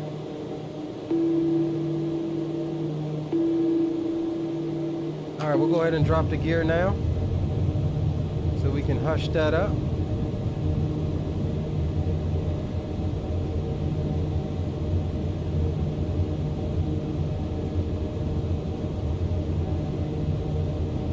At Udenham, which is our next waypoint, is when the glide path should pick up.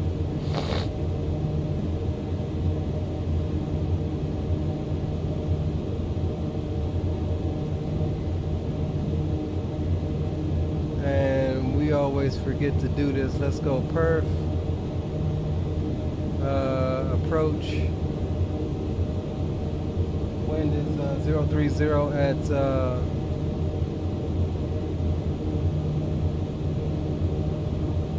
at 9. Air temperature is -5.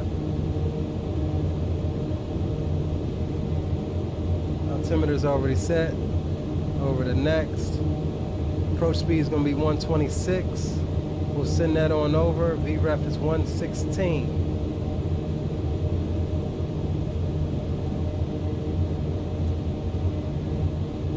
There's the glide path coming on down. This is a full RNAV approach that the airplane is flying. We are still on autopilot. There's 150. Landing lights can come out.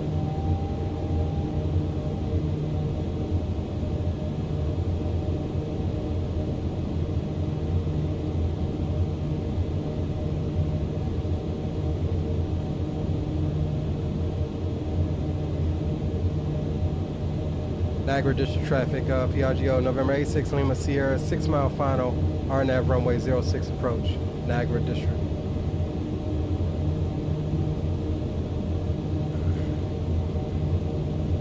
Alright, looking good. We're just managing the power. We'll go ahead and come on down to our approach speed of 126. We'll pull power. We also need to go full RPM on the condition levers. That's good, and we'll go flaps full. Coming through 136 now.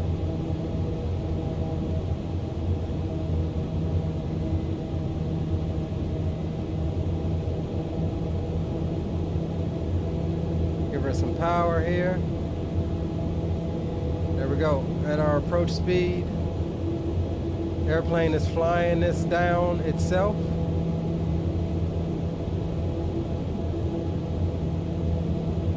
So if this answers your question about VNAV, I think it should.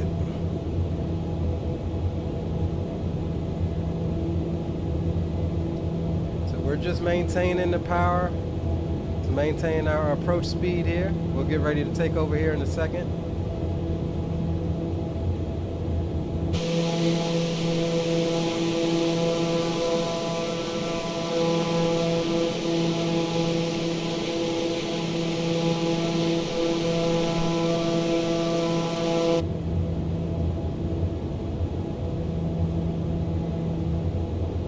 Even the little front canards have flaps. It's pretty dope.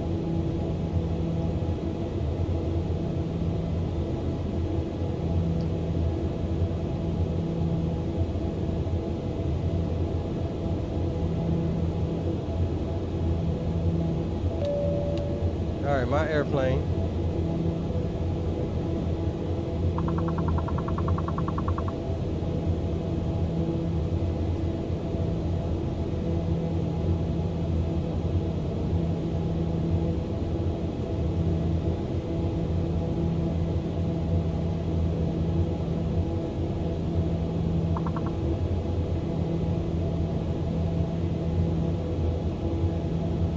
Slightly low, according to the Poppy, but we're good.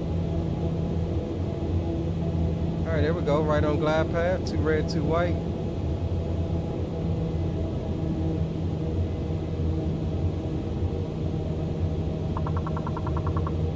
Start getting that nose up trim. Like I said, this aircraft likes to kind of slam the nose a bit.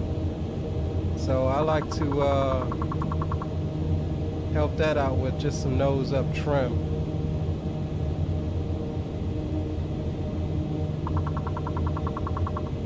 Help us in the flare.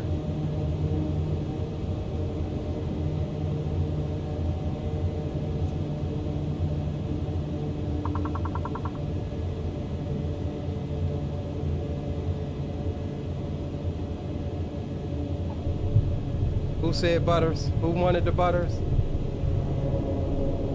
And reversers are out.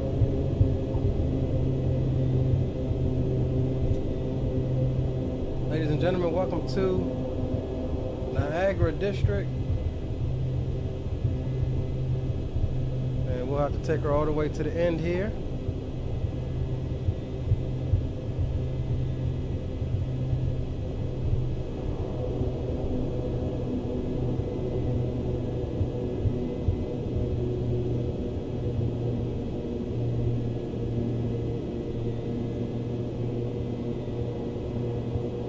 Alright, we'll go into steer taxi mode.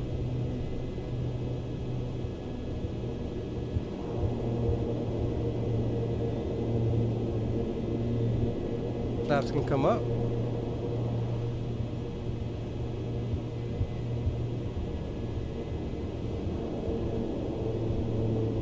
Niagara District traffic, Piaggio, November 86, Lima Sierra is clear of runway 6. Will be taxiing to the ramp via Echo, Niagara District traffic.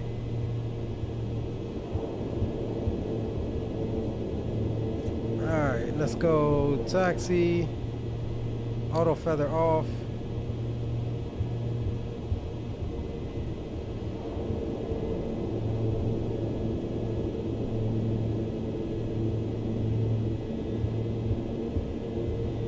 You down the ground idle.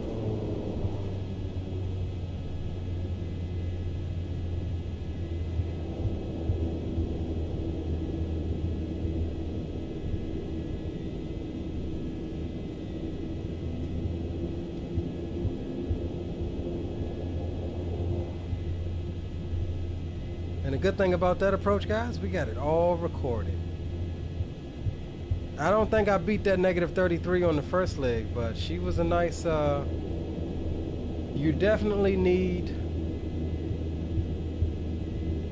to give her a lot of nose up trim when you're hand flying her down for the approach, because like I said, I think it's a bug that they need to fix, but once your mains touch down, she just wants to drop the nose like instantaneously almost. So to help that nose from dropping, I like to give her a bunch of nose up trim.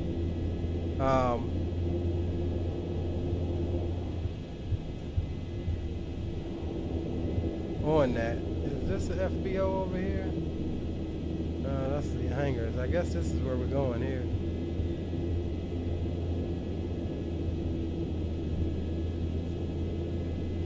Yeah.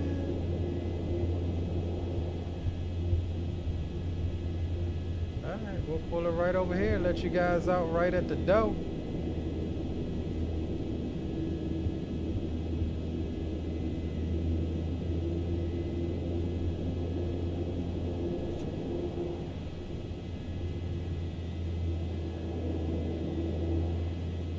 Alright, parking brakes can come on.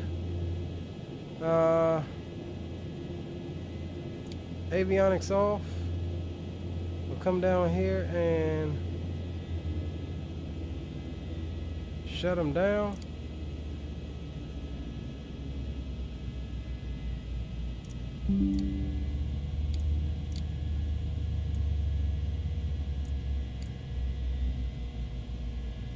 And ladies and gentlemen, welcome to Niagara. That's the landing light going up you here. And we'll go ahead and use the tablet here to open up the main cabin. We'll get chocks and we'll go main door. Absolute gorgeous, gorgeous flight this was. Alright, so let's close everything out. Let's stop the recording here. And then we'll jump onto some replays. Alright, cool. Let's see what we got. And I'll even get you window captured here. Alright, let's see. Review our flight. Fayetteville to Niagara. Ooh, Butters, baby. That's 2 in a row. We were 3 feet per minute off from the first one. First one we got -33. Second one we got -36. Hands down, I think that's the best landing we've done on stream thus far. Let's go back and take a look at the last one. Gulfport to Fayetteville. For those of you that missed it, -33.5 on that leg. So we did our thug thizzle tonight, boys. I got a friend's request. We'll accept it. No idea who that is, but we accept everybody on Volanta. Yeah, man, I'm happy with that. That was absolutely a beast. I like this aircraft. I really do. Okay, all right, let's get this out of your way. Let's run a couple of replays of that Butters there. And I don't know how this aircraft is going to react to the replay, so we'll get everything on that we would need in order for the engines to be running. And we'll see what the replay is able to do as far as putting everything back where it needs to be.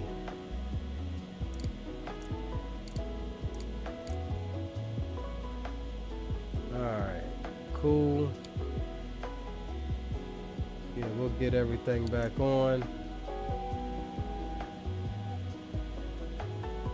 And let's close up the door and remove the chocks.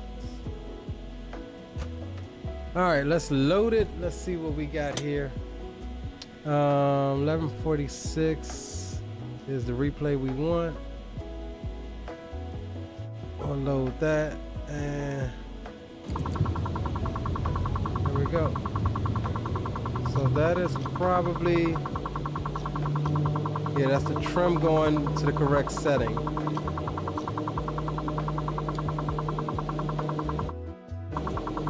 Hopefully it doesn't do that the whole daggum time.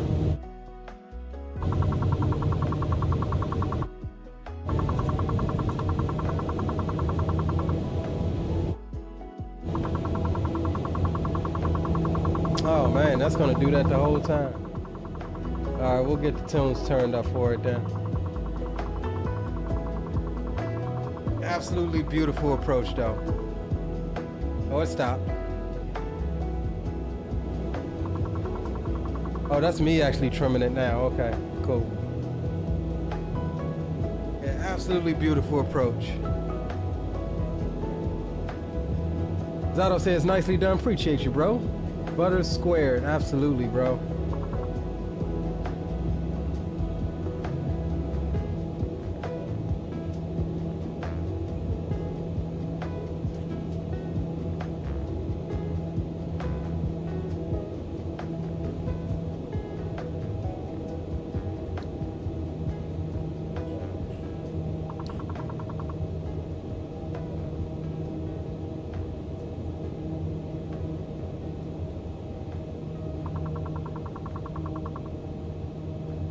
Gorgeous area coming into up here. Now I like going into the international airports, but man, do I like coming into the smaller regionals too. Force you to fly your airplane in there.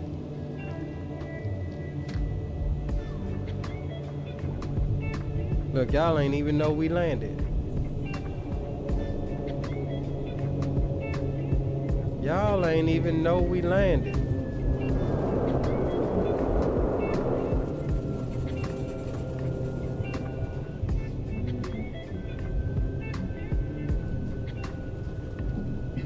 All right, let's take it back. Let's watch one from the from this side here. See what we can see out this side. Man, it's gorgeous out here. I like this view better.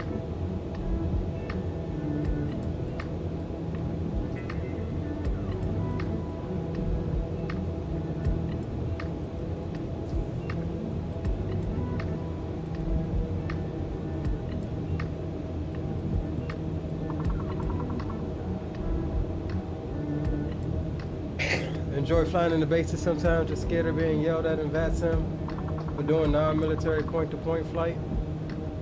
You can do what you want as long as you following the terms and conditions of VATSIM. Doesn't matter where you fly to. As long as you're not trying to formation fly, I guess.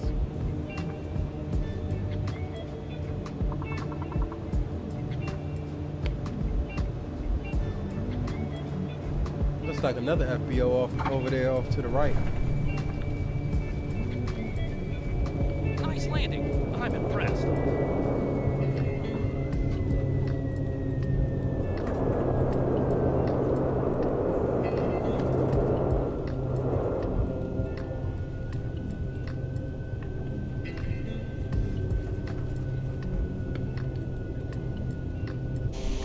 All right, let's check it out from here.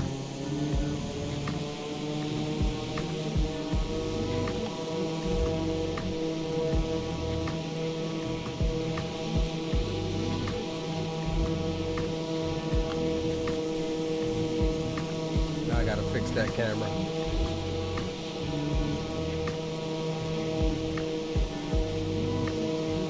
Let's see what that butter's really looking like.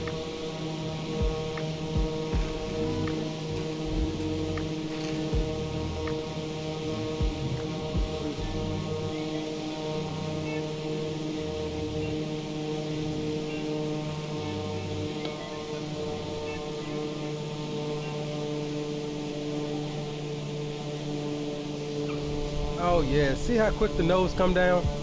If you don't trim it up, that actually comes down a lot quicker.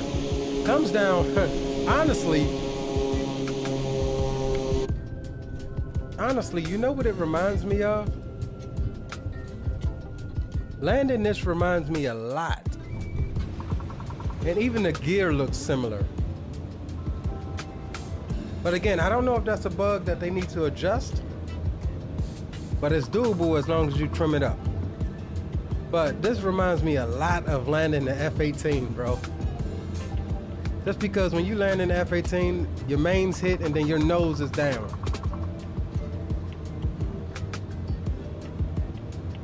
And we're talking about a carrier landing, not a land-based landing.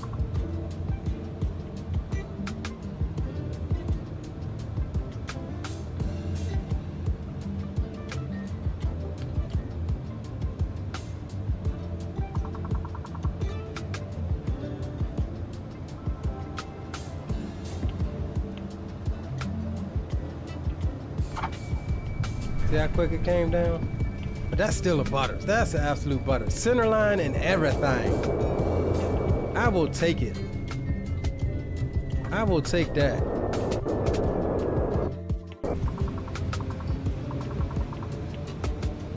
I will take that 100%. Let's get one from here. But I want to put this away.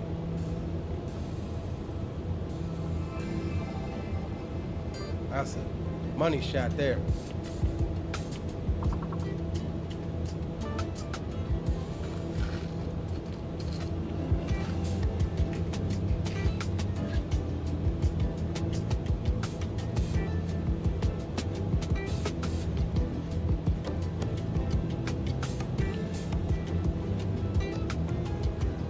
Absolute money shot here.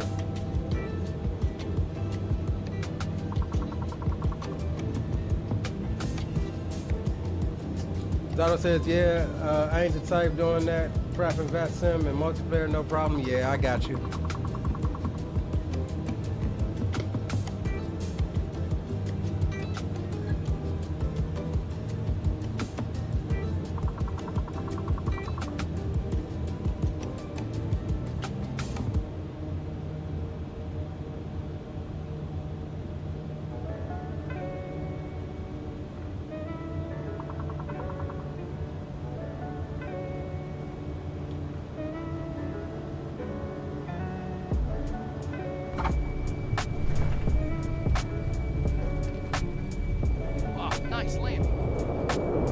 Absolute butters. All right, let me do this. Let me get set up for the external. Reset position here. And we'll take this back to the threshold. Let's get us a nice threshold shot.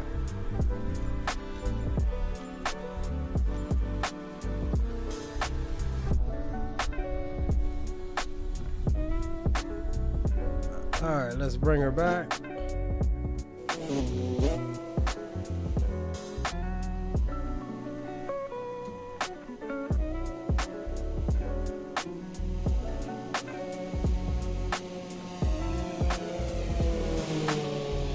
Oh, she sounds good from the outside too.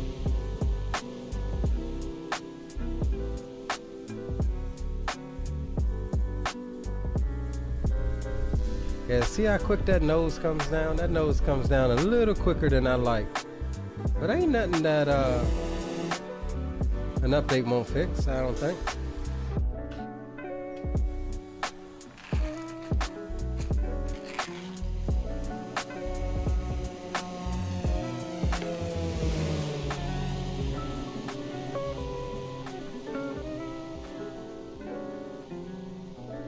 That thing is sexy though.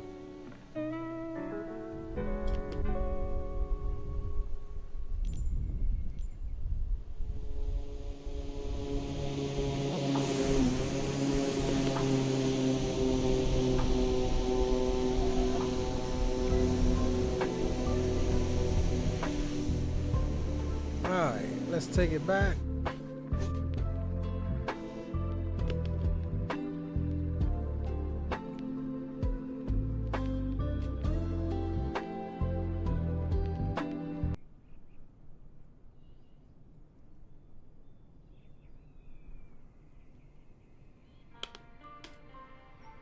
All right, guys. That's going to do it for us. Wow, under 5 hours. That must be a record for our streams. But again, appreciate each of you guys for hanging out with us. Big ups to FlightFX for providing us a copy of the aircraft for your viewing pleasure. And if you haven't done so, check it out. It's only $24.99 in the marketplace. I know. We don't like marketplace purchases, but I think this one is definitely worth it.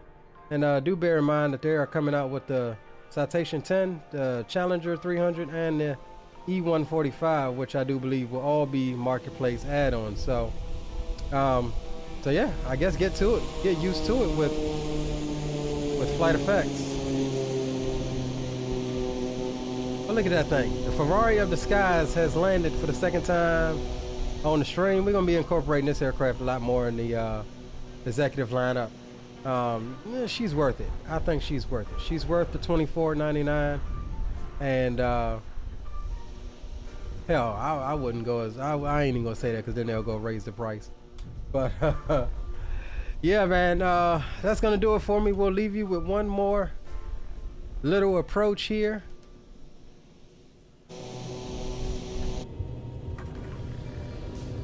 We'll leave you on the wing, and we'll take it back and let you enjoy it. Oops, wrong way.